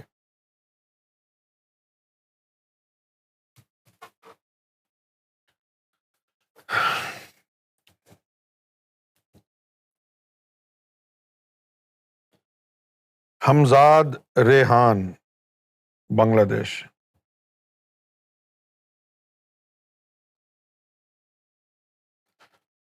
میرا سوال یہ ہے کہ علیین میں کتنی کیٹیگریز کی روحیں ہیں؟ کیا صرف ذاکر قلبی والی روحیں ہیں؟ نہیں، جو بھی صالح ہیں جنہوں نے بھی اپنا باطن منور کر لیا ہے سب علیین میں جائیں گے. وہاں کوئی کیٹیگریز نہیں ہے، سارے وہیں جائیں گے جو پاک لوگ ہیں، کسی بھی درجے کے ہیں، انہوں نے علیین میں ہی جانا ہے، کیونکہ وہ تو ایک انتظار گاہ ہے. جو ذاکر قلبی ہوں گے، صوفی ہوں گے، صالحین ہوں گے، وہ سب علیین میں جائیں گے اور پھر یوم محشر کا انتظار کریں گے. پھر یوم محشر کو اللہ تعالیٰ نے فیصلے کرنے ہیں، اس کے بعد پھر ان کے مقامات کی طرف ان کو بھیجے گا جس نے جہاں جانا ہوا.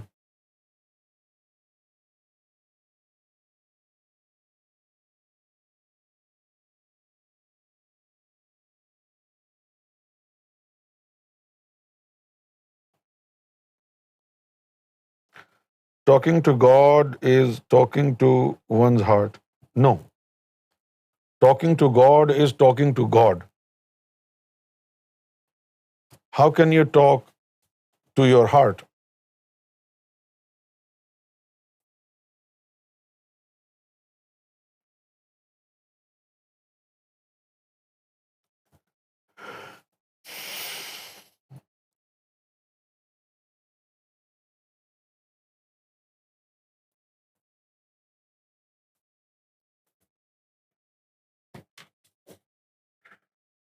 احد افضل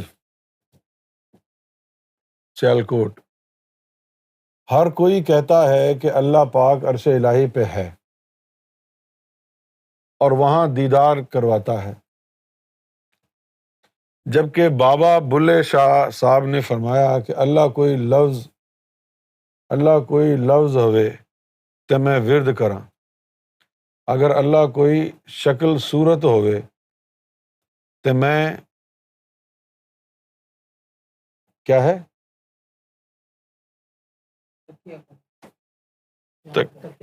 تیان کراں. رام رحیم تے مولا کیا، گل سمجھ لئی تے رولا کیا.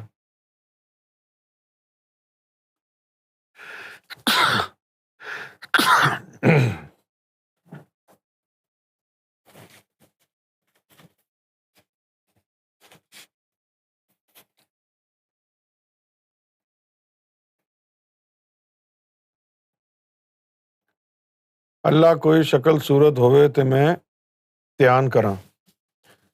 یہ بابا بلے شاہ کی شاعری میں اضافہ لگتا ہے،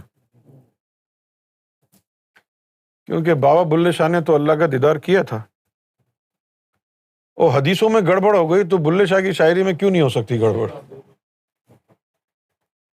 بابا بلے شاہ ایسی بات تو نہیں کہہ سکتے، یہ تو کسی نے گڑبڑ کی ہے اس شاعری میں. یہ بابا بلے شاہ کا کلام نہیں ہو سکتا ہے، بیچ میں گڑبڑ ہے.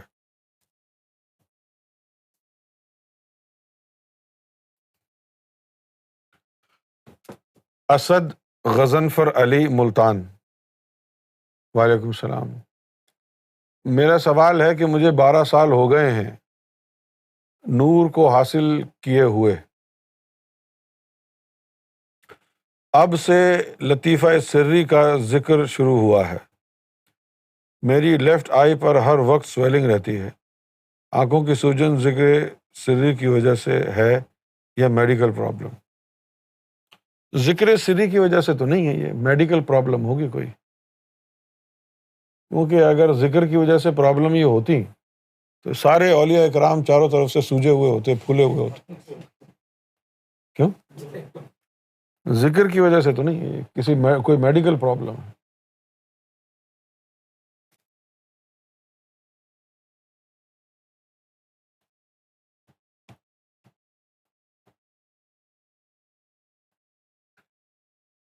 ابو ذر ملک، کراچی. وعلیکم السلام. خراج تحسین پیش کرتا ہوں امت کی عدالت میں جس طرح مذاہب کے ٹھیکیداروں کو بے نقاب کیا جا رہا ہے. بہت ذرا نوازی ہے آپ کی. اللہ تعالیٰ آپ کو اس کا اجر عطا فرمائے۔ عظیم الریحان سید، حیدرآباد، انڈیا۔ گور شاہی مرحبا۔ ڈاکٹر اسرار احمد نے مبینہ طور پر اعلان کیا کہ میرا گمان کامل ہے کہ امام مہدی علیہ السلام کا ظہور فرما چکے ہیں، اور انہوں نے یہ بھی کہا کہ جو آپ ہمیشہ فرماتے ہیں کہ امام مہدی عدل و انصاف سے بھر دیں گے، پر اس انصاف کے بھرنے کی حقیقت کیا ہے؟ آپ کا بےحد کرم ہے کہ جو آپ ہمارے جیسے شریر نفوس کو پاک فرما رہے ہیں۔ دیکھیں میرے بھائی، احادیث میں اشارے ہوتے ہیں، اس کا من و عن وہی معنی اور مطلب نہیں ہوتا، صحیح ہے نا؟ کہ جس طرح حدیثوں میں آیا ہے کہ دجال ایک آنکھ سے کانا ہوگا۔ اچھا، اب اگر ایک آنکھ سے وہ ظاہری طور پر کانا ہوگا تو 70,000 علماء اس کے ہاتھ پر بیعت کیوں کریں گے؟ ان کو تو پتہ چل جائے گا کہ یہ دجال ہے۔ تو پھر لوگ کہتے ہیں کہ یہ کوئی اشارہ ہوگا۔ اشارہ کیا ہے؟ کہ یہ جو علم ہے نا، اس علم کو بھی روشنی کہا جاتا ہے۔ کہا جاتا ہے کہ نہیں؟ کہا جاتا ہے نا۔ تو یہ علم بھی دو آنکھوں کی طرح ہے۔ جس طرح انسان کی دو آنکھیں ہیں، اسی طرح دو علم ہیں، ایک ظاہری اور ایک باطنی۔ تو دجال کے پاس ظاہری علم ہوگا لیکن باطنی علم سے محروم ہوگا۔ اس کا یہ مطلب ہوا کہ دجال کانا ہوگا، اس سے مراد یہ ہے کہ وہ باطنی علم سے عاری ہوگا۔ اچھا، اب اس میں جو بہت زیادہ نازک بات ہے اس حدیث میں، وہ اس کا اگلا حصہ ہے حدیث کا، جس کو مولوی ساتھ پڑھتے نہیں ہیں۔ وہ کیا حصہ ہے؟ وہ حصہ ہے کہ دجال کانا ہوگا اور تمہارا رب کانا نہیں ہے۔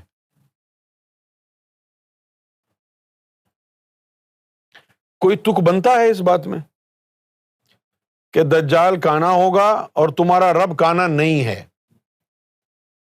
اچھا، اب اگر آپ اس کا صحیح مفہوم سمجھ جائیں تو پھر کیا ہوگا کہ دجال کانا ہے، یعنی اس کے پاس باطنی علم نہیں ہے، اور تمہارے رب کے پاس باطنی علم ہے۔ اب بات سمجھ میں آتی ہے۔ تو یہ اشارہ ہے باطنی علم کی طرف۔ اسی طرح ایک اور حدیث میں آیا کہ امام مہدی علیہ الصلوۃ والسلام کا جو زمانہ آئے گا نا، تو دور دور تک کوئی ایک آدھ چراغ جل رہا ہوگا۔ تو اس حدیث سے لوگوں نے یہ مطلب نکال لیا کہ بھئی جب امام مہدی کا زمانہ اس وقت آئے گا جب یہ پوری دنیا تباہ ہو چکی ہوگی، یہ جو بجلی چل رہی ہے اور یہ جہاز ہیں، کاریں ہیں، بسیں ہیں، یہ سب نظام درم برم ہو چکا ہوگا، بجلی چلی جائے گی، اور پھر کوئی دور دور ایک چراغ جل رہا ہوگا۔ چلو بھائی مان لیتے ہیں دنیا تباہ ہو جائے گی، پھر امام مہدی کا زمانہ آئے گا، لیکن اس وقت بھی چراغ کی قلت تو نہیں ہوگی نا؟ دور دور کیوں جل رہا ہوگا چراغ؟ ہیں؟ جب ایک چراغ جل رہا ہے، بجلی کے بغیر ہی جل رہا ہے نا، تیل سے جل رہا ہے نا، تیل میں آپ کپاس ڈال کے جلا دیں، چراغ بن جائے گا۔ تو دور دور تک ایک آدھ چراغ ہی جلتا ہوا نظر آئے گا۔ اس سے مراد کچھ اور ہے۔ اس سے مراد کیا ہے؟ یہ اشارہ دلوں کے چراغ کی طرف ہے کہ دور دور تک کوئی ایک دو دل ہی منور ہوں گے۔ یہ ظاہری چراغ کی طرف اشارہ نہیں ہے۔ جس طرح اللہ تعالیٰ نے سورہ نور میں نبی پاک صلی اللہ علیہ وسلم کے باطن کا جب ذکر فرمایا ہے کہ وہ نبی پاک صلی اللہ علیہ وسلم کا جو سینہ مبارک ہے اس کے اندر جو ہے ایک مصباح ہے، اس کے اندر جو ہے نور کا چراغ روشن ہے، تو اس چراغ کی بات ہو رہی ہے۔ اسی طریقے سے جہاں پر احادیث میں یہ لفظ آتا ہے کہ دنیا جو ہے امام مہدی علیہ الصلوۃ والسلام دنیا کو انصاف سے بھر دیں گے، جس طرح وہ اس سے پہلے ظلم سے بھری ہوئی تھی۔ اب یہاں انصاف اور ظلم کوئی مادی چیزوں کا انصاف اور ظلم نہیں ہے کہ بھئی کسی کے مکان پہ کسی نے ناجائز قبضہ کر لیا تو امام مہدی چھڑانے کے لیے آ گئے، صحیح ہے نا؟ کسی نے جو ہے نا کسی کا مال مار دیا تو امام مہدی جو ہے چھڑانے کے لیے آ گئے، یہ بات نہیں ہے۔ یہ جو انصاف مہیا کریں گے امام مہدی، یہ مادیت کا انصاف نہیں ہے، یہ انصاف جو ہے روحانیت کا ہے۔ کون سا انصاف ہے یہ روحانیت کا انصاف ہے۔ کتنے قومیں تڑپ رہی ہیں، ترس رہی ہیں، ان کا دین ختم ہو چکا ہے، ان میں روحانیت ختم ہو چکی ہے، تعلق باللہ کی تعلیم ختم ہو چکی ہے، اندر سے ولی کھوکھلے ہو چکے ہیں، گرو جو ہیں کھوکھلے ہو گئے ہیں، پریسٹ کھوکھلے ہو گئے ہیں، بس ظاہری طور پر تعلیمات بیان کر رہے ہیں، لوگ انہی کے ساتھ لگے ہوئے ہیں، اپنا پیسہ بھی ضائع کر رہے ہیں، اپنی عمر بھی ضائع کر رہے ہیں، کسی کو کوئی راستہ نہیں مل رہا۔ ہر دین کا یہی حال ہو گیا ہے۔ امام مہدی علیہ الصلوۃ والسلام کا انصاف یہ ہوگا کہ جتنے بھی ادیان ہیں، اس کے جتنے بھی ماننے والے ہیں، ان کو امام مہدی باطن کی تعلیم دے کے یہ انصاف مہیا کریں گے۔ انصاف، اس کو ظلم کیوں کہا گیا ہے؟ یہ وہ والا ظلم نہیں ہے جس میں آدمی ایک دوسرے کے اوپر قہر ڈھاتا ہے، ناانصافی کرتا ہے، بلکہ یہ ظلم ہے ظلمت کی طرف، ظلمت سے بھری ہوگی، وہاں عدل فرمائیں گے امام مہدی۔ اور ان کا عدل کیا ہوگا کہ یہودیت میں ولایت ختم ہو گئی ہے، وہاں کوئی ولی نہیں آئے، عیسائیوں میں ولایت ختم ہو گئی، ہندوؤں میں ولایت ختم ہو گئی، ہر جگہ ختم ہو گئی، باطنی تعلیم نہیں ہے۔ تو امام مہدی تمام انسانیت کے تمام ادیان کو، تمام دھرم والوں کو روحانیت ایک جیسے ایکولی توازن کے طور پر، یکساں توازن کے طور پر ساری انسانیت کو، تمام مذاہب کو، تمام دھرم والوں کو روحانیت کا علم دیں گے، جس کی وجہ سے ہر انسان اللہ والا بن جائے گا اور ظلمت ہر مذہب سے ختم ہو جائے گی۔ ابھی تو ظلمت صرف وہاں ختم ہوتی ہے جہاں پر تصوف والے ہیں، اور جہاں تصوف والے نہیں ہیں وہاں ظلمت ختم نہیں ہوتی، وہاں لوگوں کی نمازیں درست نہیں ہوتی، حج درست نہیں ہوتا، وہاں لوگوں کی جو ہے دعائیں قبول نہیں ہوتی، وہاں لوگوں کے نفس پاک نہیں ہوتے، روزہ رکھنا بیکار چلا جاتا ہے۔ اور جہاں تصوف کی تعلیم ہے وہاں اللہ کے نور کے ذریعے لوگوں کے دل اللہ سے جڑ جاتے ہیں، پھر ان کی نماز میں بھی مزہ، ان کے روزے میں بھی مزہ، ان کی تلاوت قرآن میں بھی مزہ، کیونکہ بغیر قلب کی حاضری کے تو نماز نہیں ہوتی، تو باقی پورا دین کیسے ہوگا قلب کی حاضری کے بغیر؟ یہ انصاف ہے۔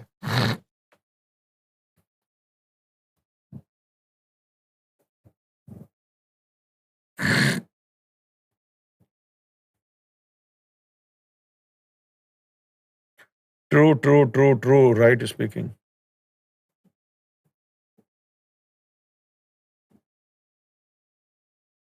My heart is garden.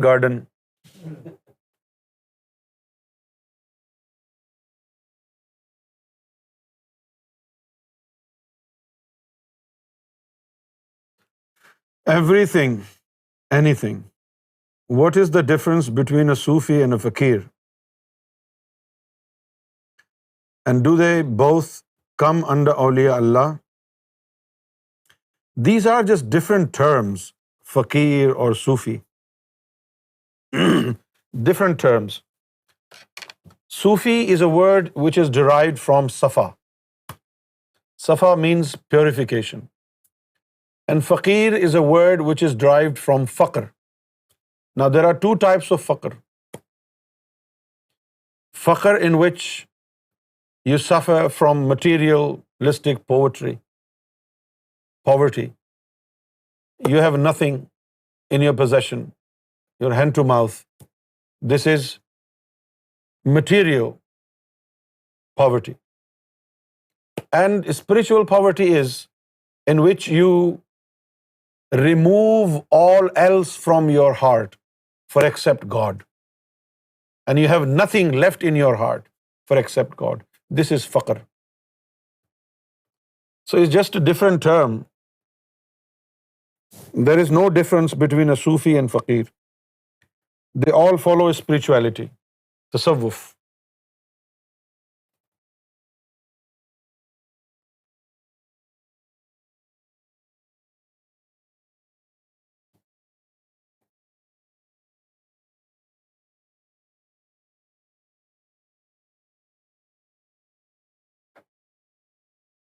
Asad Ghazanfar علی ملتان: میں نے خواب میں الف لام را اپنے ماتھے پہ لکھا دیکھا ہے.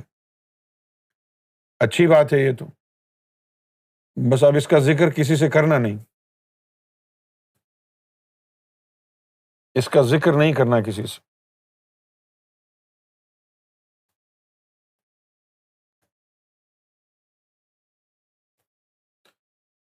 محمد بلال وارسی مراد آباد سے: میری آپ سے آرزو ہے کہ مجھے سرکار گوھر شاہی چاہیے. میرے دل میں را ریاض نقش ہو جائے. میں کسی سے مرید نہیں ہوں، مجھے سرکار گوھر شاہی پر یقین ہے. ٹھیک ہے، آپ کی آرزو ضرور پوری ہو.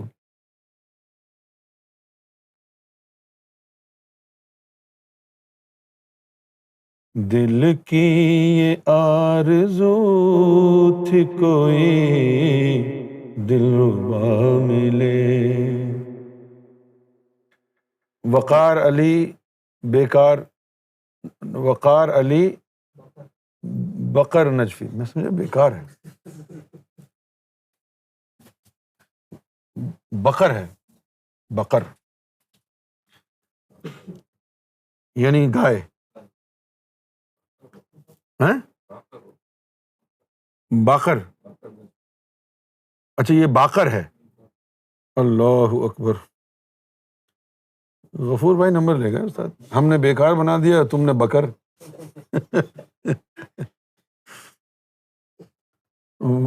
وقار علی باقر نجفی، میں بڑا معذرت چاہتا ہوں، آپ کے نام کے ساتھ جو ہے وہ پروناؤنس نہیں ہو سکا ہے، میں معذرت چاہتا ہوں آپ سے. میرا سوال یہ ہے، جو شخص نبینا ہے، آپ اس کو ذکر کیسے دیں گے؟ اس کو تو آپ تصویر کیسے دکھائیں گے؟ آپ تھوڑی سی وضاحت کریں. نہیں، اس کو تصویر بھی نہیں دکھائیں گے، اس کو ہم کہیں گے کہ زبان سے 3 دفعہ پڑھو اللہ اللہ اللہ، بس ختم. اس کے بعد اس کے قلب کی جو مخلوق ہے اس کو بیدار کرنا اس کی آنکھوں کا کام نہیں ہے، سیدنا گوھر شاہی کی نگاہوں کا کمال ہے. نابینا کا بھی قلب جاری ہو جائے گا، کیوں نہیں ہوگا؟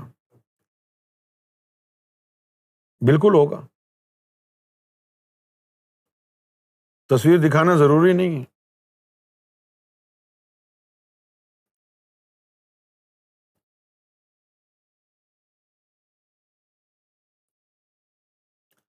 طارق پرویز اندور: السلام علیکم. میرا سوال یہ تھا کہ جب بھی تصور کرتا ہوں مرشد کا یا گنبد خضرا کا، تو اس کے بعد اللہ کا نام سینے پر اتارنے میں جھٹکے لگتے ہیں. کیا یہ جھٹکے میرے لیے اچھے ہیں یا بیکار و غلط ہیں؟ نہیں، بیکار بھی نہیں ہے، غلط بھی نہیں ہے، لیکن جو جھٹکا لگتا ہے تو اس کا مطلب ہے نور آ رہا ہے، وہ برداشت نہیں ہوتا آپ سے. تو یہی کرتے رہیں گے تو ایک دن برداشت بھی ہو جائے گا.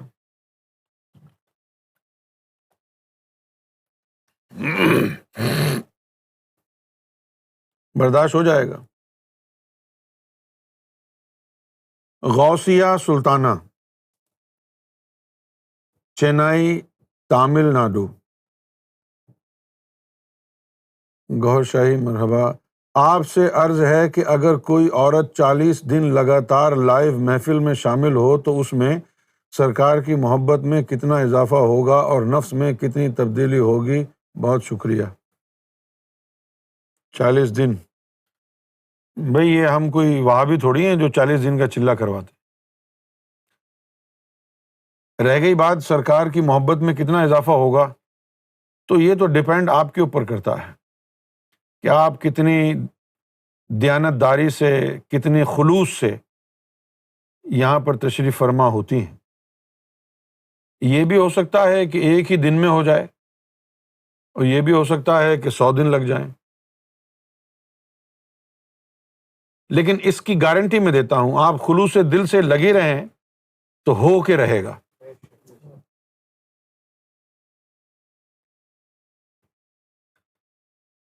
سحر نساء، گلستان جوہر، کراچی. گوہر شاہی مرحبا. یہاں تو سال سے زیادہ ہو گیا. ہاں بھائی اب کیا کر سکتے ہیں، یہ تو اللہ کے ہاتھ میں ہے نا بھائی. ہم تو انسان ہیں، ہمارا تو کام جو ہے طریقہ بتانا ہے، سمجھانا ہے. ہدایت اللہ کے ہاتھ میں ہے، جب اللہ کی مرضی ہوگی تب ہدایت ملے گی، ہمارے ہاتھ میں تو نہیں ہے. یہ تو اللہ کے ہاتھ میں ہے، اللہ ہے ہدایت دینے والا. وہ کہاں چلا گیا؟ ہاں اچھا.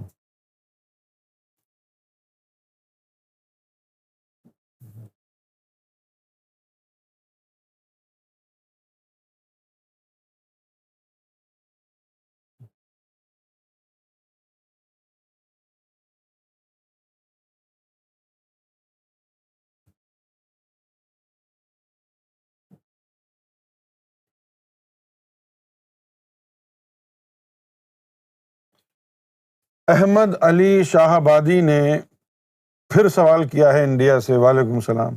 میں ایک رات سوتے وقت اللہ کا ذکر دل کی دھڑکنوں کے ساتھ ملا کر اور دل پر سیدنا گوہر شاہی کی مدد سے اپنی انگلی سے لکھتے ہوئے سو گیا.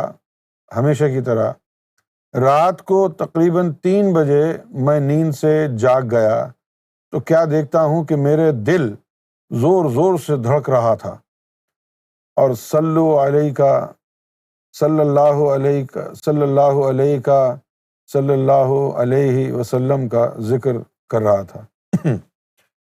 اچھا تو احمد علی بھائی اس کا مطلب یہ ہوا کہ سرکار نے پہلے آپ کے قلب کو درود پاک سے نوازا ہے تاکہ آپ کے دل میں زندگی پیدا ہو جائے.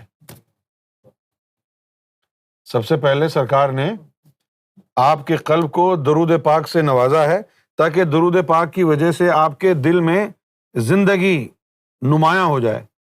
پھر جب درود پاک سے اس میں طاقت آ جائے گی پھر یہ اللہ کہنے کے قابل ہو جائے گا. تو اب یہ جو آپ نے دیکھا ہے تو اس کا مقصد یہ ہے کہ اللہ تعالیٰ نے آپ کو قبول کر لیا ہے تبھی اس نے اپنے حبیب کا نام آپ کے قلب میں ڈالا ہے.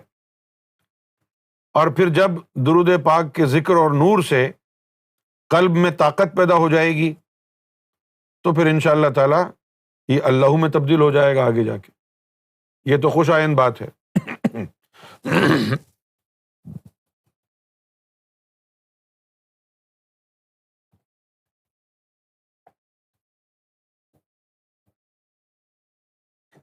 احمد حسین ہیمشر سے سوال کیا ہے. Can you explain to us about time, like people always say there is always a good time after a bad time? Well, this is what we have heard throughout our life. There is always a dawn after a dark night. And this really comforts us when we are full of anxiety, when we are depressed, and when everything turns out to be all doom and gloom, we're helpless, hopeless, then in order to lift our morality, our morals, people say such kind of stuff. There is always dawn after dusk. And this really helps. But at the same time, it is true, nothing is eternal here in this world. If the good days are over, the bad days also will be over soon. So, nothing is about time. It's just a phase in which maybe God will want to test you, and you find yourself in all adversity and all negativity around you. But if you observe patience and continue to be grateful to God, then you will be soon out of this blue area. It happens, and people say it, and we have heard it, and I totally agree with this.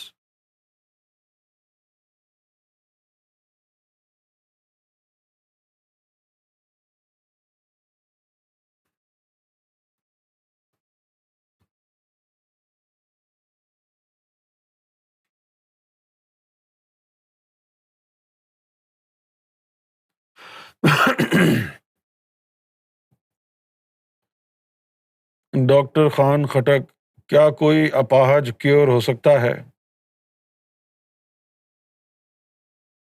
بھائی شفا تو اللہ کے ہاتھ میں ہے، اللہ کے ہاتھ میں ہے. ہم تو دم کر دیتے ہیں، اللہ کا نام پڑھ کے پھونک دیتے ہیں، پھر جس کو اللہ چاہتا ہے اس کو شفا دے دیتا ہے. تو شفا تو اللہ کے ہاتھ میں ہے، هو الشافی هو الکافی. ہزاروں لوگ دم کراتے ہیں، کسی کو شفا ہوتی ہے، کسی کو نہیں ہوتی ہے. اب جس کو شفا ہوتی ہے وہ بھی ہمارا کمال نہیں ہے، اور جس کو نہیں ہوتی ہے وہ ہمارا قصور نہیں ہے، کیونکہ شفا تو اللہ کے ہاتھ میں ہے نا. ہم تو اللہ کا نام پڑھ کے لوگوں کے اوپر پھونک دیتے ہیں. اب یہ الگ بات ہے کہ جس کو آرام آ جاتا ہے تو وہ ہماری تعریف کرتا ہے، لیکن اس کو سمجھنا چاہیے کہ شفا اللہ کے ہاتھ میں ہے.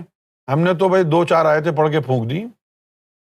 اگر تجھے شفا ہو رہی ہے تو یہ اللہ کی طرف سے ہو رہی ہے، اور ہم نے پڑھ کے پھونک دیا پھر بھی شفا نہیں ہو رہی تو اس میں ہمارا کوئی قصور نہیں ہے، اللہ کی طرف سے نہیں ہو رہی.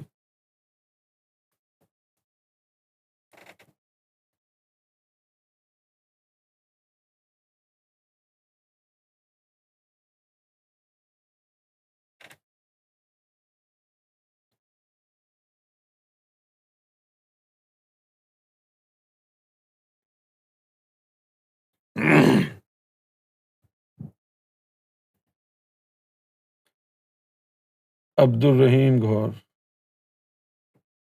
وہ رحیم بھائی کا کیا حال ہے ورجینیا والے؟ Is he okay? Coronavirus? Not yet? What do you mean not yet? کوئی دعا قبول نہیں ہوتی، کیا کریں، اتنا گنہگار ہوں. دعا کرنا ہی چھوڑ دو یار، کیا کرو گے دعا کر کے؟ جب قبول نہیں ہو رہی تو پھر کیوں وقت ضائع کر رہے؟ کیوں بھائی؟ اب جب قبول نہیں ہو رہی تو پھر اب کیا بار بار آپ جو ہے وہ دعا کرتا رہے؟ ایک دفعہ ناراض ہو جاؤ تم بھی اللہ سے کہ نہیں کروں گا دعا میں، تو ہو سکتا ہے پھر اللہ تمہاری اس ادا پر مہربان ہو جائے اور اللہ تم پر اپنا کرم کر دے. Harry speaks, London is a magical place. Yeah, that's true. No wonder more than 1,000 people died in London. It's a magical place. No, Dad. More than 1,000 people got infected with coronavirus in London alone.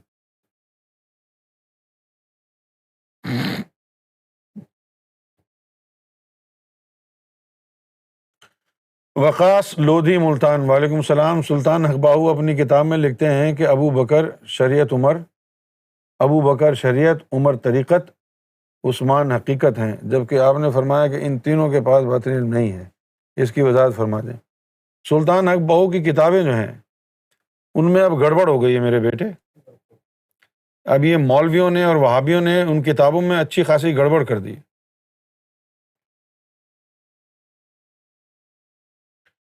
Corona corona کر لو نا،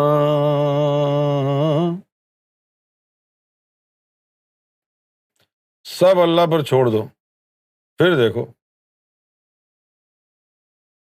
بالکل صحیح بات ہے، سب اللہ پہ چھوڑ دو، سب چھوٹ جائے گا۔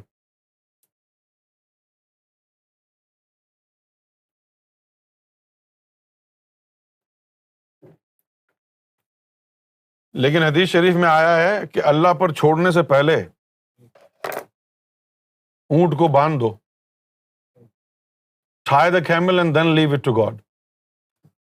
اگر وہ اونٹ کو باندھنے سے پہلے سب کچھ اللہ پہ چھوڑ دیا تو پھر چھوٹ گیا سب کچھ۔ tie the camel and then leave it to God۔ تدبیر بھی کرنی ضروری ہوتی ہے نا بھائی۔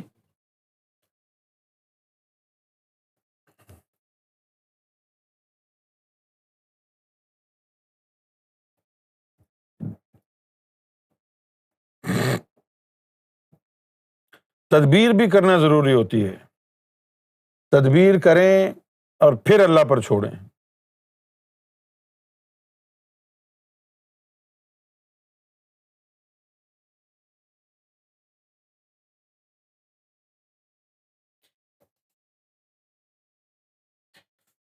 Harry speaks, you make us laugh even these tough times. Yeah, but this isn't my nature, you know, having a laugh. It's in my nature. یہ nature میں ہوتی ہے چیزیں نا، آدمی کہیں نہ کہیں سے مذاق کا پہلو نکال لیتا ہے۔ ابے پیر گلزار کا تو انتقال ہو گیا تھا۔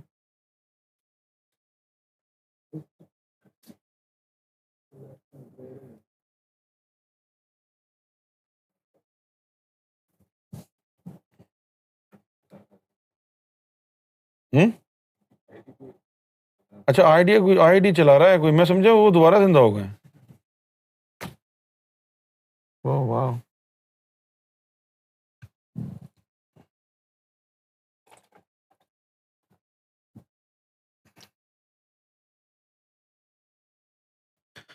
اللہ اللہ اللہ اللہ اللہ اللہ اللہ اللہ اللہ اللہ اللہ اللہ۔ یہ زمیں جب نہ تھی، آسماں جب نہ تھا،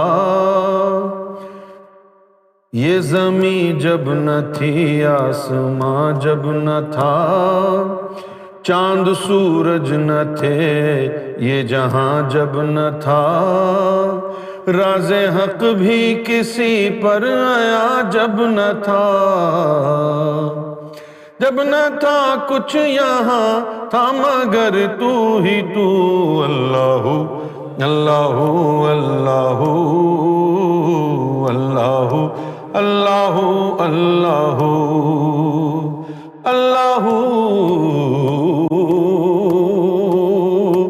اللہ اللہ اللہ اللہ اللہ اللہ۔ کیوں پیا ابن حیدر نے جام فنا، کھال کھچوائی تبریز نے کیوں بھلا، دار پر چڑھ کے منصور نے کیا کہا، سب بنا کر کھلونے رہا تو ہی تو، اللہ اللہ اللہ اللہ اللہ اللہ اللہ اللہ اللہ اللہ اللہ اللہ لا الہ تیری شان یا وحدہ تو خیال و تجسس تو ہی آرزو آنکھ کی روشنی دل کی آواز تو تھا بھی تو ہے بھی تو ہوگا بھی تو ہی تو اللہ اللہ اللہ اللہ اللہ اللہ اللہ اللہ اللہ اللہ اللہ اللہ اللہ اللہ اب اوپر کرنا اللہ اللہ اللہ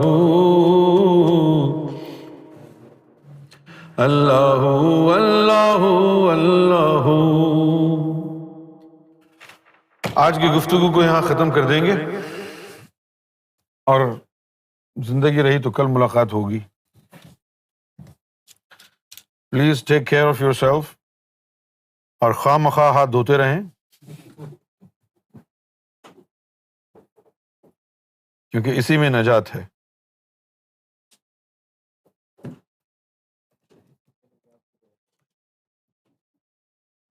ہاتھ دھوئیں اس سے پہلے کہ آپ کو نہلایا جائے.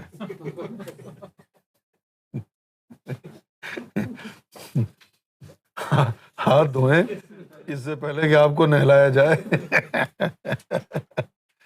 جیسے وہ پاکستان میں اسٹیکر لگے ہوتے تھے، نماز پڑھو اس سے پہلے کہ تمہاری پڑھی جائے.